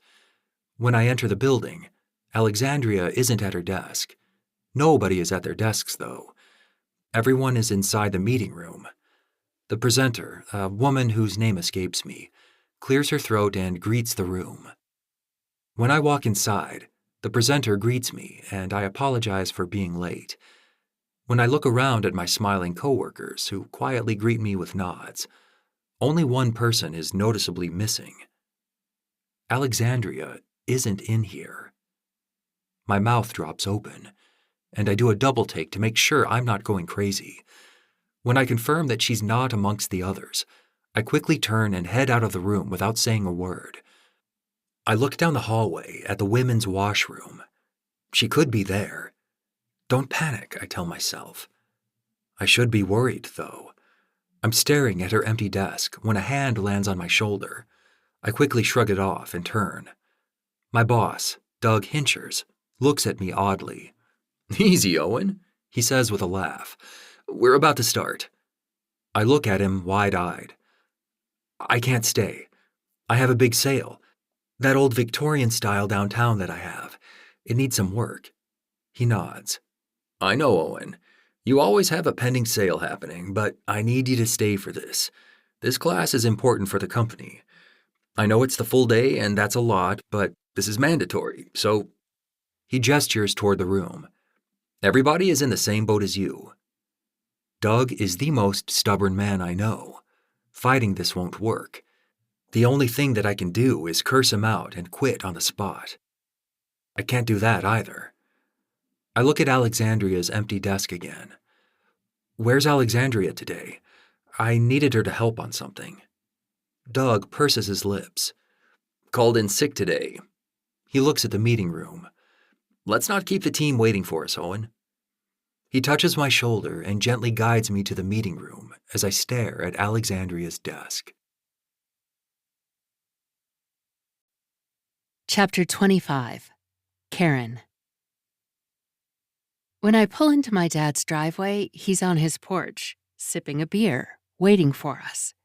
It's a little past noon, and an odd time to be drinking, especially when he's watching my child.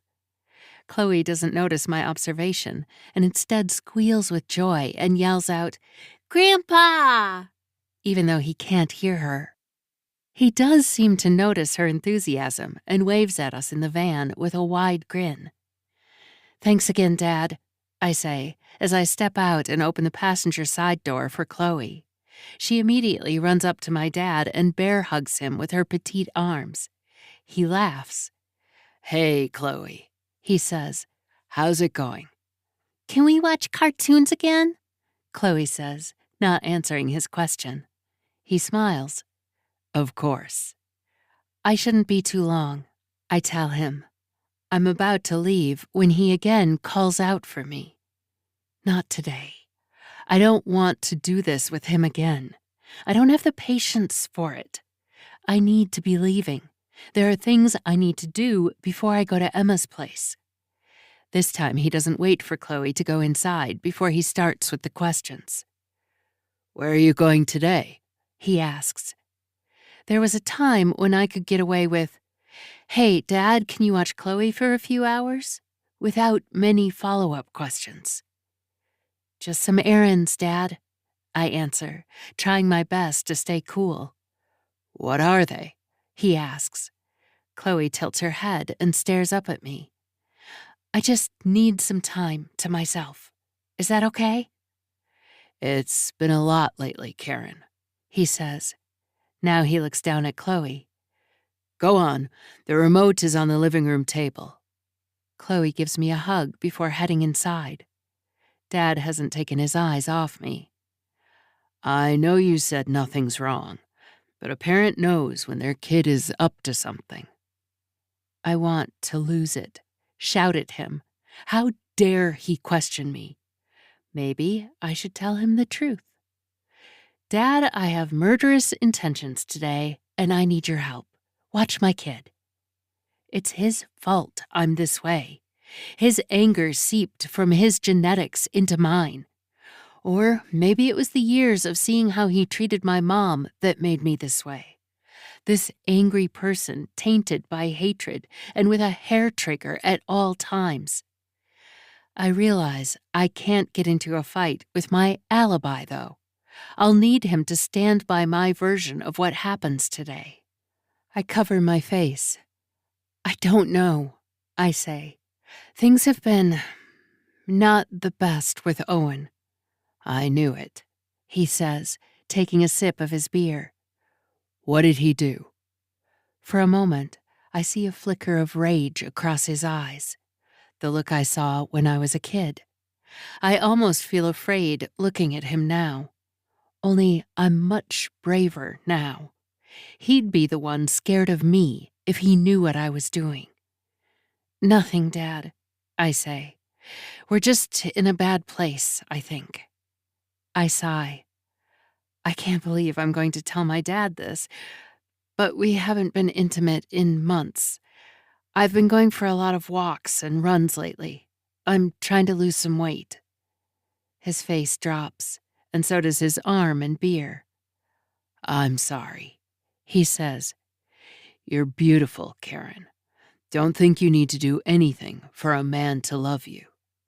I let out a laugh. I don't know what's funnier. The support my dad is showing me that I never, ever anticipated him being emotionally capable of, or his good advice. I just want to feel better, I say. I've been working on myself.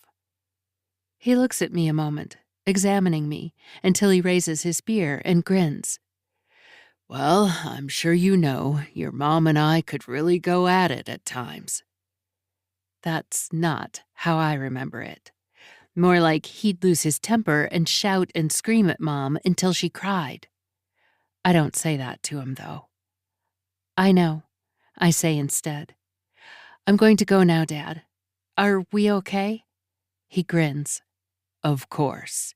You can always bring Chloe over.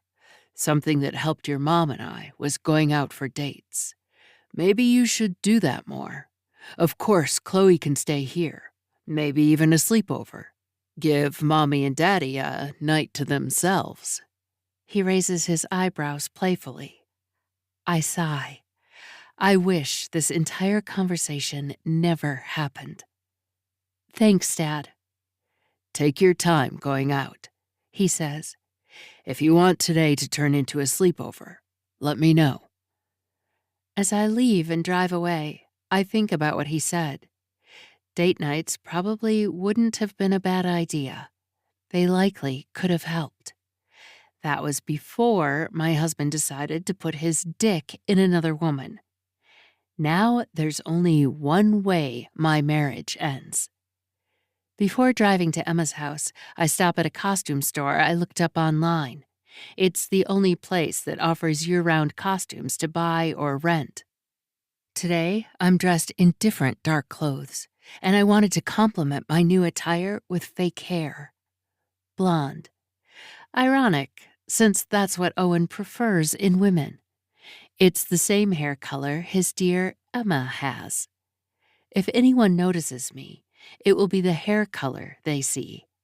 I brought red lipstick as well, another distraction to throw off my identity.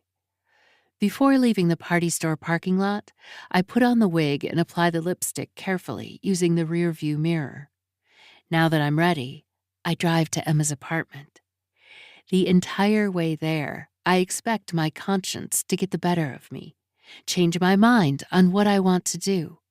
Hear the little angel in my head fight with the devil over what course of action to take. It's strangely quiet in my mind.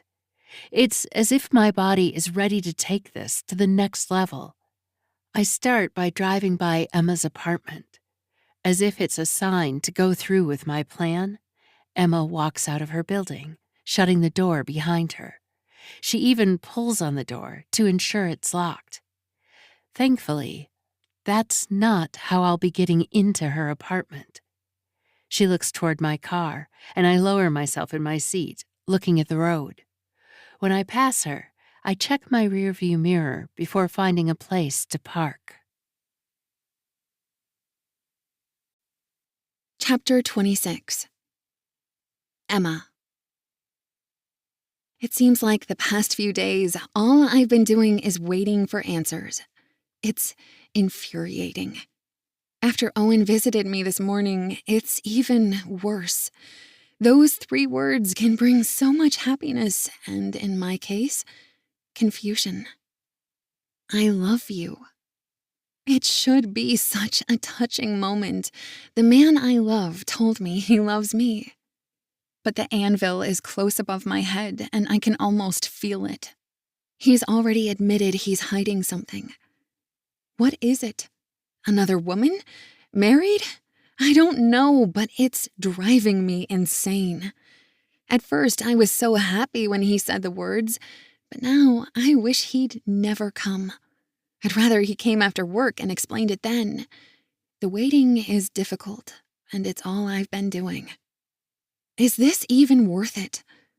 Deep down, I know the answer. Yes. No man has ever made me feel this way. I never felt as certain in my life that I was made for another as much as I felt it with Owen.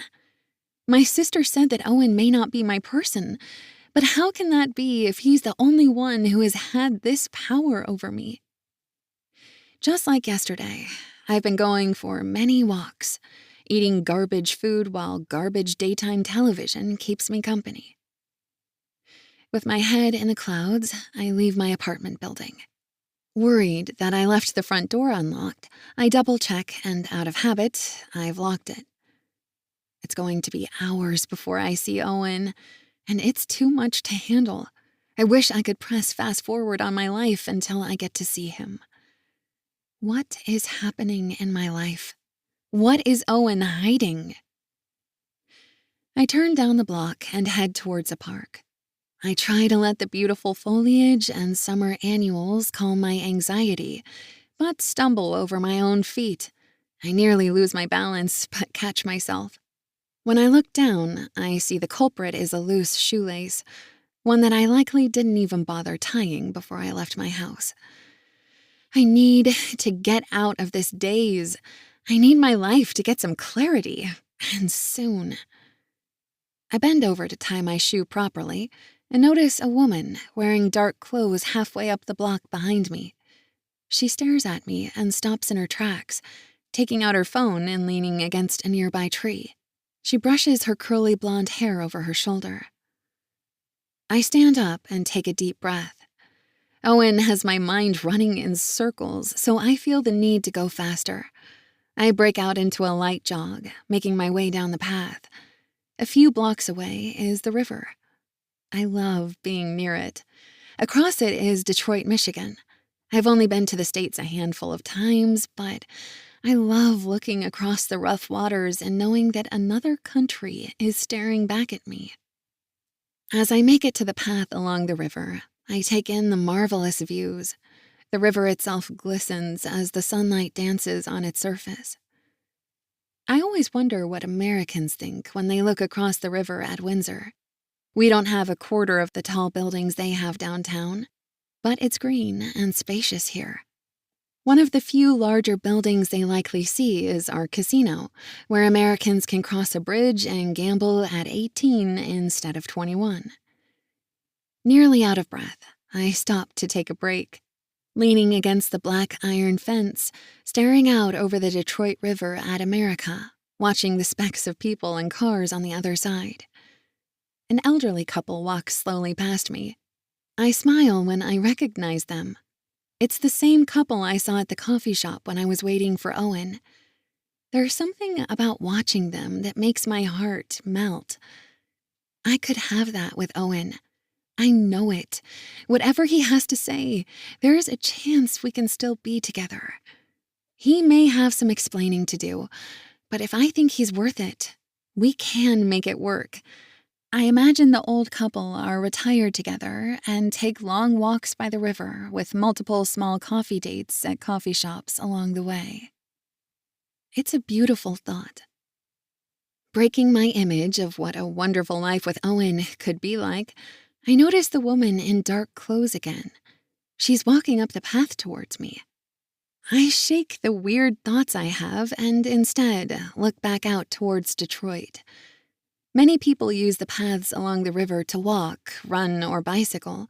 The woman likely lives downtown as well. But I can't shake the strange feeling. I continue to walk down the path.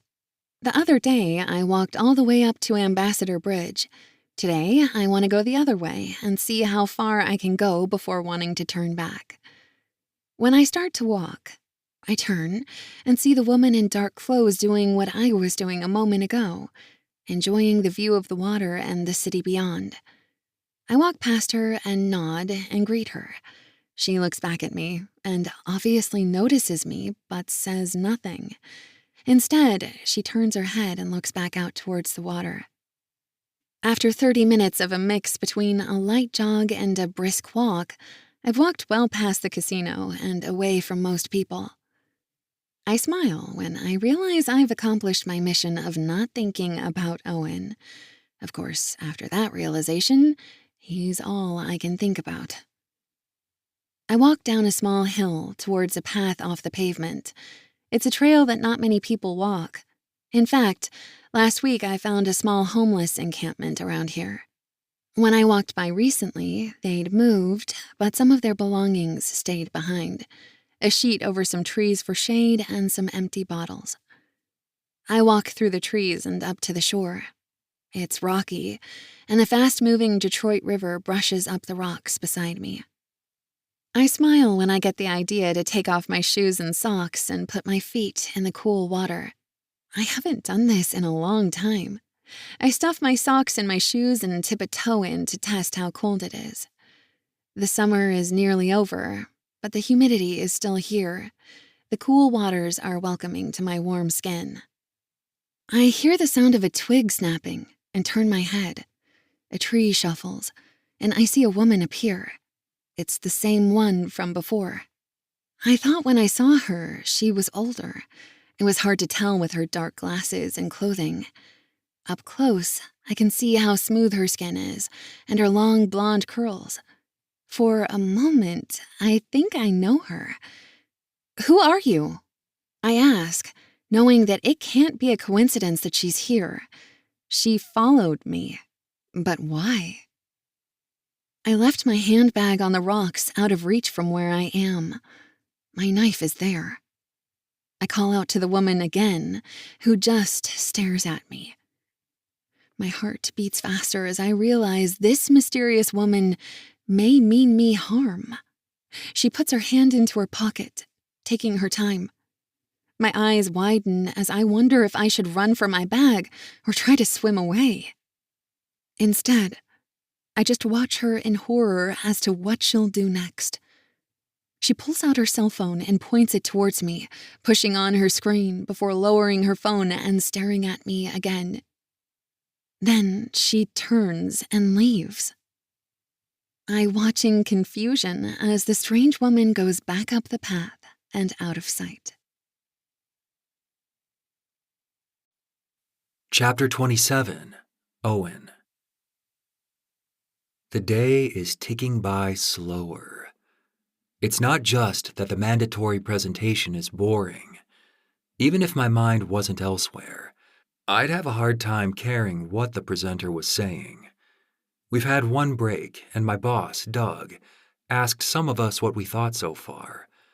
A few colleagues nodded their heads, and one kiss-ass mentioned that the soft sales skills they were learning could be really helpful with an open house they have next weekend. I wanted to roll my eyes at the thought that anybody could get much use out of this. Of course, when I tried to leave again, Doug stopped me. This was required. I wish I'd had the common sense to call in sick. Every so often, I peer outside the meeting room towards reception, hoping to see Alexandria come in. I know that won't happen. The real question I have is, where is she? She's not sick. I know that much. There was no cough or sneeze coming from her when I caught her stalking my girlfriend. No, she's not at home, sick. She's too busy ruining my life. That narrows it down to two places: my house near my wife, or near my girlfriend's apartment. During the break, I even attempted to call Alexandria, but now it was her ignoring me. "Where are you?" I texted her. "Are you really sick? Please don't do anything. I mean it." My blood boils as the presentation starts up again, and I'm forced to sit in a room listening to some woman blab on about how to listen better. As the presenter talks, my phone goes off. I apologize as I silence it. I don't hide that I'm looking at my cell out of instinct as I'm about to slide it back in my pocket. We're realtors. We live and die with our phones in our hands. It shouldn't make a difference, even though I see Doug giving me a stare that suggests he's not happy. It's a text back from Alexandria. "I saw you today on your private coffee date with her. Maybe I should have some quality time with Emma as well. What do you think?" My eyes widen, and I quickly start to tap on my screen furiously. "Alexandria, leave her alone. Don't..." Doug whispers at me. "Put it away, Owen. You can talk to clients after." I ignore him completely and attempt to finish my text when a picture pops onto my screen. It's Emma. She's standing in water, looking at the camera. Her face says it all. She's confused and scared. My mouth drops open. Alexandria is near her right now. She's in danger, and I'm learning active listening skills. I stand up abruptly, causing the presenter to stop talking. The boss stands from his chair as well, his hands up as he's no doubt upset with me. "I can't stay, Doug," I say with a harsh tone. "It's personal. I need to go." "Owen?" Doug shouts as I leave the room and run out the front door, passing Alexandria's empty desk. Chapter 28, Caine. I've been standing in the dark for what feels like hours. In real time, though, it's been nearly 30 minutes. 30 minutes of going over in my head what will happen when Emma walks through her front door. Once she's comfortable in her apartment, I'll make my presence known. Part of me is excited to see her expression when I come out of her closet. I run through different scenarios in my head. In some, Emma overpowers me. In most cases, I get the upper hand. I grip the box cutter in my hand, slipping the blade in and out with my thumb. I take a deep breath, thinking about how it will feel when the knife cuts her skin. This will work out perfectly. I'll take care of Emma, plant the evidence, and leave. I'll need to hurry back to my father's house as quickly as I can, ensuring I don't get caught when I leave the apartment building through the bathroom window. The disguise will help with that. Once at my dad's, despite the hard part being done, my day won't be over. Establishing an alibi isn't easy. I'll need to seem normal, which may be hard to do when adrenaline is shooting through me. Eventually, my dear husband will come to his precious Emma, only to find her indisposed. Her pretty face won't be recognizable. All the attractive qualities Emma has, I'll take away from her. I'll call Owen's office closer to when he'll get off work. I'll try my best to time a phone call to 911, too. I'll use an outside line to do it, pretending to be someone close to the crime scene. I'll say I heard a commotion in Emma's apartment building. With any luck, the police will catch Owen red-handed in her apartment. I imagine him crying over the bed, where I'll place her body, and the police storming inside and arresting him immediately. Even after his arrest, my work won't be done. I'll have to continue the act longer. The heartbreak killer will have returned, and Owen will be the main suspect. He's not the heartbreak killer, of course, but that doesn't matter. He'll be connected to the killer forever. Instead of asking if Owen is innocent of killing his mistress, the media and court of public opinion will be questioning if he's the notorious serial killer or just a copycat. No matter which answer the actual courts arrive at, the speculation will be out forever whether my husband is the heartbreak killer. I'll have my alibi with my father. I'll have my life intact. Owen will be in jail, likely for the rest of his life. He'll rot in a cell, knowing his beloved Emma is dead, and he'll be prosecuted for her murder. For the remainder of his pathetic life, he'll be wondering what actually happened to Emma. Who killed her? Poor Emma. She misses her mother deeply. I'll help reunite them. I love everything about my plan. It oozes with the type of irony that I can't help but smile at when I think about.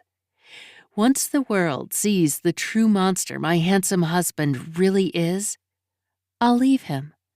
Divorce. It will be easy and understandable.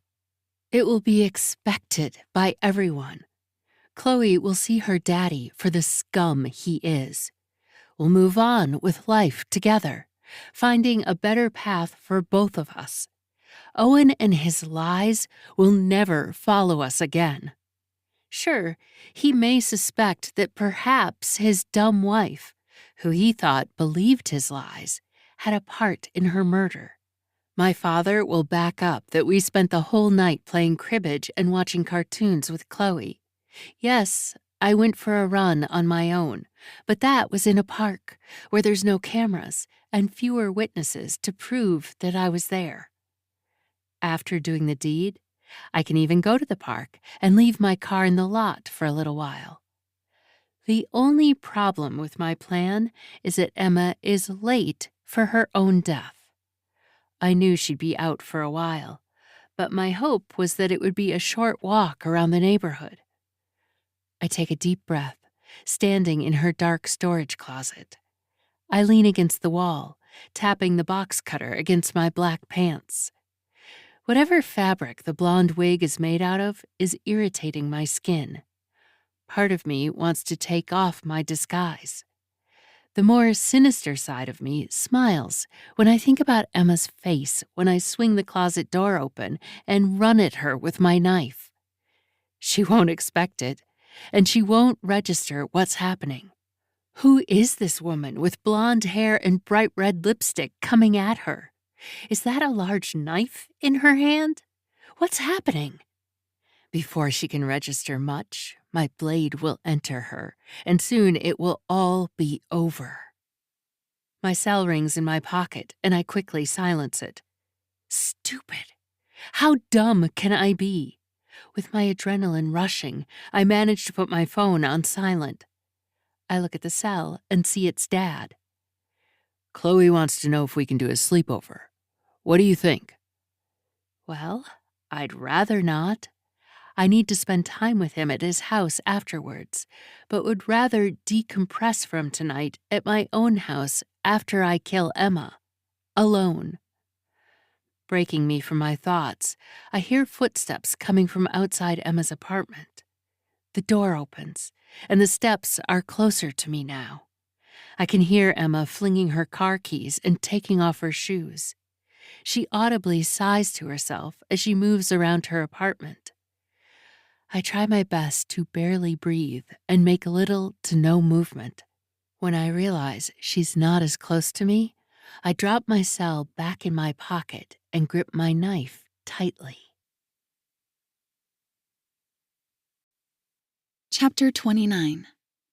Emma. Who was the woman in black who followed me? It's all I can think about as I make my way back to my apartment. I've never seen her before.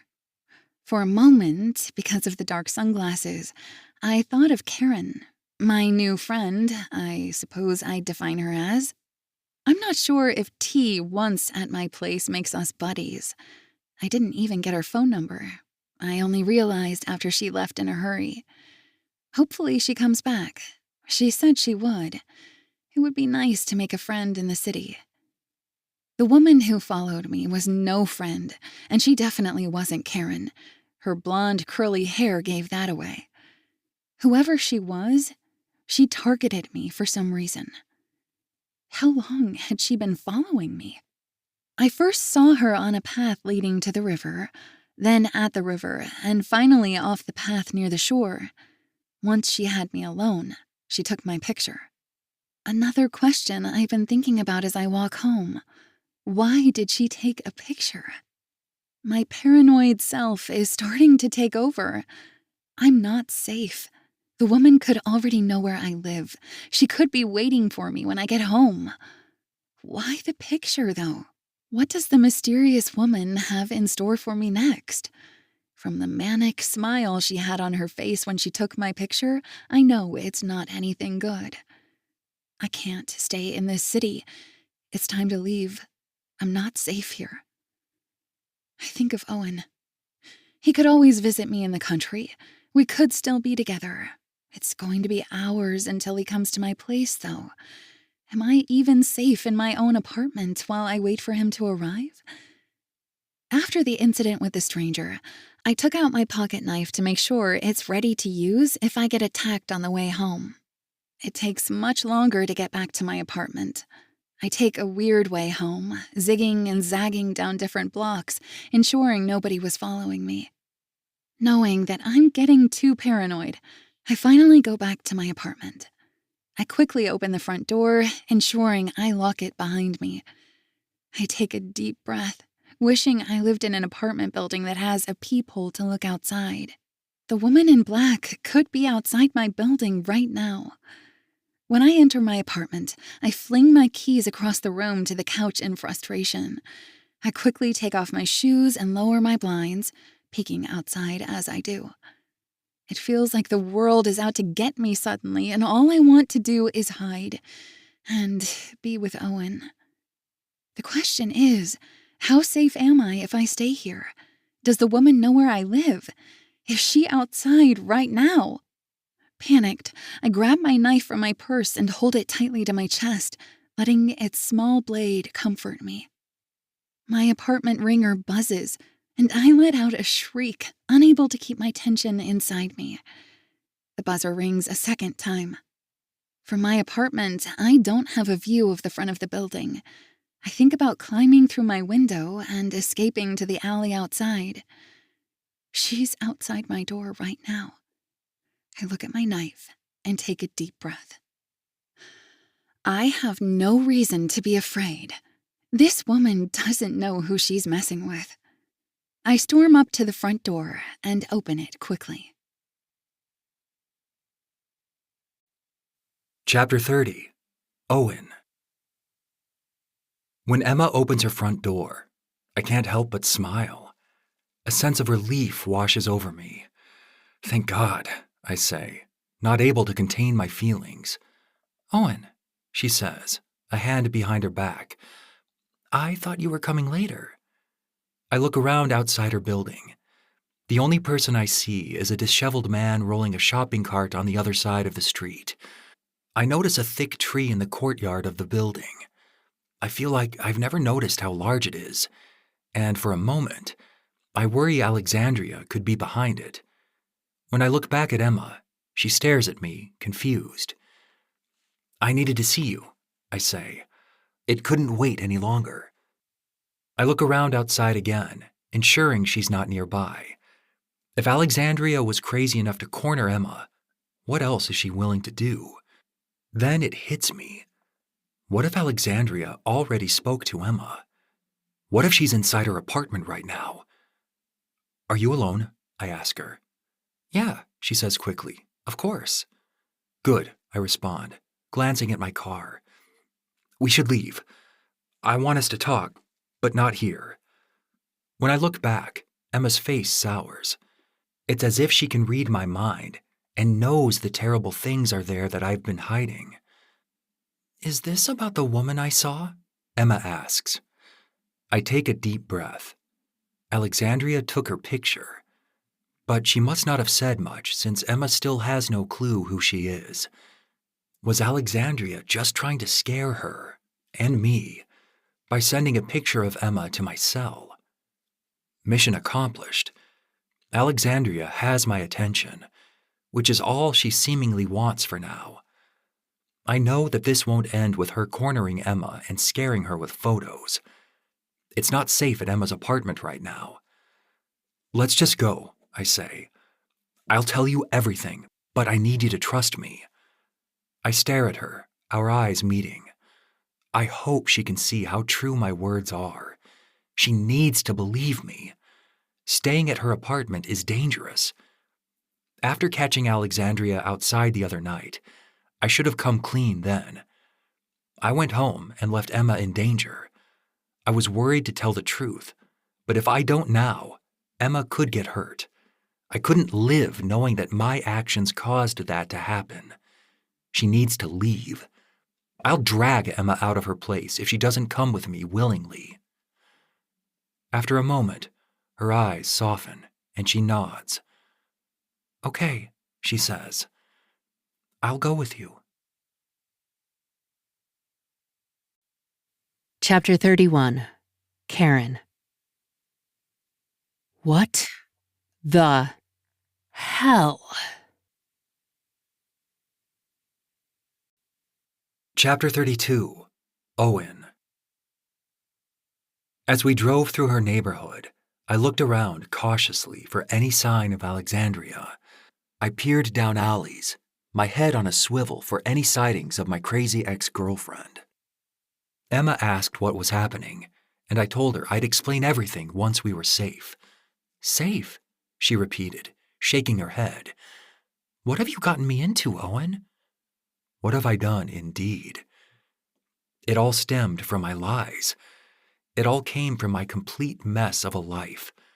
It was stupid of me for thinking I could ever be with someone like Emma in the first place, for ever thinking I should be allowed to be happy, to have something that made sense, instead of the complicated life I've been living.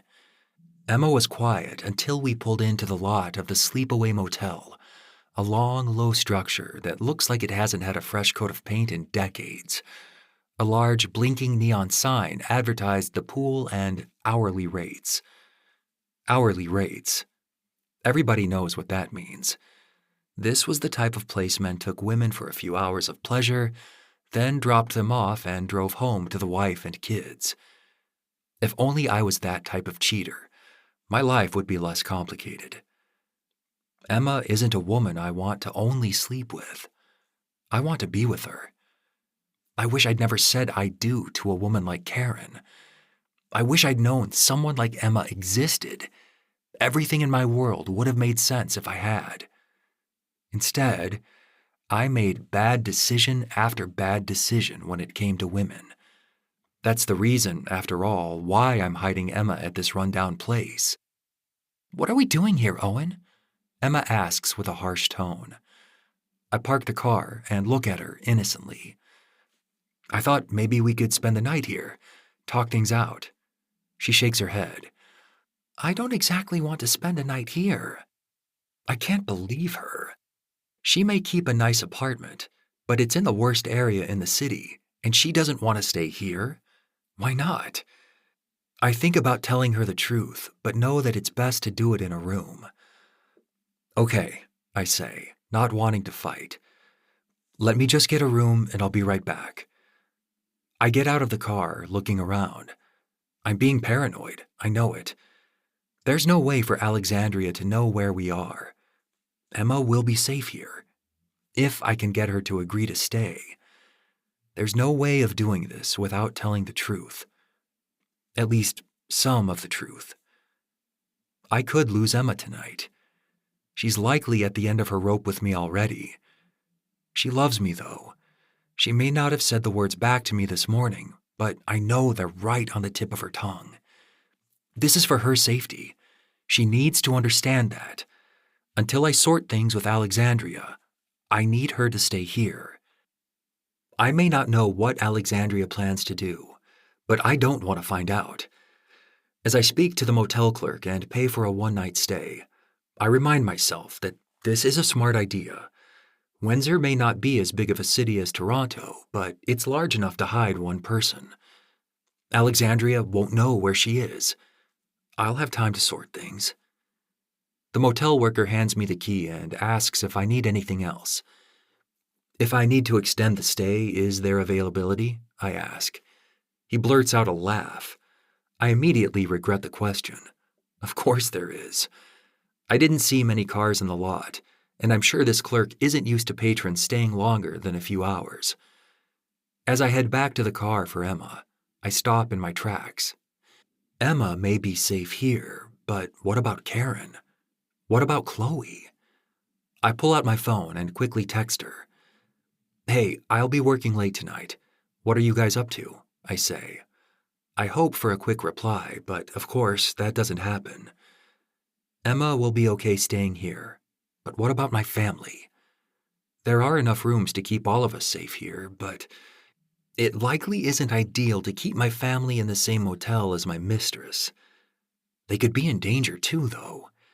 My phone buzzes, and thankfully it's Karen. At my dad's, Chloe may sleep over. Relief washes over me immediately. Karen and Chloe are safe at my father-in-law's house. Chloe will be there all night, too. Now I can focus on Emma.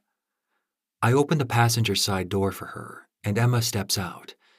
I gesture for her to follow me to our room. As soon as we're inside, she closes the door behind me and folds her arms. Time to talk, Owen, she says with a harsh tone. Usually she has this glow about her, this aura of happiness. But the woman in front of me is anything but happy. She's pissed, and rightfully so. It's not safe at your apartment right now, I say truthfully. She shakes her head. Who is she? A woman followed me today and cornered me at the river, taking my picture. You know her. Don't lie to me, Owen. I know you do. She points a finger sternly at me. I nod. I do. Who is she? Your wife? I lower my head. Not my wife. An ex, a crazy one. She works at the office with me. Her name is Alexandria. Emma covers her face in disbelief. I can't believe this. There's another woman. She's an ex, Emma. I saw her a few months before you. I ended things way before I ever met you. She lets out a sigh. You said that the woman wasn't your wife. She uses air quotes. So that means you're married as well? I can't believe I let that slip out. With my concern over Emma, I wasn't paying attention to what I was saying. Emma did. There's no way to lie around this. Perhaps it's better not to stretch the truth anymore. I am married, I admit. But we're separated. Emma's face drops as I say the words, and she covers her eyes, unable to look at me. So you don't live with a terrible roommate? Suddenly, she's realized another of my lies. You never wanted me to go to your house because your wife still lives with you. You're not separated, are you? I put my hands up in defense. I am. We are. It's complicated. Separating isn't easy. Life is very complicated. Everything you told me was a lie, she says, her eyes wet. Do I even know anything that's real about you? I lower my head. You know I like my coffee black. You know I hate pickles. You know I love dipping fries in ice cream. You know my favorite movie is The Godfather, followed closely by The Godfather Part 2. I hate the third one. You know so much about me, Emma, and I know so much about you. I wasn't lying when I said I love you. I want to spend my life with you, Emma, if we can get over this. I know we still can. Your wife sort of complicates things, though, she says in disgust. Your ex-girlfriend who's stalking me makes things even worse. Now I can't even go home because of you? She shakes her head. Why did you do this to me, Owen? I loved you. Her words hit me in my chest. I feel like I'm out of my body when she says she loved me in the past tense. Our relationship is slipping from me, and there's nothing I can do. I didn't expect someone like you to come into my life, I admit. When you came to the open house the first day we met, I knew you were special. I couldn't tell you the truth. I couldn't tell you that I was still technically married. I couldn't say that. You would never have given me the time of day if I had. You would have instantly moved on to the next lucky man who would get to be with you. I lied. I lied. But it's because you were worth it. I look at her, a tear of my own forming. I thought my words could sway her, at least momentarily. They have no effect. She stares back at me, her arms still folded. It's quiet in the motel room as we stare at each other. I wait for her to say the next words, hoping it's something that shows I still have a chance. Her face lightens and her arms go to her side. She takes a deep breath and steps closer to me. My heart beats faster, thinking she's going to kiss me. Everything will be okay. It's over, Owen, she says. I'm done with this. She turns from me and opens the motel door. Wait, I call out. Don't go. You need to stay here, please. She huffs. I'm not staying here with you, Owen. It's not safe to go home, Emma, I say. My heart is broken, but I can't have her leave and put her safety at risk. I'm not afraid of Alexandria, she says, turning from me again. Emma, please, stay with me, I plead. She looks at me with disgust, a face I never imagined she'd make at me. I can't believe I fell for you. Your lies. I thought what we had was special.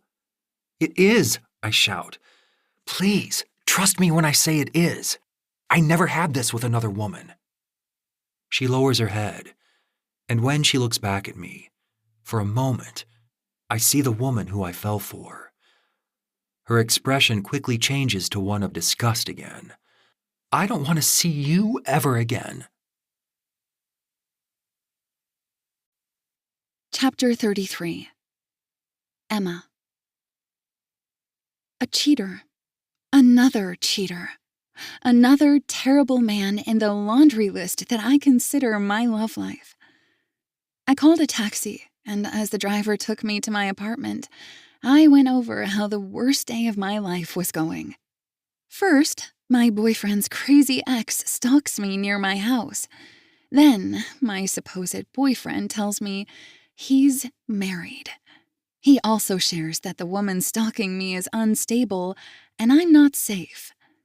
He wanted me to stay at the cruddy motel with him. He had the nerve to believe I'd want to be anywhere near him after what he did to me. The lies. I can't get over it.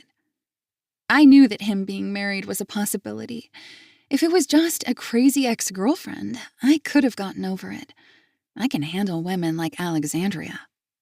What I can't stand are cheaters and liars. I feel so sad at the idea that I'm the other woman. He's married, and he's destroyed his vows by being with me. Who is his wife? Whose marriage was I ruining by being with Owen? Julie joked about me following him to see who the other woman is. I think of my mother. I understand completely how she became so unstable to the point of wanting to kill my dad after finding out he cheated on her. I hated him after I saw some strange woman kissing him that wasn't my mom. I wish Mom never brought Julie and me to see what my father was doing. She did, though. We saw our dad kiss the other woman. We watched in horror as Mom went after our dad with a knife. It was Julie who called the police. Afterwards, Dad left. Mom went to prison.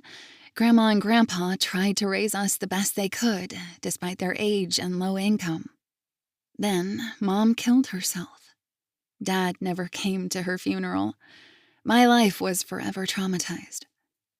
I know firsthand what cheating can cause in a marriage, not only for the couple, but the children. It impacted me forever, made me the woman I am today. Any negative personality traits are all rooted in the trauma that cheating created. And now it's happening with my relationship.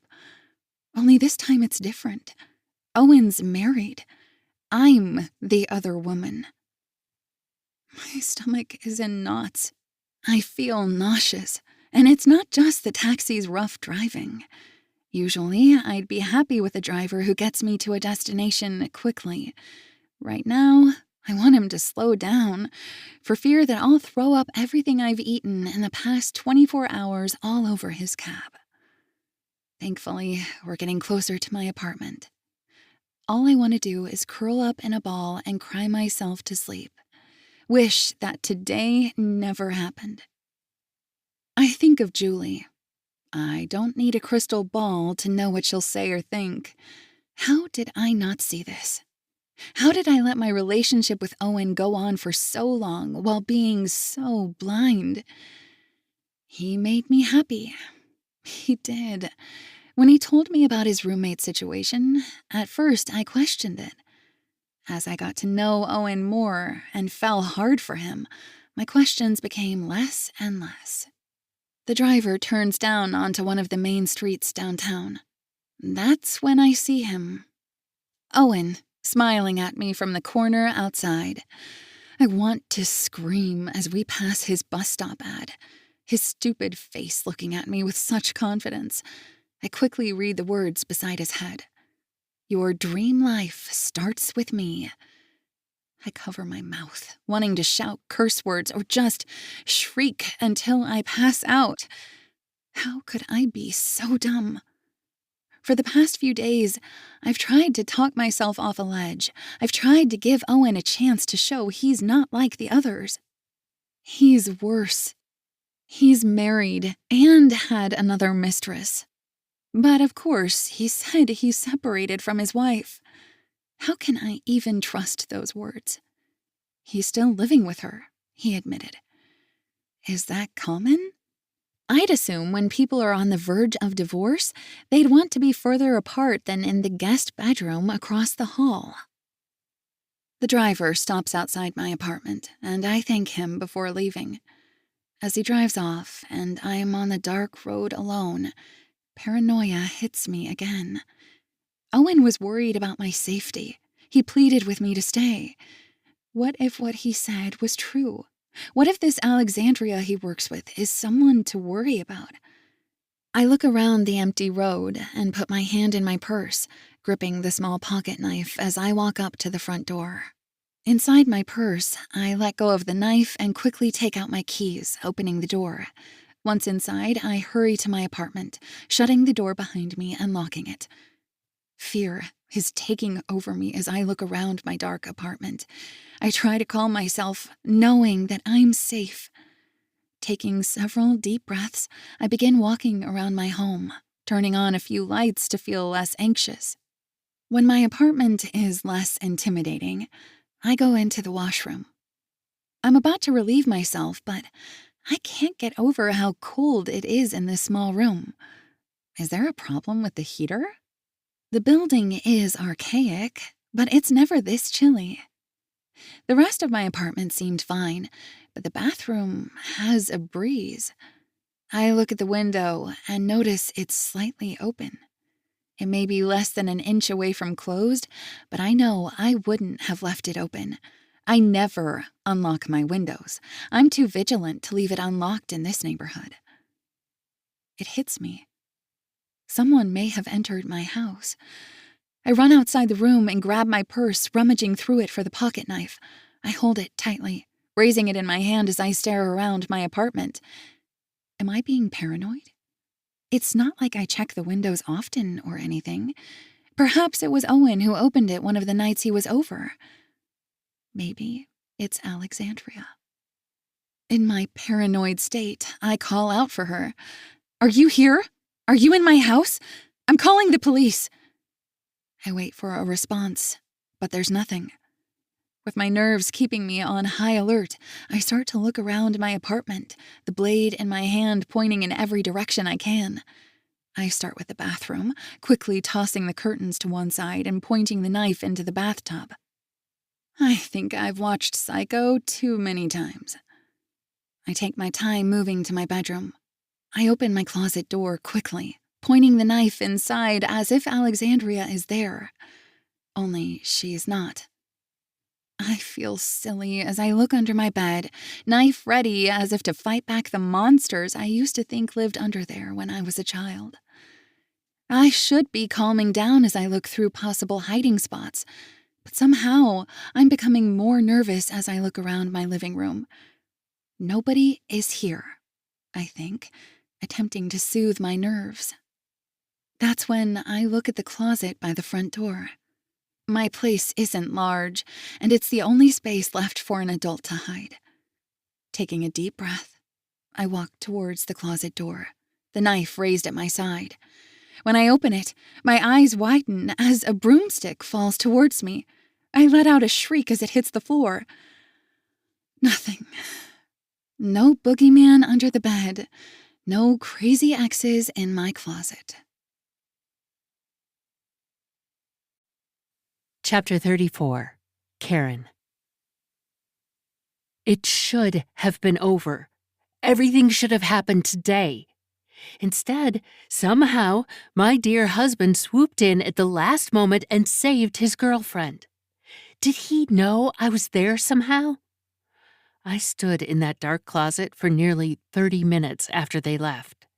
She'd finally come home. I was about to open the closet door to reveal myself to her and end her life, and then a buzzer went off. I could hear Owen and her talking, and suddenly she left. I began coming up with another plan.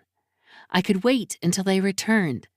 My plan was to kill her when she was alone, though. Putting myself against two people would be very difficult. Then there was also the problem with my alibi. I wasn't supposed to be out too long. Murder Emma and go straight to Dad's. That was the plan. And it all went to hell when my husband somehow managed to save his mistress. I'm back at home now. Chloe's asleep in her bedroom. I sit on our marriage bed, alone, hating who I am and what I've let happen to me.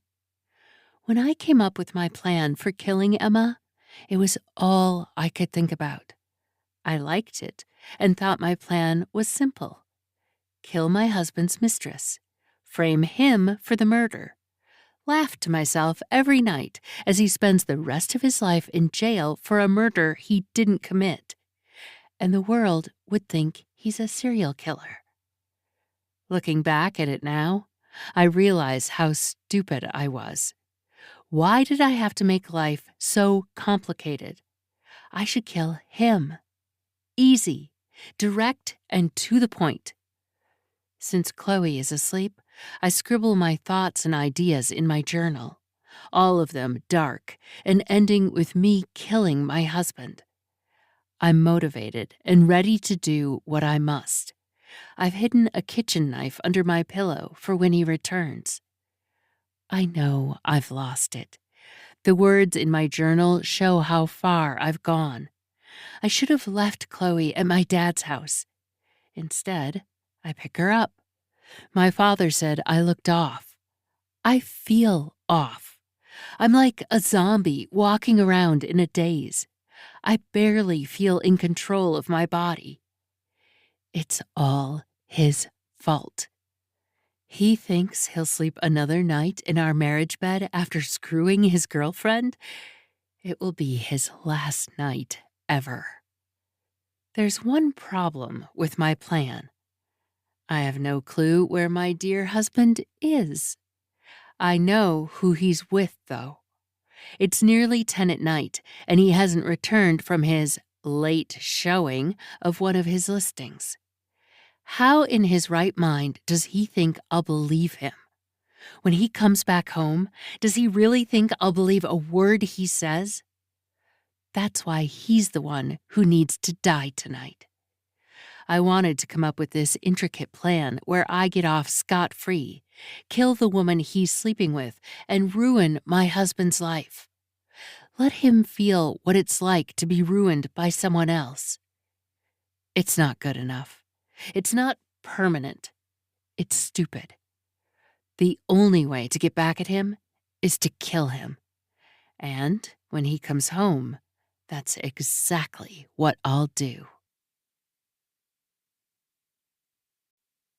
Chapter 35. Owen. My life is over. It's that simple. Everything I had, everything that truly mattered, is no longer mine. Tomorrow, I'll have to go back to work. Answer for why I left so abruptly. Soon, I'll have to return home and answer to my wife. I'd rather go through the grilling my boss will give me than put up with Karen. How could I let things get this way? I thought I could talk my way out of this mess, but it's my own words that gave me away. This was why I never wanted to tell the truth to begin with. It would have brought me to the same place I am now, only quicker. Now, I have to go back to a family who don't want me. A life of misery. What's the point of it all? That is, if Karen will take me back. It's been hours since Emma left, but I stayed at the motel room. I can't move. I feel paralyzed. The only thing I managed to do was try and call Emma. She didn't answer my calls or texts. I should have paid the hourly rate at the motel instead of the overnight price. I'm not sure what I can do. I should have gone home hours ago. Now it's late, and all the lies I told Karen won't hold up. I'll have to have another difficult conversation, one that I can't talk myself out of. I'm not the only one ignoring calls and texts. My wife's been attempting to reach me. I've seen her messages and missed calls. I haven't responded. Instead, I sit on the motel bed and do nothing except wonder how I let my life come to this. It's all her fault. If it wasn't for Alexandria, I could have found a way to stay with Emma. I could have separated from Karen. If only I could go back in time, I would have done so many things differently. Number one would be staying far away from Alexandria. She ruined me. I think of Emma, and tears well in my eyes, stemming from a sadness deep inside me that knows I'll never find a woman like her ever again. My heart is truly broken. I'll never recover. After the things I've done, maybe this is exactly what I deserve. I hold my cell and open a text message. I'm at the Sleepaway Motel, room 13. I'll wait for you. I toss my cell across the bed in frustration. I pound the mattress in rage, my fist clenched as I imagine what I'll do when she comes. It doesn't take long until there's a soft knock at my door. When I open it, Alexandria stares at me intensely. Those sultry eyes that I used to love now cause complete disgust inside me. If this is what I deserve, what karma should be in store for Alexandria for what she did? I force her inside the room and close the door. Chapter 36. Caine. I want him dead. I want him to die. I want to kill him. I will kill him. I read back the words in my diary, knowing I've lost my sanity. I know that I'll be caught, but there's no going back. I no longer feel in control, and I don't care. If I had an ounce of respect for myself or my child, I'd call the police or drive to the nearest hospital to admit myself for murderous insanity. My house is a complete mess. It looks like the police raided my house. I've broken dishes and smashed picture frames. I've tossed pillows and smashed the wall with a potato masher. Somehow, in my erratic breakdown, Chloe never woke up. I'm thankful. What she would see is a shell of the mother she knew. I barely recognize anything I do anymore. All I want is revenge. All I want is for the pain to stop, for Owen to die. It's the only justified outcome that feels right. As I read my journal entries from tonight and the madness in my words, I realize there's no going back. I've lost it. I should have had Chloe stay with my father. I can't trust myself around her. Not only am I a failed wife, but a failed mother, too. What have I become? Suddenly, I hear the front door open. "Caine!" The shriek of his voice startles me. Owen shouts my name again. "Caine! What happened?" His voice. I barely recognize it. He must have seen the mess I've made in the house. "Chloe!" he shouts. "Oh no, please!" When I come down the steps slowly, his eyes widen and he stares at me. "Are you hurt?" I shake my head. Not physically hurt, at least, but I'm truly broken. All I've wanted for the past few hours is for him to come home so that I can finish this. I wanted closure from our marriage in the most personal way I can think of. Owen falls to his knees, covering his face. "I'm sorry," he says. "I'm so sorry. This is all my fault." He looks at me again, tears streaming down his cheek. "I made so many mistakes, Caine. All I want to do is fix them. I just want to fix the mistakes. I was dumb. I love you, Caine. Please, oh please, can you forgive me for what I've done?" His words sink in. My mouth opens, unable to find words. There was a time where this was all I wanted from him. An apology. For him to genuinely say how much he loves me. Now he's on his knees in front of me, pleading for me to forgive him. It's too late. I try to shake off my feelings for him. The knife is upstairs under the pillow. He stands up, taking small steps towards me. "I've been untrue to you. It was a mistake.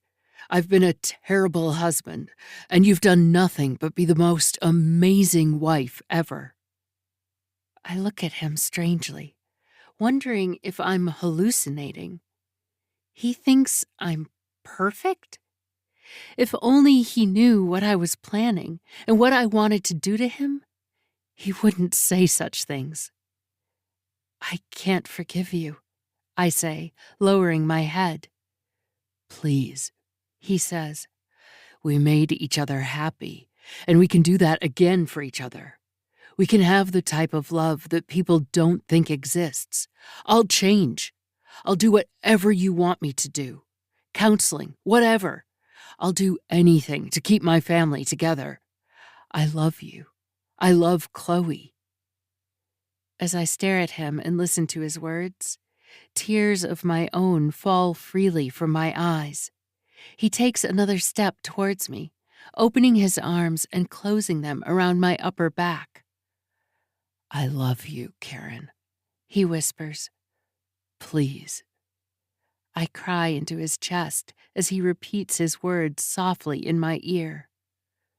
"Mommy," a tired voice says. I turn and Chloe is looking around the messy room. Papers flung around, food from the fridge tossed to the floor. She can't hide her confusion. "What happened?" Owen hurries up to her, swooping her off her feet, holding her tightly to his chest. "Everything's going to be okay, Chloe," he says to her. He looks at me. "Everything is going to be okay." Chapter 37. Emma. I drank last night. It was one of many mistakes on my part. I attempted to sleep early, wishing that when I closed my eyes and opened them again, that I'd wake up someone else, somewhere else, far, far away from a man like Owen. I still can't believe everything that happened last night. I'm still processing it all. Sleeping early didn't work. I woke up thinking about him, thinking about what he said.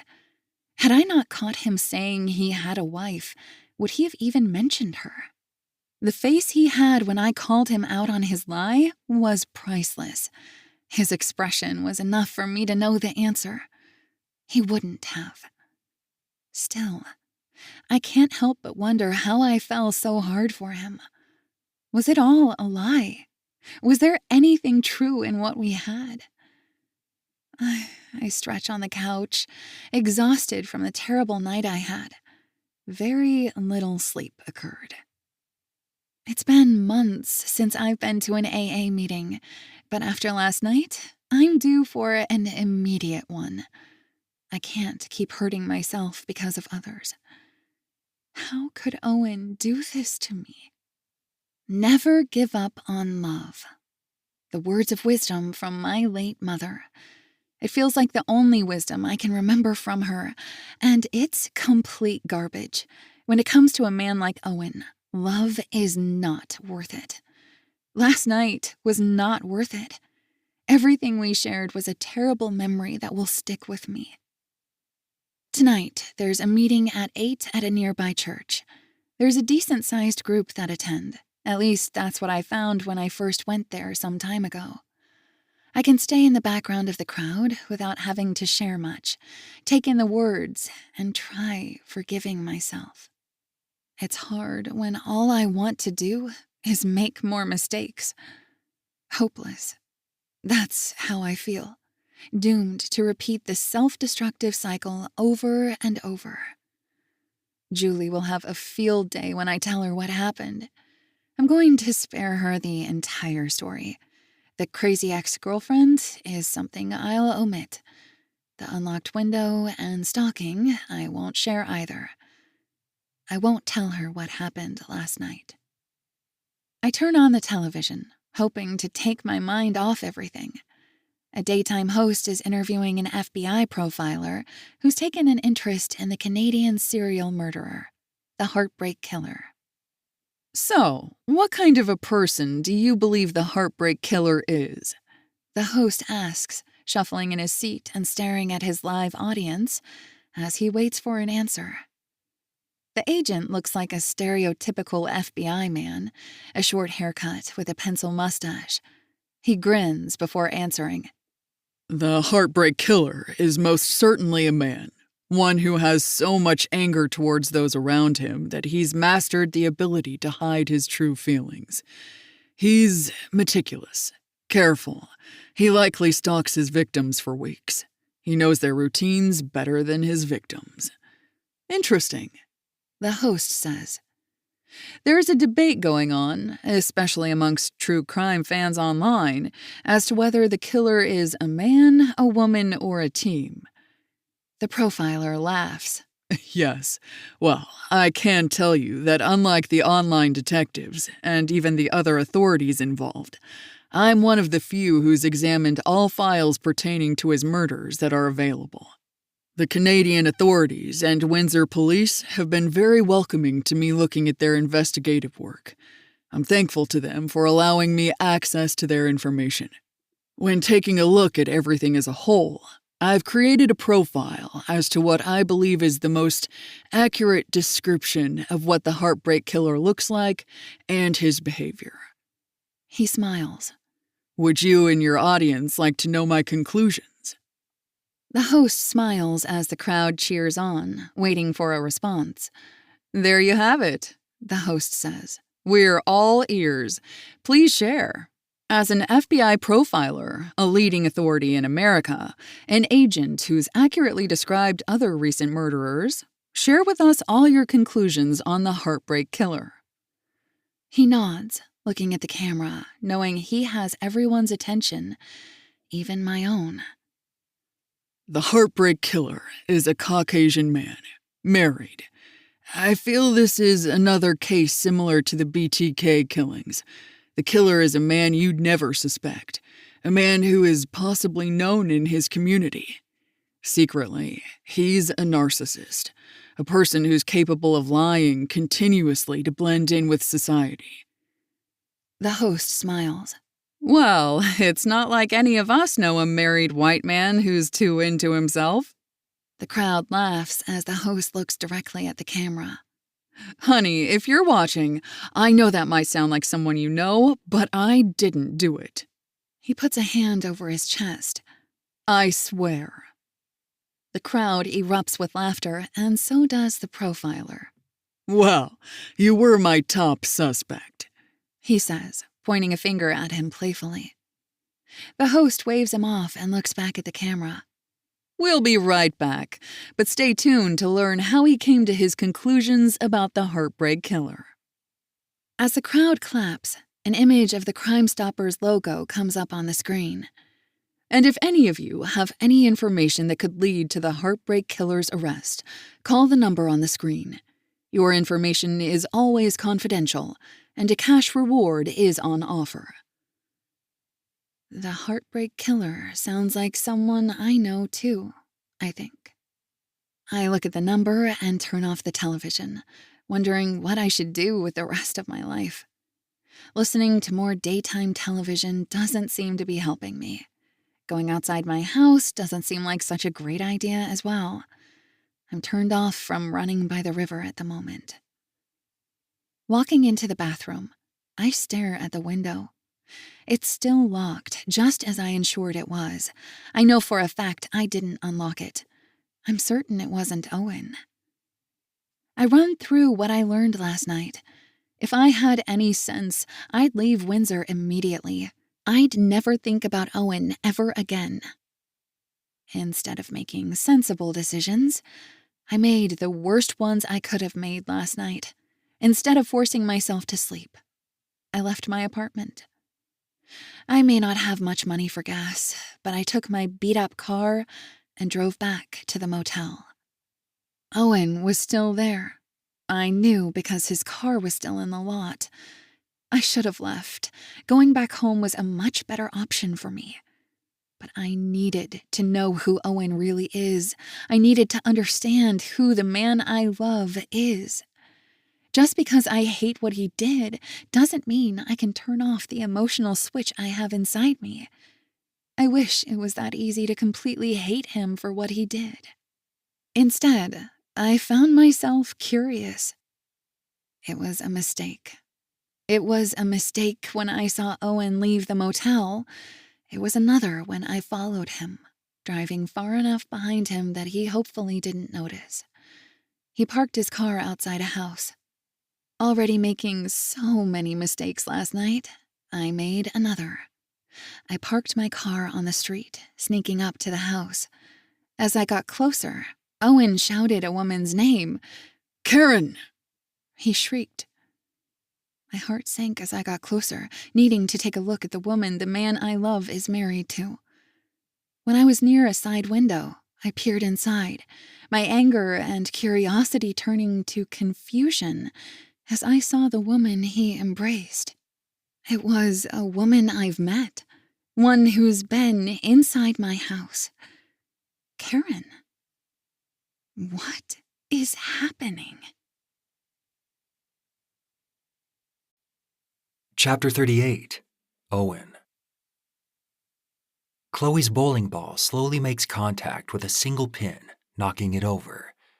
She screams as if she's got a strike. "I did it!" she cries, her arms in the air triumphantly. Karen hollers her support from her chair. Chloe turns to me, and we high-five. "Good job, kiddo.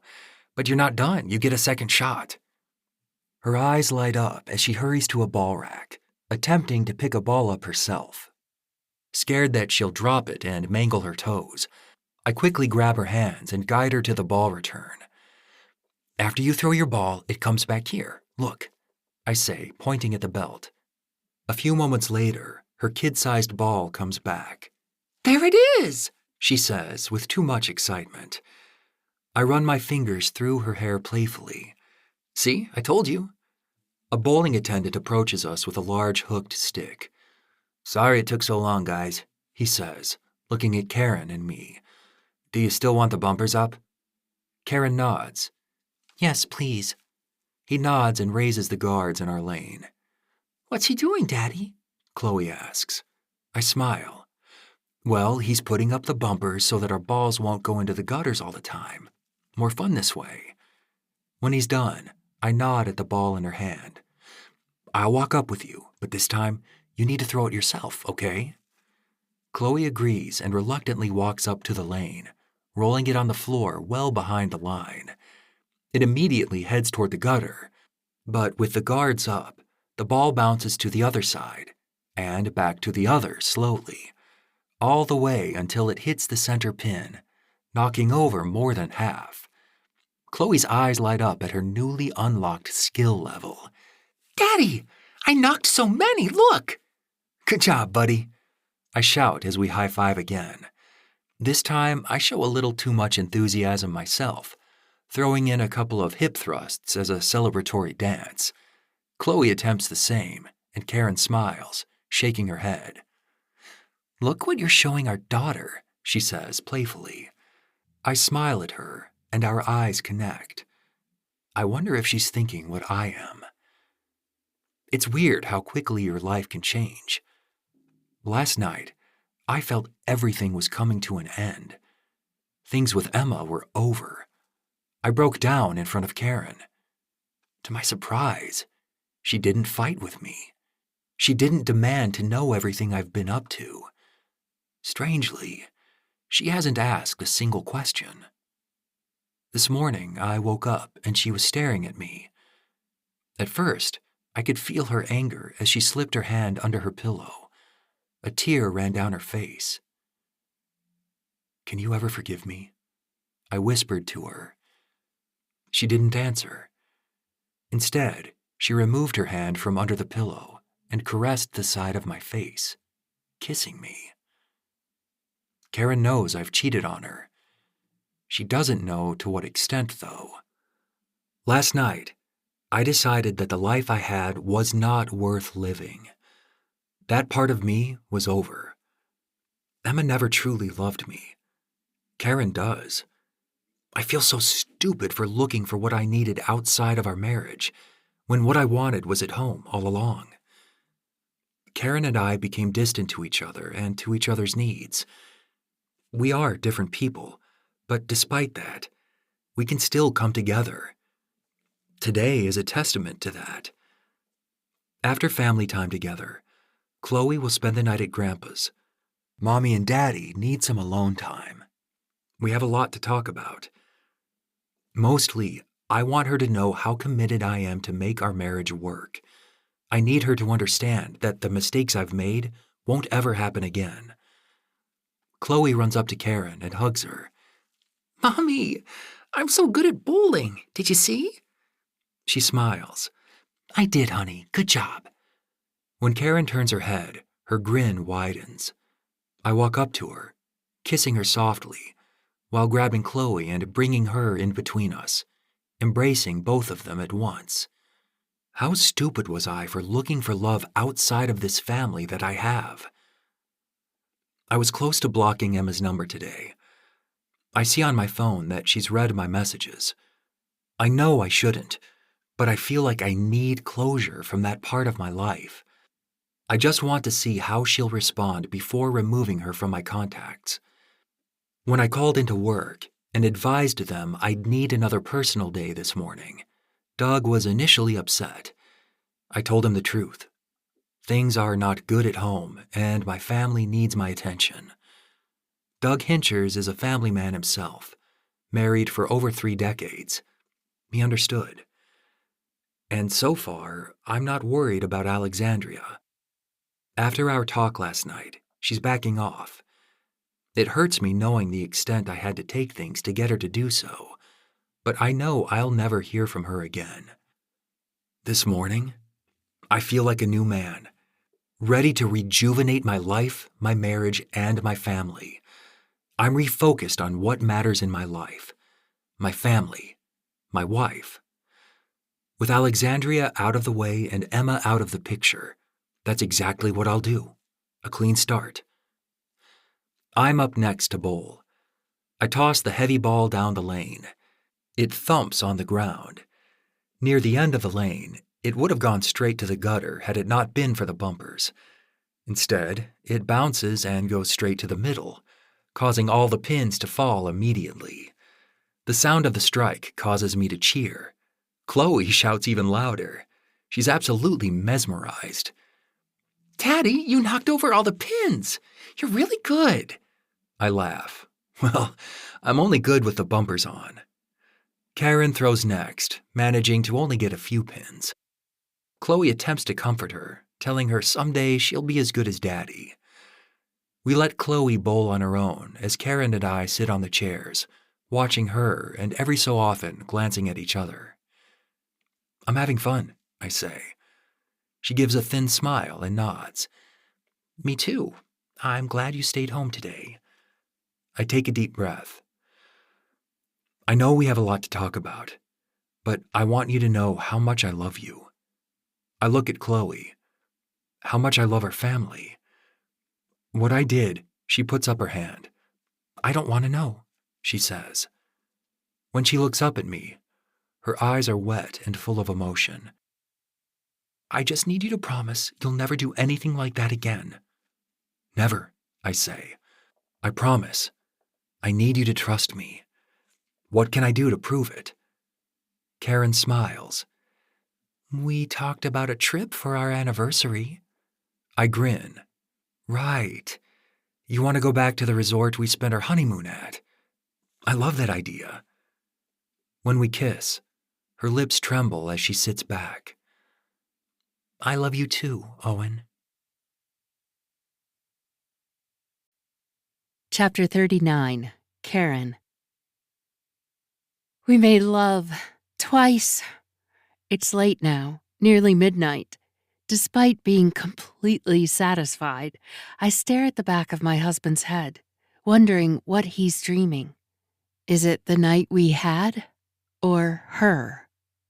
He's said a lot to me last night and today, made a lot of big promises. Does he mean a word of it? How can I trust what he says? Today was so much fun. I felt normal, happy, like a family again. The crazed woman I was last night and days prior feels almost non-existent, until I remind myself what he's done to me. Having one day with him made me feel so alive, made me whole again. I loved watching him with Chloe at the bowling alley. It's hard for me to comprehend that this was the same man who was unfaithful to me, who hurt me, a man I want to kill. I slide my hand under my pillow, gripping the knife that I hid between the headboard and mattress.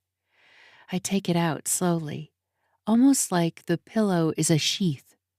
When it's out, I stare at the blade, the dim light from the moon outside the open curtains shimmering as I tilt it.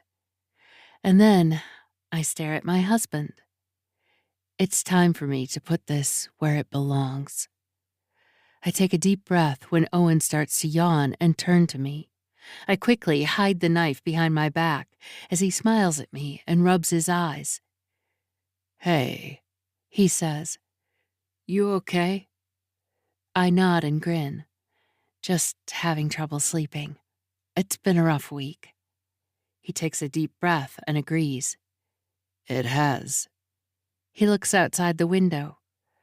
"Did we forget to close the curtains?" I laugh.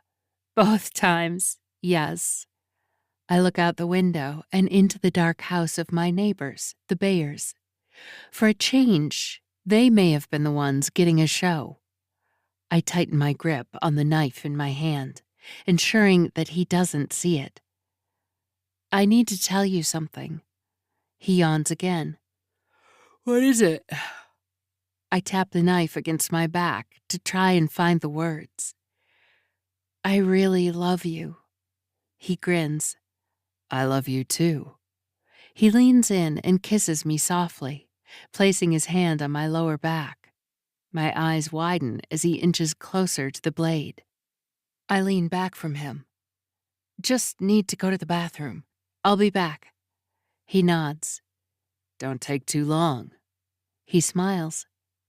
I take in his sultry stare as I leave, making sure to move the knife to my front as I turn from him.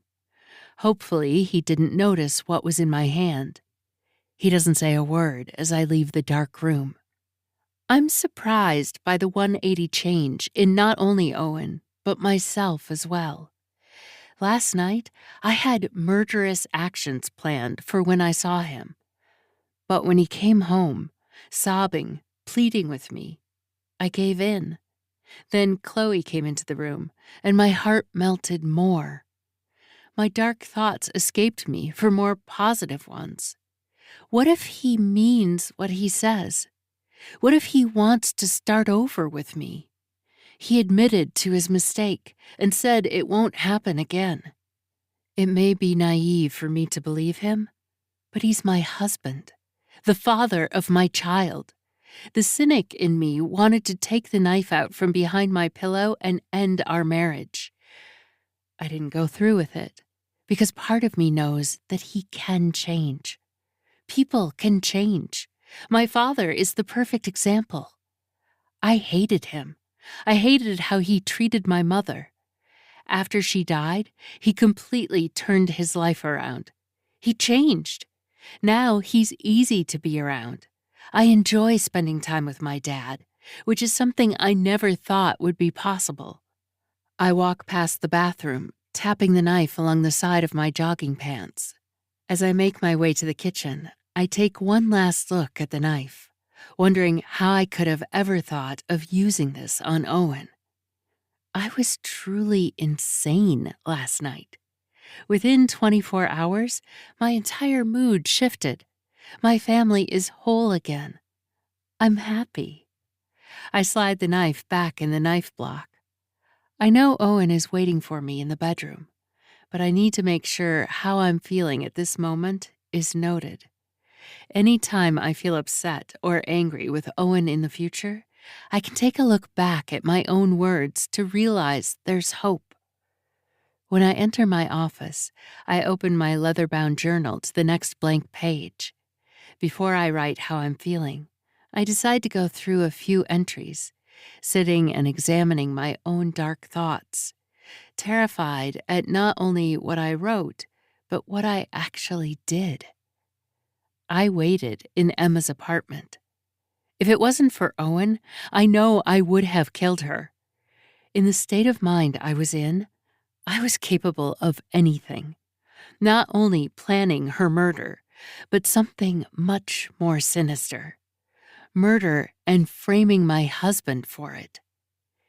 In my darkest moments, I was going to make my husband the heartbreak killer. Emma was going to be the serial killer's latest victim. Of course, my husband is not a murderer. I'm not one either. Perhaps my plan was doomed from the start. Could I really get away with framing my husband for a murder? Not just any murder, but setting him up to be the heartbreak killer? The idea was stupid, beyond belief. I read my own words in my journal, one that, ironically, Owen bought for me, to plan the end of his life. When my plan to murder Emma failed, I went to the next best option in my mind, killing Owen. Had he come home earlier, I would have gone through with it. I didn't care at that time. Thankfully, he didn't come home until late in the evening. I was much more tired by then, and my murderous thoughts waned as the night got darker.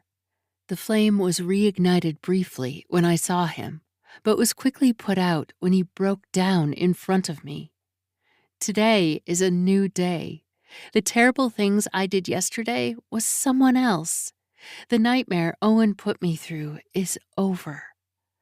I don't want him to tell me what he did behind my back. I already know the truth. He didn't ask me what happened to the house, why it was destroyed, but he did help me clean it up, and that's what I focus on. It felt symbolic, us cleaning the house together. Because of his lies and unfaithfulness, I destroyed the house and would have destroyed him. But now it's clean. He won't tell me what he did, and I won't tell him what I planned. Seems fair enough to me. This is a new day for us and for our marriage. I take a pen from my desk drawer and write on a blank page. It's only a few words, but with it being late and Owen expecting me in the bedroom soon, I write enough to remind myself of how grateful and loved I feel tonight. Everything will be okay now. Chapter 40. Emma. A normal woman would not put herself through what I'm doing. They would leave, be upset and look for comfort, cry a bunch, and move on. I'm not like that, though. I wish I was. I imagine my sister watching me right now, her head shaking with a disappointed stare. She's right to feel that way. I'm disappointed in myself. I didn't go to my AA meeting today. I should have. It ended hours ago. Thankfully, I didn't resort to my old ways, but it's so tempting. No, instead of putting myself back on a solid path in life, I'm stalking my boyfriend and his wife. I let my own thoughts sting me as I sit outside Owen's house. I witnessed a lot today. I wish I never saw any of it. I stepped up to their windows, watching them talk in the living room. I saw them go upstairs to their bedroom. I heard the faint sounds of ecstasy as they rekindled their marriage. I stayed in their backyard, covering my face. I've been here since, trying to convince myself that what I'm doing is beyond stupid. I should just leave. I can't, though. It's not enough to just have curiosity about the truth Owen's been hiding from. When I followed him from the motel back to his house, I knew it was dumb to do. He told me he was married. I knew that, and despite that knowledge, I needed to see it for myself. I wanted to see her. I can't be mad at a married woman for their husband sneaking behind their back. I reminded myself I was the other woman in this situation. Knowing all of this, I still decided to follow him back to his real house. But when I saw his wife, everything changed. I wanted to know what she'd look like. Was she pretty? The cold side of me hoped I was prettier than her. Once I discovered the truth, I'd rather his wife was a supermodel. Karen, the woman who was outside my house, crying, the woman who came back and knocked on my door, who I invited inside for tea. The same woman who I talked openly about Owen with. She's his wife? I I sit outside Owen's house as I remember the things I said to Karen in my house. I had my boyfriend's wife over for tea. I can't get over that. I also can't get over what else I've concluded. Obviously, Karen crying outside my door was not coincidental. She must have discovered where I lived somehow. Not only was my boyfriend's wife stalking me, but so was his ex-girlfriend, his previous mistress before me. The idea of it all enrages me to the point where I curse out loud in the darkness. I look around the backyard and the side of Owen's house where I'm hiding. No one is outside, and nobody is awake inside. So, why am I still here? It's because I can't shake the feeling that more is going on with the love square between Owen, his wife, his ex-girlfriend, and myself. I discovered my bathroom window was unlocked last night. It took a lot of processing to figure out who did that. Out of the 4 of us, only 3 were in my bathroom. I obviously didn't unlock it. Owen wouldn't have. That leaves Karen. But why would she do that? I need to know. I take a deep breath. I should just leave. Why am I doing this? Owen isn't worth this. My sanity isn't worth this either. All it does is make me want to make bad decisions. AA is a much better decision, and yet I can't move. A light comes on inside Owen's kitchen. I can't help myself as I look inside and see Karen inside. She moves to another room on the other side of the house. I quickly go around the house and see her inside an office, writing something in a leather-bound journal. She turns off the light and heads out of the room. I can hear her stomp up the stairs, no doubt heading back to the bedroom she shares with Owen. My heart sinks at the idea. I stare into the dark room and the journal on the desk. Chapter 41. Karen. It's been a week since Owen and I made up, and I'm still on cloud 9. Not just with my marriage, but life in general. When everything is fine in your life, it's easy to have such a positive outlook. Owen is staying true to his word. I thought the devotion he showed since coming clean to me would have waned, but it's even stronger. We've had more family days with Chloe, going out to Red Lobster for their all-you-can-eat shrimp night.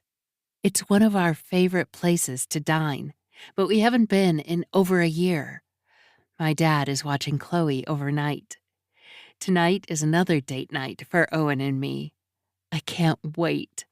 This morning, before leaving for work, he kissed me so passionately that when Chloe walked in and witnessed us, she giggled hysterically. All I can think about are his lips on mine. I can't wait for his body to be mine as well. It's like we're having a renaissance period in our marriage. We're rediscovering how to pleasure each other, and it's been incredible. The way he takes me in his arms so tightly while we kiss and make love is all I can think about. And tonight, he's all mine. It's not just the sex, though. Emotionally, he's all mine, too. We're talking like we used to when we first started dating, when we were infatuated with each other. He has an interest in knowing me again, and it feels like there's so much we both missed out on during the dark period of our marriage. I've already dropped Chloe off at my dad's house. He told me not to worry about picking her up early tomorrow. Chloe and he made plans to go to a few different playgrounds around the city. There's one that's in the shape of a pirate ship downtown by the river. It's all Chloe talked about before I dropped her off. "Grandpa's taking me to the pirate ship park," she'd yell, followed by her grunting like a pirate. For once, everything in my life is perfect. A knock on my front door changes everything. I hurry across my living room as the person outside knocks louder. When I open it, a woman stares back at me. "Are you Mrs. Pearson?" she asks. She's wearing dark blue jeans with a gray blazer. What immediately catches my attention is the gold shield hanging around her neck. "Yes, that's me," I say cautiously. I think of Chloe and my father. Now there's a cop at my door. Immediately, I jump to the worst-case scenario. "Is everything okay? My daughter?" She puts a hand up to relieve me. "I'm here just to talk to you, actually. My name is Detective Jennifer Nahas." She puts her hand in her pocket and gives me her card. I read her name and her position below it. Homicide detective. My eyes widen. "What's this about?" I say, worried about what will come out of her mouth. Did someone witness me breaking into Emma's house? Do the police somehow know what I was planning to do? "Can we speak inside?" she asks with a small grin. I reluctantly nod and gesture for her to come into my living room. She sits in a love seat, facing me. I offer her drinks, but she declines. "Do you know much about the people who work with your husband?" she asks. I take a deep breath, trying to calm myself and focus on answering her question, which thankfully is not about me. "Not well," I admit. "He doesn't really spend time with them outside of work." She nods. "What about Alexandria Sutton? Do you know her?" I look at her strangely. "Yes," I say. "She's the receptionist at my husband's real estate company. Is something wrong?" The officer examines my face as she answers. "Her parents are quite concerned about her safety. She's been missing for over a week. She has not been to work all week. Her employer is equally concerned as absences are not typical for her." I look down at the card in my hand. "Do you think something terrible happened to her?" I ask. "That's what I'm looking into, Mrs. Pearson." She shuffles in her chair. "When was the last time you spoke with Ms. Sutton?" Why is a homicide detective in my house asking about Alexandria? I try my best not to start demanding she tell me, and instead answer more of her questions. "I believe it was at a Christmas party in December. I went to my husband's office party." "And you haven't spoken to her since?" she asks. I shake my head. "No," I say, clearing my throat. "Why are you here at my house today? Why are you asking me these questions?" The detective looks at me empathetically. "Are you aware of any friendship that your husband may have had with Ms. Sutton outside of work?" I look at her strangely. "No," I say. "What's happening here? Are you saying that my husband and Alexandria were sleeping together?" The officer takes a deep breath. "We have confirmation from her parents that she and your husband may have had some type of relationship for some time." I let out a laugh in my moment of confusion. "What? Alexandria?" I say, confused. I wanted to blurt out that my husband was cheating on me, but it was with another woman. Or so I thought. How many women has my husband cheated on me with? I feel lightheaded as I sit across the living room from the detective. "Do you know where your husband was last Thursday?" the detective asks. I shake my head, but don't answer. My head is still processing the detective's words. Owen had an affair with Alexandria. Now she's missing. The detective asks me the same question again. "No," I say this time. "He was out of the house. He said he had a late showing for a house listing." I don't tell her the full truth, only Owen's version of it. I don't talk about Emma. I don't talk about my own actions that night. The officer isn't here for me. "Do you know what time he came home that night?" she asks. I shake my head again. This time I'm telling the full truth. It was late, but I was a little out of it that night with my own issues. I look at the detective, our eyes locked on each other. I can see the empathy in her gaze. She must sense that I never knew about Alexandria. "Are you telling me you think my husband killed Alexandria Sutton?" I ask. She looks at me a moment before answering. "We may need you to come to the police station." Chapter 42. Emma. What I'm doing creeps myself out. It feels odd. Despite how it makes me feel, I continue to sit on the park bench, watching them. A little girl named Chloe plays with her grandfather at a playground. I've been watching them interact with each other for some time, thinking about everything. Owen has a daughter, which was another thing my boyfriend failed to mention. With each new revelation I have about Owen, the more I despise him. How did I fall for his lies so easily?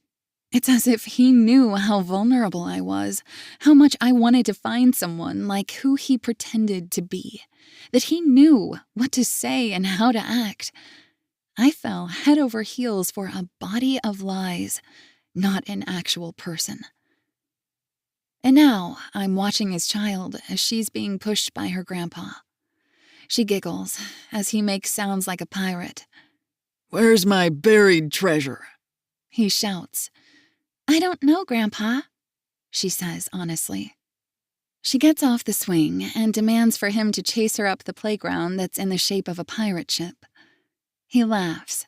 "I'm too old to chase you," He says. "Go find my buried treasure." He waves at her, but she looks confused. "I don't have a shovel," she says with a confused look. He shakes his head. "Just go have fun." He laughs.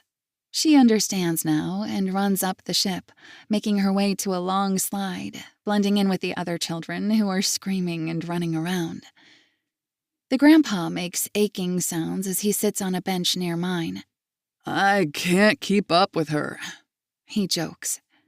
It takes me a moment to realize he's speaking to me. I laugh nervously. "Yeah, well, it's not easy." "How many do you have?" He asks, putting his leg over his knee with a faint smile. When I don't answer immediately, he rephrases it. "How many children?" "Oh," I say, looking around the busy playground. "2," "Girls or boys?" he asks. "That's my grandchild, Chloe. She's 4. I nod. "2 girls," I say with a thin smile. "Julie and Emma." I look around the playground. I don't even know where they are. I suppose I should be anxious. He laughs and waves me off. It's always complete chaos when I bring Chloe here." As if she heard her name, Chloe runs up to her grandpa. "Can we buy a toy?" she asks. "Please?" He shakes his head. "You can't get a toy every time I see you," he says. "But I really want this Barbie doll," she says. "She has this unicorn sweater on and," she says louder, "she has a horn on her head. Please, I've been so good." He laughs. "Well, you're always good. Maybe Santa will give it to you." "Santa?" she says, unable to hide her tone of disappointment. "That's going to take forever." He laughs again. "Just go play, dear. We'll go back to my place and have ice cream." "Yay!" Chloe shouts enthusiastically as she runs back to the playground, joining the growing number of children. I take a moment to search for Chloe in the sea of children's faces. Kids are so innocent. If only they knew how terrible their parents are. I never understood how bad my own mom and dad were until much later in life. I stand up from the bench. "Have a good day," I say to the old man as he smiles and nods. You as well. As I walk away, all I can think about is how many lies Owen told me. I think about everything I've discovered about him. I think about everything I've learned about his wife. It hits me that I've managed to forget to bring my fake children with me as I leave the playground. I look back where Chloe is speaking with her grandpa again, pulling at his arm until he reluctantly gets up and starts to chase her around some trees. She's shouting with laughter as he gets closer. I let that image of my boyfriend's daughter stay with me all the way until I'm back at my own apartment. Cheaters. Mom said she'd never give up on love. She should have. Cheaters don't love anything except themselves. There's another AA meeting tonight, and I know I won't go. What I'm doing is so self-destructive, but it doesn't seem to faze me. In my despair, I call the one person who has my back. She picks up the phone immediately. "Hey," Julie says. "I was wondering when you were going to call me back. I've been trying to reach you. I was so nervous when you didn't text or call back. Is everything okay?" It was mean not to call her. She phoned many times and an even larger number of texts, yet I've avoided her like the plague for the past week. The only thing I managed to do, just to assure her I wasn't dead, was when she asked if I was okay, I replied with a thumbs up. "I'm sorry," I say. I take a moment to find the words. He's married. He has a child. "Oh," she says in a somber tone. There's silence between us for what feels like forever. "I'm so sorry, Emma. Screw him. What can I do?" My sister, always a pragmatist. She doesn't like it when I vent to her. She just wants to move on to how to solve the problem I have. That's partly why I waited to call. I wasn't ready for problem solving. I just wanted to sulk. Sulk and stalk my ex-boyfriend. I sit on the couch and cover my face as I say the words. "It hasn't been well for me out here," I say. I take a deep breath before I ask. "Do you think I could come back to your place?" There's a pause on the other end, and for a moment my heart sinks as I worry she'll say no. "Of course, Emma," she says. "I'm always here for you. When do you want to come?" "Soon," I say. I should just go now, but I can't. After what I discovered about Owen and Karen, I need to stay a little longer. As I end my call with my sister, I make yet another mistake. With my cell still in my hand, I text him. "Owen, we need to talk." Chapter 43. Owen. Another house sale is completed. The new homeowners are happy. It's the part of this job that I love the most, telling my clients that they sold or bought their new home. Today was double the joy. A couple called about a listing I had and wanted to see the house. No problem. It's a single-family house, low square footage and only 2 bedrooms. The perfect starter home. Perfect for the couple that I met today. A young man and a very pregnant wife. Instantly, they told me their motivation was to move into a new house before the baby came, which could have been during the showing, judging from her belly. They liked the pictures online and tried their best to hide how much they loved the house. The two would talk secretly amongst themselves as I sat in the kitchen and went through my emails on my phone. The house was decently priced for the market. The seller was motivated to sell because of a recent divorce. The young couple came into the kitchen, both smiling and wanting to make an offer. I always found that part of my job so ironic. While one couple breaks up and moves out, another new couple moves in with hopes and dreams ahead of them, not knowing that the former residents' shattered dreams are left inside these 4 walls. Better yet, they didn't come in with a realtor of their own. full commission for the house. As I drove back to the office to bring in the paperwork for the sale, I was elated with myself. I worried what the breakup with Emma would do to me. I truly loved her. But she left, and somehow I found my way back to my wife, back to my family. I wonder how I could have ever drifted away so far from them to begin with. I've had 2 sales this week alone. Most realtors would be happy making 1 sale every few months. I park outside my company's building, grabbing the folders and paperwork, when my cell goes off.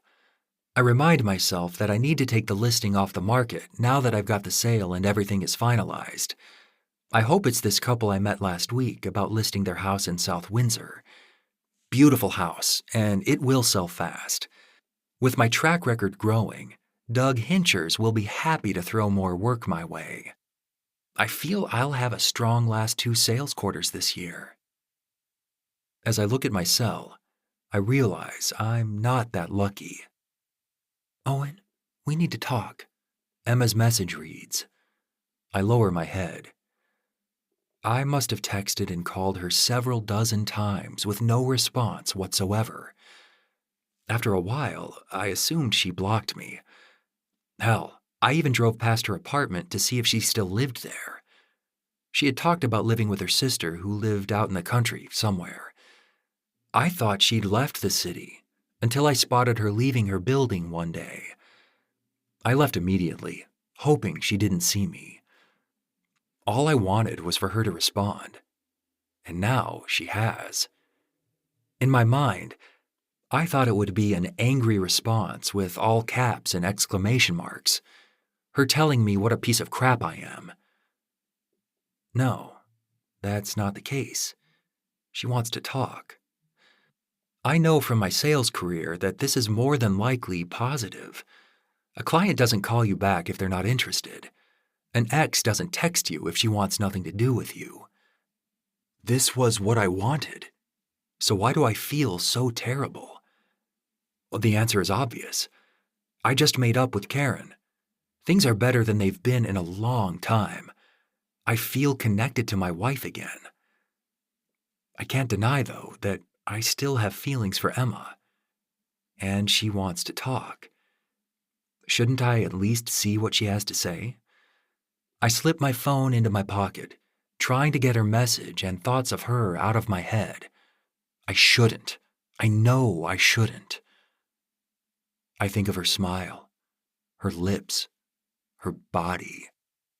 My soul aches, wanting just to be near her again. I never thought I would get a chance after what happened at the motel. Leaving my car, I try to change my mindset. I don't need to respond immediately. She took over a week to respond to me. She can wait now.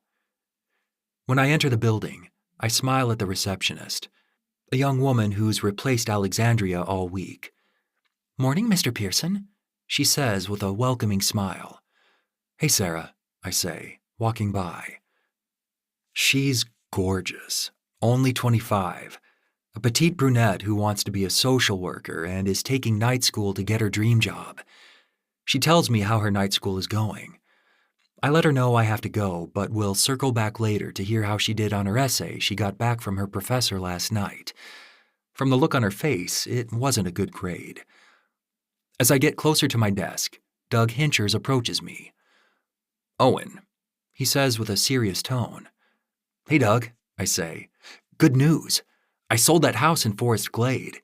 The police are here." He interrupts. "What?" I say, surprised. He nods towards the meeting room. "She's waiting to speak to you." "What's this about?" I ask. He gives me a stern look. "I'm hoping you can tell me afterwards. Before you came, I was asked some questions that were very confusing. We need to talk after." "About what?" I say. He looks away. "After speaking with the detective, come to my office." Without waiting for my response, he leaves. I stare at the meeting room. Its door is open.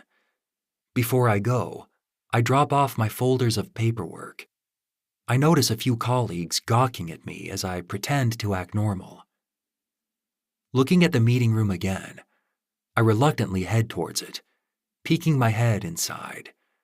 A woman with a gray blazer greets me with a thin smile. "You must be Owen Pearson," she says. "Please, close the door behind you."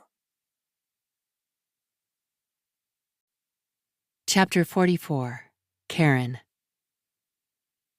I sit in the kitchen, waiting anxiously for my husband to return. My heart drops when eventually I hear keys at the front door. "Caine?" he calls out. "Kitchen," I say with a harsh tone. "Where's Chloe?" he asks as I hear him in the living room, taking off his dress shoes. I see him moving around the living room and tossing his suit jacket on the couch. I see the edge of his cell phone in the pocket. "Dad's," I say, continuing with my one-word answers. "Good," he says after a moment. "Listen, we may need to have a rain check on our date night." He comes into the kitchen with a small grin. "Something came up at work. I have to head back out soon. Shouldn't take too long," he says confidently. I'm still in awe of his ability to blatantly lie to me. "Alexandria," I say, giving another one-word answer. But this time, I have his complete attention. His mouth opens as he stares at me. I think it's obvious from his reaction how angry I look. "You were screwing her, too." I pound on the wood table. I'm surprised that it startles him enough to take a step back. "Caine," he pleads. "Listen, You were screwing your receptionist at your office," I yell. "Who else? How many more whores did you put your dick into?" When he stares at me in response, I pound the table again and stand up, pointing a finger at him. "I believed you when you said you loved me." "Caine, I do," he says softly. "I made mistakes. I wanted to tell you, but you said you didn't want to know." I cover my face. "I thought it was Emma. I didn't know you had a list going. I didn't realize my husband was screwing everyone except his wife." Suddenly, his worried expression changes to confused. "How do you know her name?" "Emma. I never told you about her." I shake my head. "You think you're so suave, telling me all the lies. I could see right through you. I can see through you now." I think of the receptionist. And now the police are knocking at my door. "A detective told me about your affair." I lower my face. "They think you killed her. She's missing." "I know," he says. "A detective came to my office today." "Detective Nahas," I say. He nods. "What did you say?" He takes a deep breath. "Nothing. She asked questions, but I said I wasn't willing to talk without a lawyer. I was told to get one and have them call her office immediately." I look at him, amazed. "I didn't think you had that inside you. Killing a woman?" "I didn't," he shouts back. "No, you just screwed her," I say mockingly. "How can I trust that you're telling the truth now?" "This is ridiculous, Caine," he says, waving his hand at me. "I wanted to mend our marriage, but it's obvious there's nothing left to repair. It's too broken." "What does that mean?" I yell. He takes a step closer to me, a finger of his own pointing at me. "I want a divorce. It's over." I shake my head.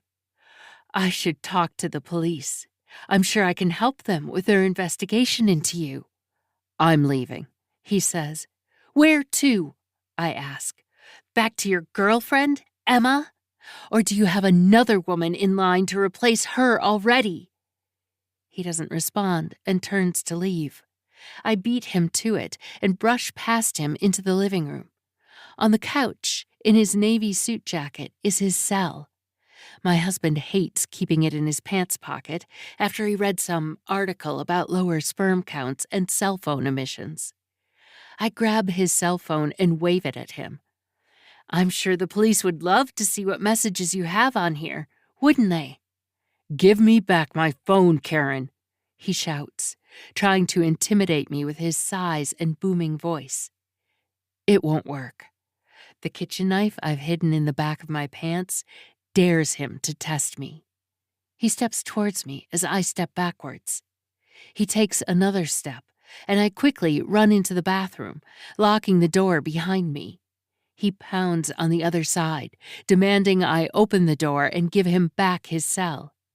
I ignore him as I attempt to unlock his phone. There's a fingerprint required, but he also has a swipe password. I make a few zigzags on the screen with my finger, attempting to open it, but failing. My husband isn't one to change things, though. It's hard to concentrate with him yelling and threatening to break in the door. But I remember his password from an old phone he had years ago. I make a Z formation with my finger and bring my finger up. I can't help but smile when it opens to the main screen. I immediately open his texts. My heart sinks when I see the first message from her. He even labeled her contact as Emma. The man doesn't even have enough respect to hide his mistress in his contacts. I open the last message and read it out loud, cringing as the words hit me. Emma, Owen, we need to talk, I shout. He bangs on the door louder. Karen, put my phone down right now. I swear. Where do you want to meet? I say, reading his response. He's talking to her still. I should have never believed a word Owen said to me. I read the last message from Emma. The same place as last time. The same room. I shake my head in disbelief. You're going to meet her right now? I shout. I can't believe you.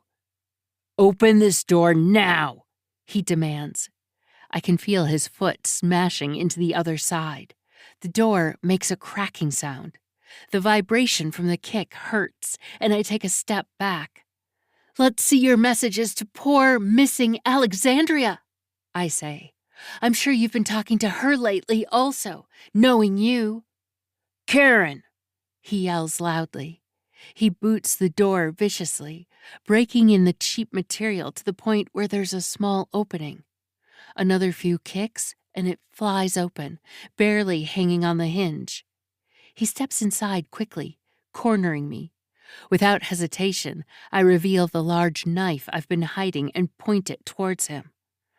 My attempt to protect myself is useless, as he grabs my forearm and takes the knife from me, throwing it behind him. He pushes me against the wall and easily pries his phone out of my fingers. I hate you, Owen, I shout in his face. He gets closer to me and lets go of my body. He turns and walks away, towards the front door, not slowing as I continued to scream. I hate you, Owen! I hate you! Chapter 45. Emma. It's late when I park near the Sleepaway Motel. The neon sign above the lot blinks, casting a sickly, erratic glow on the cracked pavement. The only vehicles parked here are one near the front desk lobby, who I expect is the person working late, and Owen's by our room further down. Good. He's here. Time to get this over with. I've practiced and rehearsed what I want to say to him many times. I felt like I was back in high school, auditioning for a part in the school play. I literally sat in my apartment, practicing my lines and even at times pretending to respond as I thought Owen might. I need closure from our relationship. No more hiding outside his house or following his wife and child. I hated myself watching his daughter play with her grandpa. If I finish in time, there's an AA meeting in a few hours. I've already packed up my apartment, my gas tank is full, and I'm nearly ready to leave this city forever. All that's left is Owen. I can't leave without telling him how I truly feel. I knock on the door softly, and moments later, Owen opens it with a faint smile. I was worried you weren't going to come tonight, He says. I needed to see you, I say. Can I come in? He nods and opens the door fully, then closes the door behind me, turning to me. I want you to know, before we talk, that I broke things off completely with my wife. It's over. He lets out a nervous laugh. It's kind of good that I'm here tonight. I think I'm sort of homeless at the moment. I don't smile or laugh at his pathetic joke. It's likely a lie anyways, and even if it's not, I don't care. I get straight to the point, just as I practiced. You have a child, I say, shaking my head. He doesn't respond. I can't believe you have a child and a wife. Emma, I cut him off. I'm not interested in more lies. I never told you about my past, about my dad. I told you a little about my mom. You know she died. I shake my head in disgust. I didn't tell you why she killed herself, though. My mom almost killed my dad because he cheated on her. After she went to jail, she killed herself. I never saw my dad again after she almost murdered him. I should have told you. He admits. I don't care about his ploys to get me to sympathize with him. I have no emotional availability to give a shit about how he's feeling. You should have never got with me to begin with, I shout, reminding myself to keep my voice down. He nods and gives me a smug look. I thought you wanted to talk, Emma. Is this what you really want to do? Rail into me with how terrible I am? No thanks. I'd rather not. How about you just leave? I shake my head. No, I'm not here just to tell you how much of a piece of shit you are, Owen. I know what you did. I saw Alexandria that night. What? He says, surprised. What are you on about now? I came back to this motel. I saw what you did to her. I take a deep breath, reminding myself how she looked the last night she was alive. You beat her. Her eyes were black and blue when she left the motel room. I know what you did. You're not just a shitty husband, a shitty dad, not just a liar and philanderer. You're a woman beater, too. I stare at him blankly, enjoying how much fun I'm having ripping into this pathetic man I used to love. He looks at me for a moment. I wait for his fiery response. Instead, he smirks and turns to the motel door, locking the deadbolt. He shakes his head and looks at me. Why is it that every woman in my life is driving me absolutely insane? Chapter 46. Caine. My husband thinks so little of me. He doesn't think I can figure out where he's going. At first, I was worried I wouldn't be able to. I drove by Emma's apartment first. Nobody was home. I attempted to get inside her place through the window that I unlocked, but it's since been secured. I looked through every window I could for any sign of life. Nobody was there. Not Emma or my husband. Although I did notice something strange. No personal items were in her house. Everything looked very tidy inside. A box was near the window with newspapers inside. I screamed outside her apartment window, not caring who heard my shrieks of frustration. After Owen put his hands on me, confirming that he was going to see his girlfriend, all I could think about was sticking my knife inside him. Emma, too. In fact, I brought a knife for each of them. Tonight, there is absolutely no going back. No matter how much he pretends to sob and tell me how much he loves me, no matter how much she cries to spare her worthless life, tonight they'll both die. I don't care anymore. I don't care about framing anybody for murder or being free from suspicion. In fact, I may not be alive myself much longer. I don't care anymore. All that matters is that Owen and his dear Emma join me. There was only one problem with my plan. I had no clue where they were. That was until I was able to rationalize where they could possibly have gone to meet. If not her apartment, it must be somewhere else. The text I read said it was a room. Somewhere in the city, my husband and his floozy are sharing a hotel room, not knowing their time together is about to come to an end. I called my credit card company. Owen and I share an account. This wasn't the first time they spent a night somewhere else besides Emma's apartment. If Owen was stupid enough to use his own credit card, I'd find him. I let out a laugh at how pathetic he is when the customer service representative gave me the motel's name. The Sleepaway Motel. I'm in the parking lot now, horrified at my husband's taste in where he takes his mistress for a good time. The type of place that rents beds by the hour. It's disgusting. But I suppose Emma isn't picky, seeing how she lives. I see his car alone in the parking lot. There are a few rooms near where he's parked, but only one has a light on inside. I get out of my car and stroll up to the door. I have no plans about how to proceed, no logic about what I'm about to do. I've lost my ability to think straight on my way here. I don't even have a journal to write out what I'll do. Somehow I misplaced it in my fit of rage. I'm acting purely on instinct. I'm following my murderous thoughts to their natural conclusion. The door to the motel room is slightly open. Even better. My lucky night. I worried how I'd get inside. Now the question is, how can I cause the most damage? Owen's strong.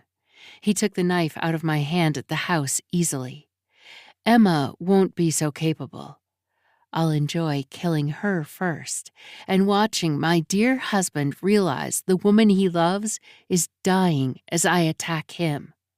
With the element of surprise and shock, I can make this work. I put my ear to the door and try to listen to their conversation. But when I hear no voices, I wonder if they're being intimate. An even better compromising position to catch them in, and a motivator to hurt them as much as I can. Swinging the door open, I step inside the room, my knife raised at my shoulder, ready to use. I lower it immediately when I see them on the stained bed. Owen, his eyes wide open, stares at the woman beside him. The multiple stab wounds on him are fresh, and blood seeps onto the stained mattress. His lifeless body is positioned with his arm over the woman. I wasn't expecting to see her here. The receptionist, Alexandria Sutton. The supposed missing woman from my husband's office is lying beside my husband, dead as well. Their bodies are placed to resemble a loving couple about to make love. Only they're dead. On the bare skin of both of them is the mark of their killer, a heart with an X through it. My eyes wide, I nearly scream at the sight. My eyes begin to water as my confusion escalates. Where's Emma? It was her who said she wanted to meet at the motel. I look around the small room, my eyes focused on a bloody box cutter on the nightstand beside the bed. The heartbreak killer was here tonight. Her latest victims, my husband and his former mistress. I let out an audible laugh, taking in the irony of the situation. This was my plan. This was how the heartbreak killer was going to be caught. Only it was supposed to be Owen. That's when I look across the room at the other nightstand. Shocked at what I see, I drop my knife, my heart beating out of my chest when I understand what's happening. My journal. It's here. My name is written on the front of it. I open its pages and see my words. My plan to kill Emma and frame Owen. A loud bang on the door startles me. "Police, open the door!" I freeze, but my mind races as I piece together what's happened. "Open the door!" the officer outside shouts. It hits me. I've been framed. Chapter 47. Emma. All I ever wanted was to be happy. That's it. I never asked for what happened to me or what I felt I had to do. As I sit in my car and watch the people around me at the park, I reflect on everything. It's easy to do while listening to an AM radio station that's talking about the breaking news of the return of the heartbreak killer. The media has been on an HBK coverage frenzy since the pair of bodies were found in a rundown motel days ago, and a woman was arrested. The heartbreak killer is exactly where she belongs, A criminologist says over the radio. and did I not tell you all it was a woman? Is she really the heartbreak killer, though? The radio host asks. Some are suggesting it's a copycat killer. After all, the usual MO wasn't used. No duct tape was used to bind the victims, and usually a single slit across the throat was performed. We don't know much yet, but authorities have confirmed it was more than just one wound. The criminologist guest laughs.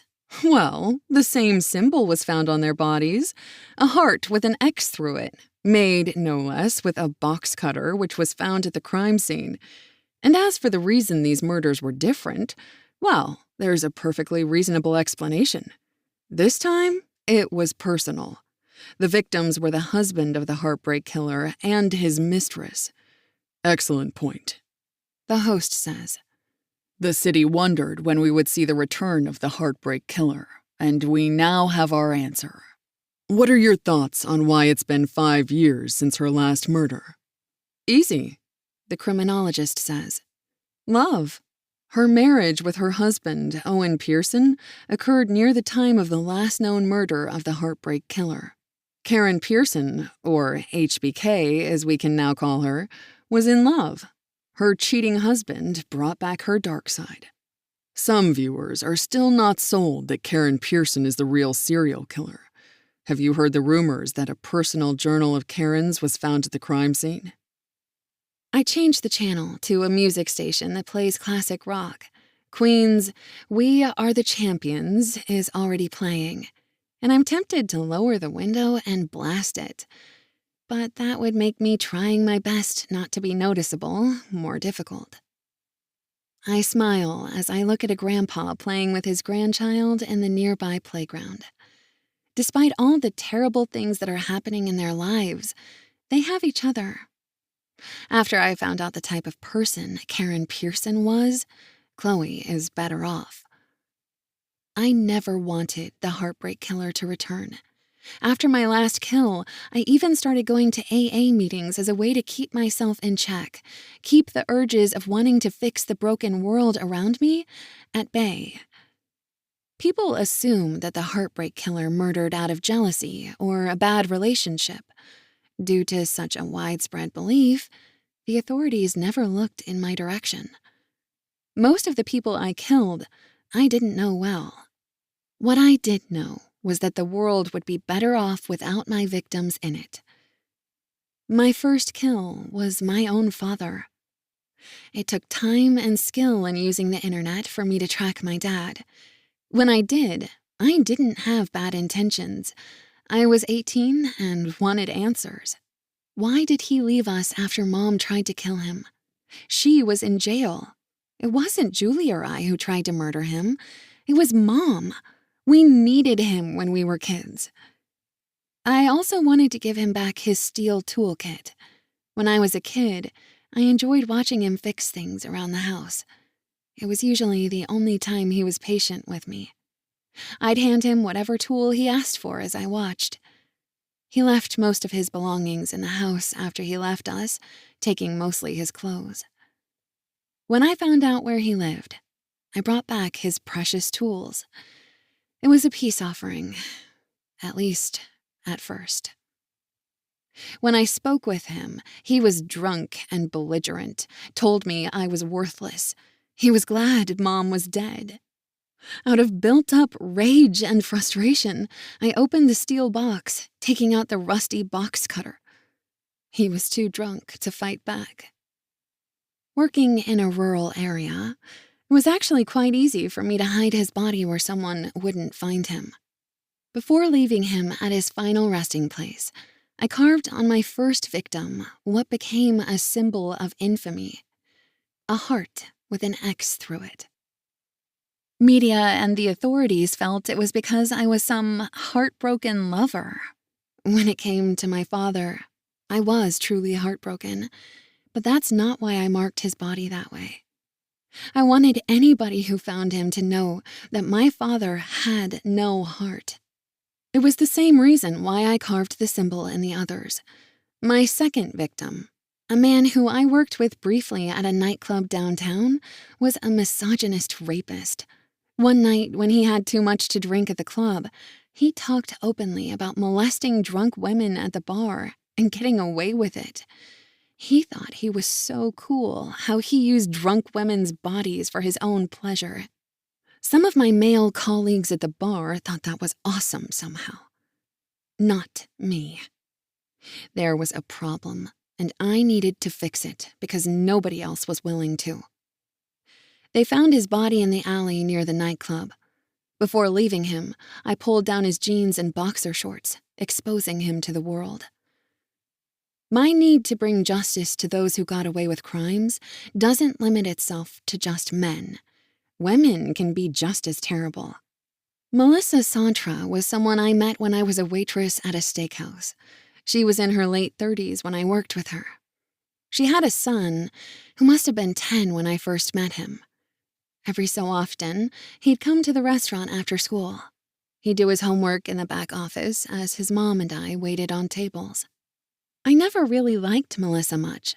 She always carried a nasty tone and was quick to put others down, including me. But her son was sweet.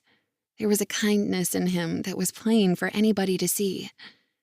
He was a quiet boy, not very social. At first, I was concerned when he came into the restaurant with a bruised face. A few days later, it was a black eye. I assumed it was his father. I was wrong. After work, I tried to get my coworker to confirm for me that it was her husband who was hurting her son. I was going to solve her problem for her. To my surprise, she admitted it was her. I backed off for a while. When I quit that job, I kept tabs on her son. One day, when I was near their house, I saw him using crutches. A large cast was on his right leg. That was all the motivation I needed to make my next kill. She would never touch her son again. All of my victims were heartless people. They each deserved what they got. But it took a toll on me. I felt I was losing myself in my battle to bring justice to a merciless world where so much wrong goes unpunished. I was only one woman. How much could I do? I would scour articles online, getting angry with all the injustice happening around me in the city. I decided to make a change. I moved into the country with my sister, her husband, and my nephew. It helped. I stopped watching the news and avoided social media like the plague. I had to stop. Any time that I messed up, read something upsetting, or discovered something terrible happening in my small community, I'd go to an AA meeting. I don't even like drinking. I'll have maybe one drink a week, if that. Julie was surprised when I told her about my addiction and going to meetings. But my addiction was murder. I got high when I felt I helped others. I never meant for the heartbreak killer to come back. After Alexandria cornered me by the river and Owen told me the truth about his wife, I admit I was curious. I wasn't planning to kill anyone, though. Alexandria's murder was self-defense. After breaking up with Owen at the motel, I went back. I wish I hadn't, but I did. I saw Alexandria leave the motel room. I was confused. Owen had told me how much he loved me and wanted to keep me safe from his crazy ex-girlfriend, and yet she was at the motel. Even from far away, I could make out her bruised face and bloody nose as she hurried to her car. That's when I approached her. I just wanted to tell her the truth. Owen is a terrible man. I wanted to ask her if it was him who did that to her face. She attacked me, striking me in the chest and taking out a knife she concealed in her purse. Maybe it was just instinct, but I quickly took out my pocket knife and, without much thought, killed her. I didn't want that. I hid her body in my trunk, looking around at the empty street, thankful that nobody saw us. She was parked far enough from Owen's room that he didn't seem to hear the noise we made either. I'd come back later to move her vehicle. As I stuffed her in the back of my trunk, Owen left his room. I followed him all the way to his house while trying to clean Alexandria's blood from my hands and face. All I wanted to know from Alexandria was if it was Owen who hurt her. Why was she in the motel room? Had Owen told her to come? Did he beat her? I had many questions, and in a fit of rage, I followed him all the way to his house.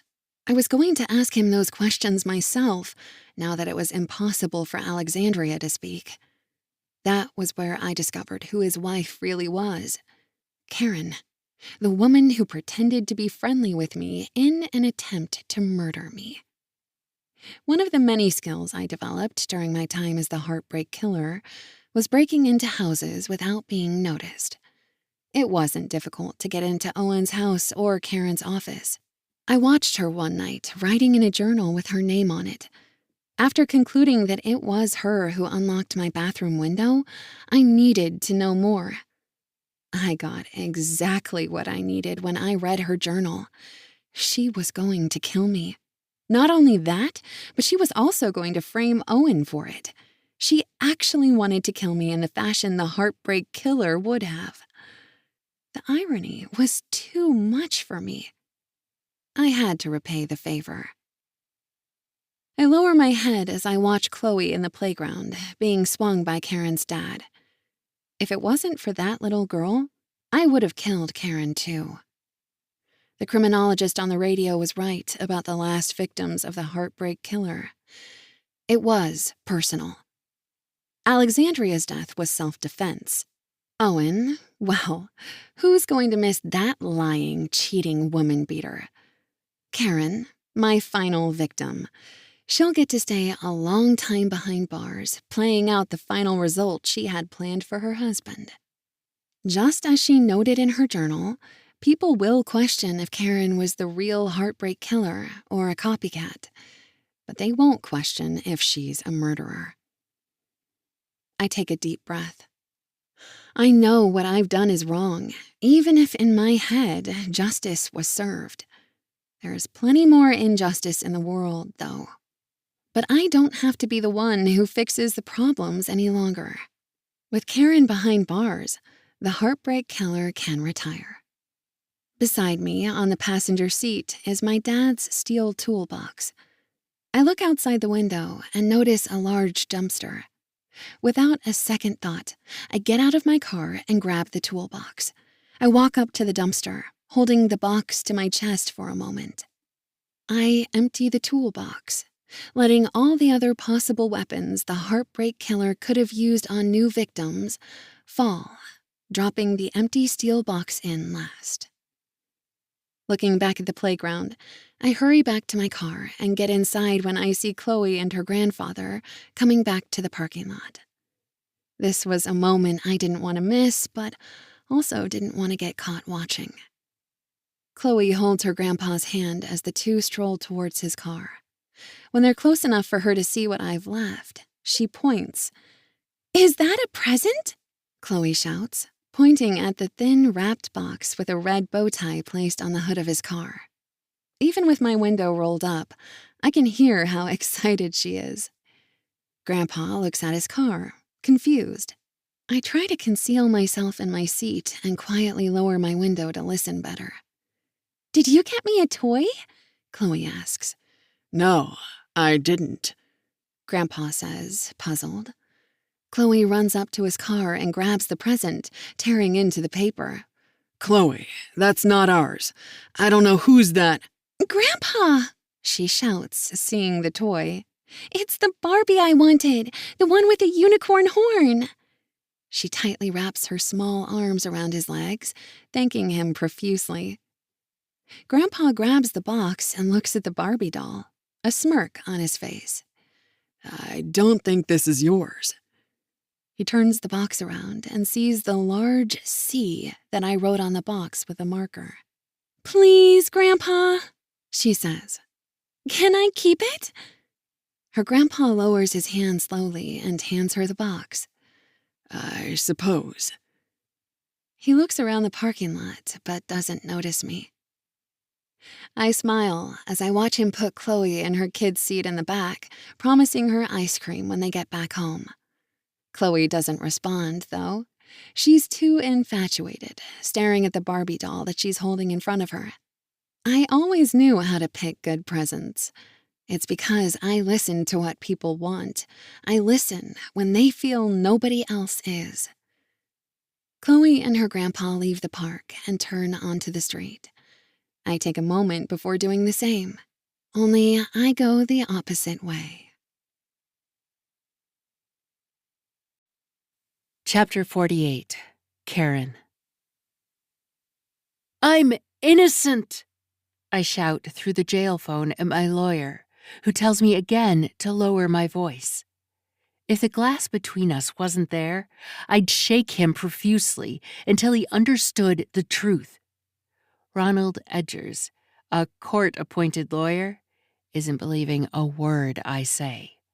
The correctional officer comes up to me and says if I can't remain calm, the visit from my lawyer will end. I apologize to my lawyer and the officer. The guard steps back to the edge of the room, monitoring me closely. I look at my lawyer, pleading with him at an appropriate sound level to understand. I didn't kill my husband. I didn't kill Alexandria. It was Emma. He shakes his head. We have to present to the judge our case and your plea of guilty or not guilty, Caine. The answer is easy, I say, trying my best to stay calm through gritted teeth. It was Emma. She did this. She's the heartbreak killer, not me. Emma who? The lawyer says with a tone. It's one he's given me in the past. He scoffs. You don't know her last name. You want me to defend you, saying your husband's mistress is the heartbreak killer, but you don't even have a last name for me to use? I lower my head. I know where she lives, though, I say again. It's a losing argument, but it needs to be repeated. You've told me this, he says. The landlord did describe a woman named Emma. The woman paid in cash. She lived in an area where people kept to themselves. Nobody knew her. I raise my hands in disgust, and the guard gives me a look. I whisper sorry to him and try my best to contain my antics. It's hard when you're being framed. Didn't you get her number from Owen's phone records? He nods. We did, but nothing's changed from the last time you said this. The number was created under a fake name. It's a cell phone that works with paid minutes. It's what we call a burner phone. It's complicated to find out information on phones like this. I shake my head, trying my best not to yell at my stupid lawyer. Well, isn't that suspicious?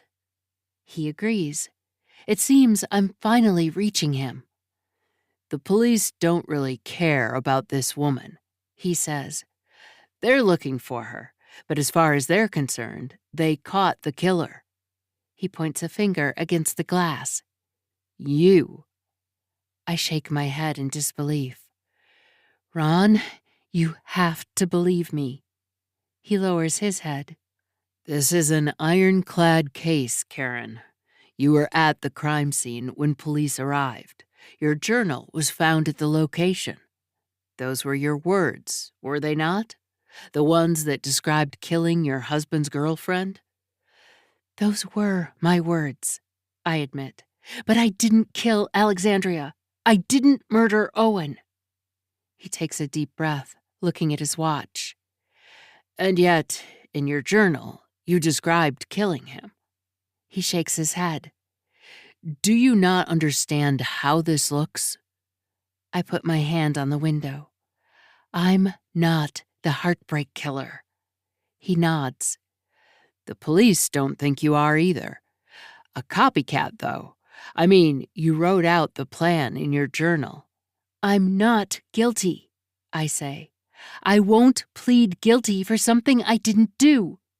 The Crown prosecutor has testimony from some teenaged cashier at a home hardware store that remembers you buying a box cutter and duct tape with your daughter days before the double murder.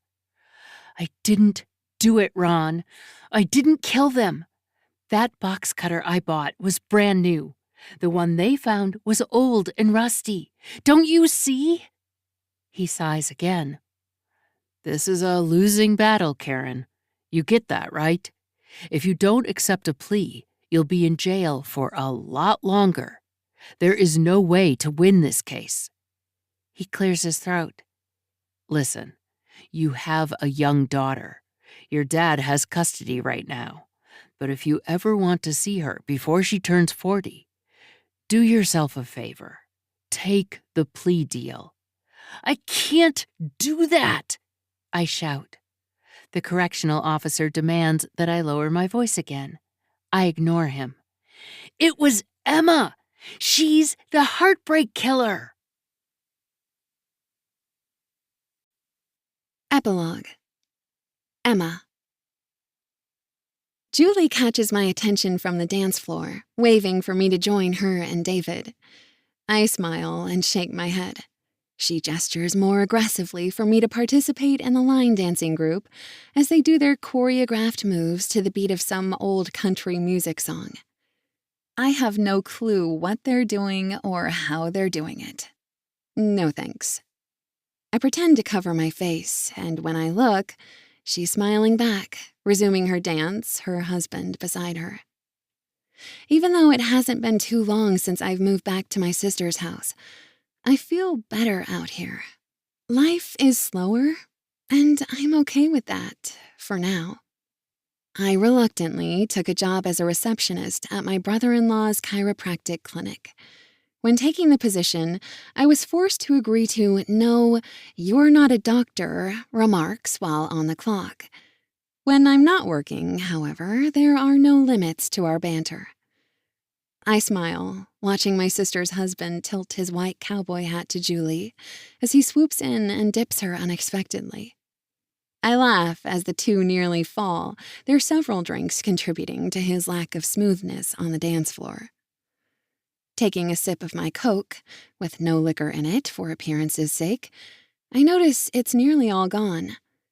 I look at the bar to see how empty it is. Only a pair of men catch my attention. One of them, a man I know as Steve, smiles at me. Steve's an idiot. He's spoken to me in the past, attempted to hit on me in this bar over a year ago. I let him down gently. His friend, however, he's new and very handsome. He turns to look at me as Steve gawks in my direction. The mystery man looks even more handsome as our eyes meet. He reminds me of a young Channing Tatum. His light green eyes narrow on me, and I quickly look away. When I turn back, he smiles as he turns to his friend. I take a deep breath. It's been months since I moved back to Julie's house. She was more than willing to open her house to me again. I had one request, though. I can't go back to the basement.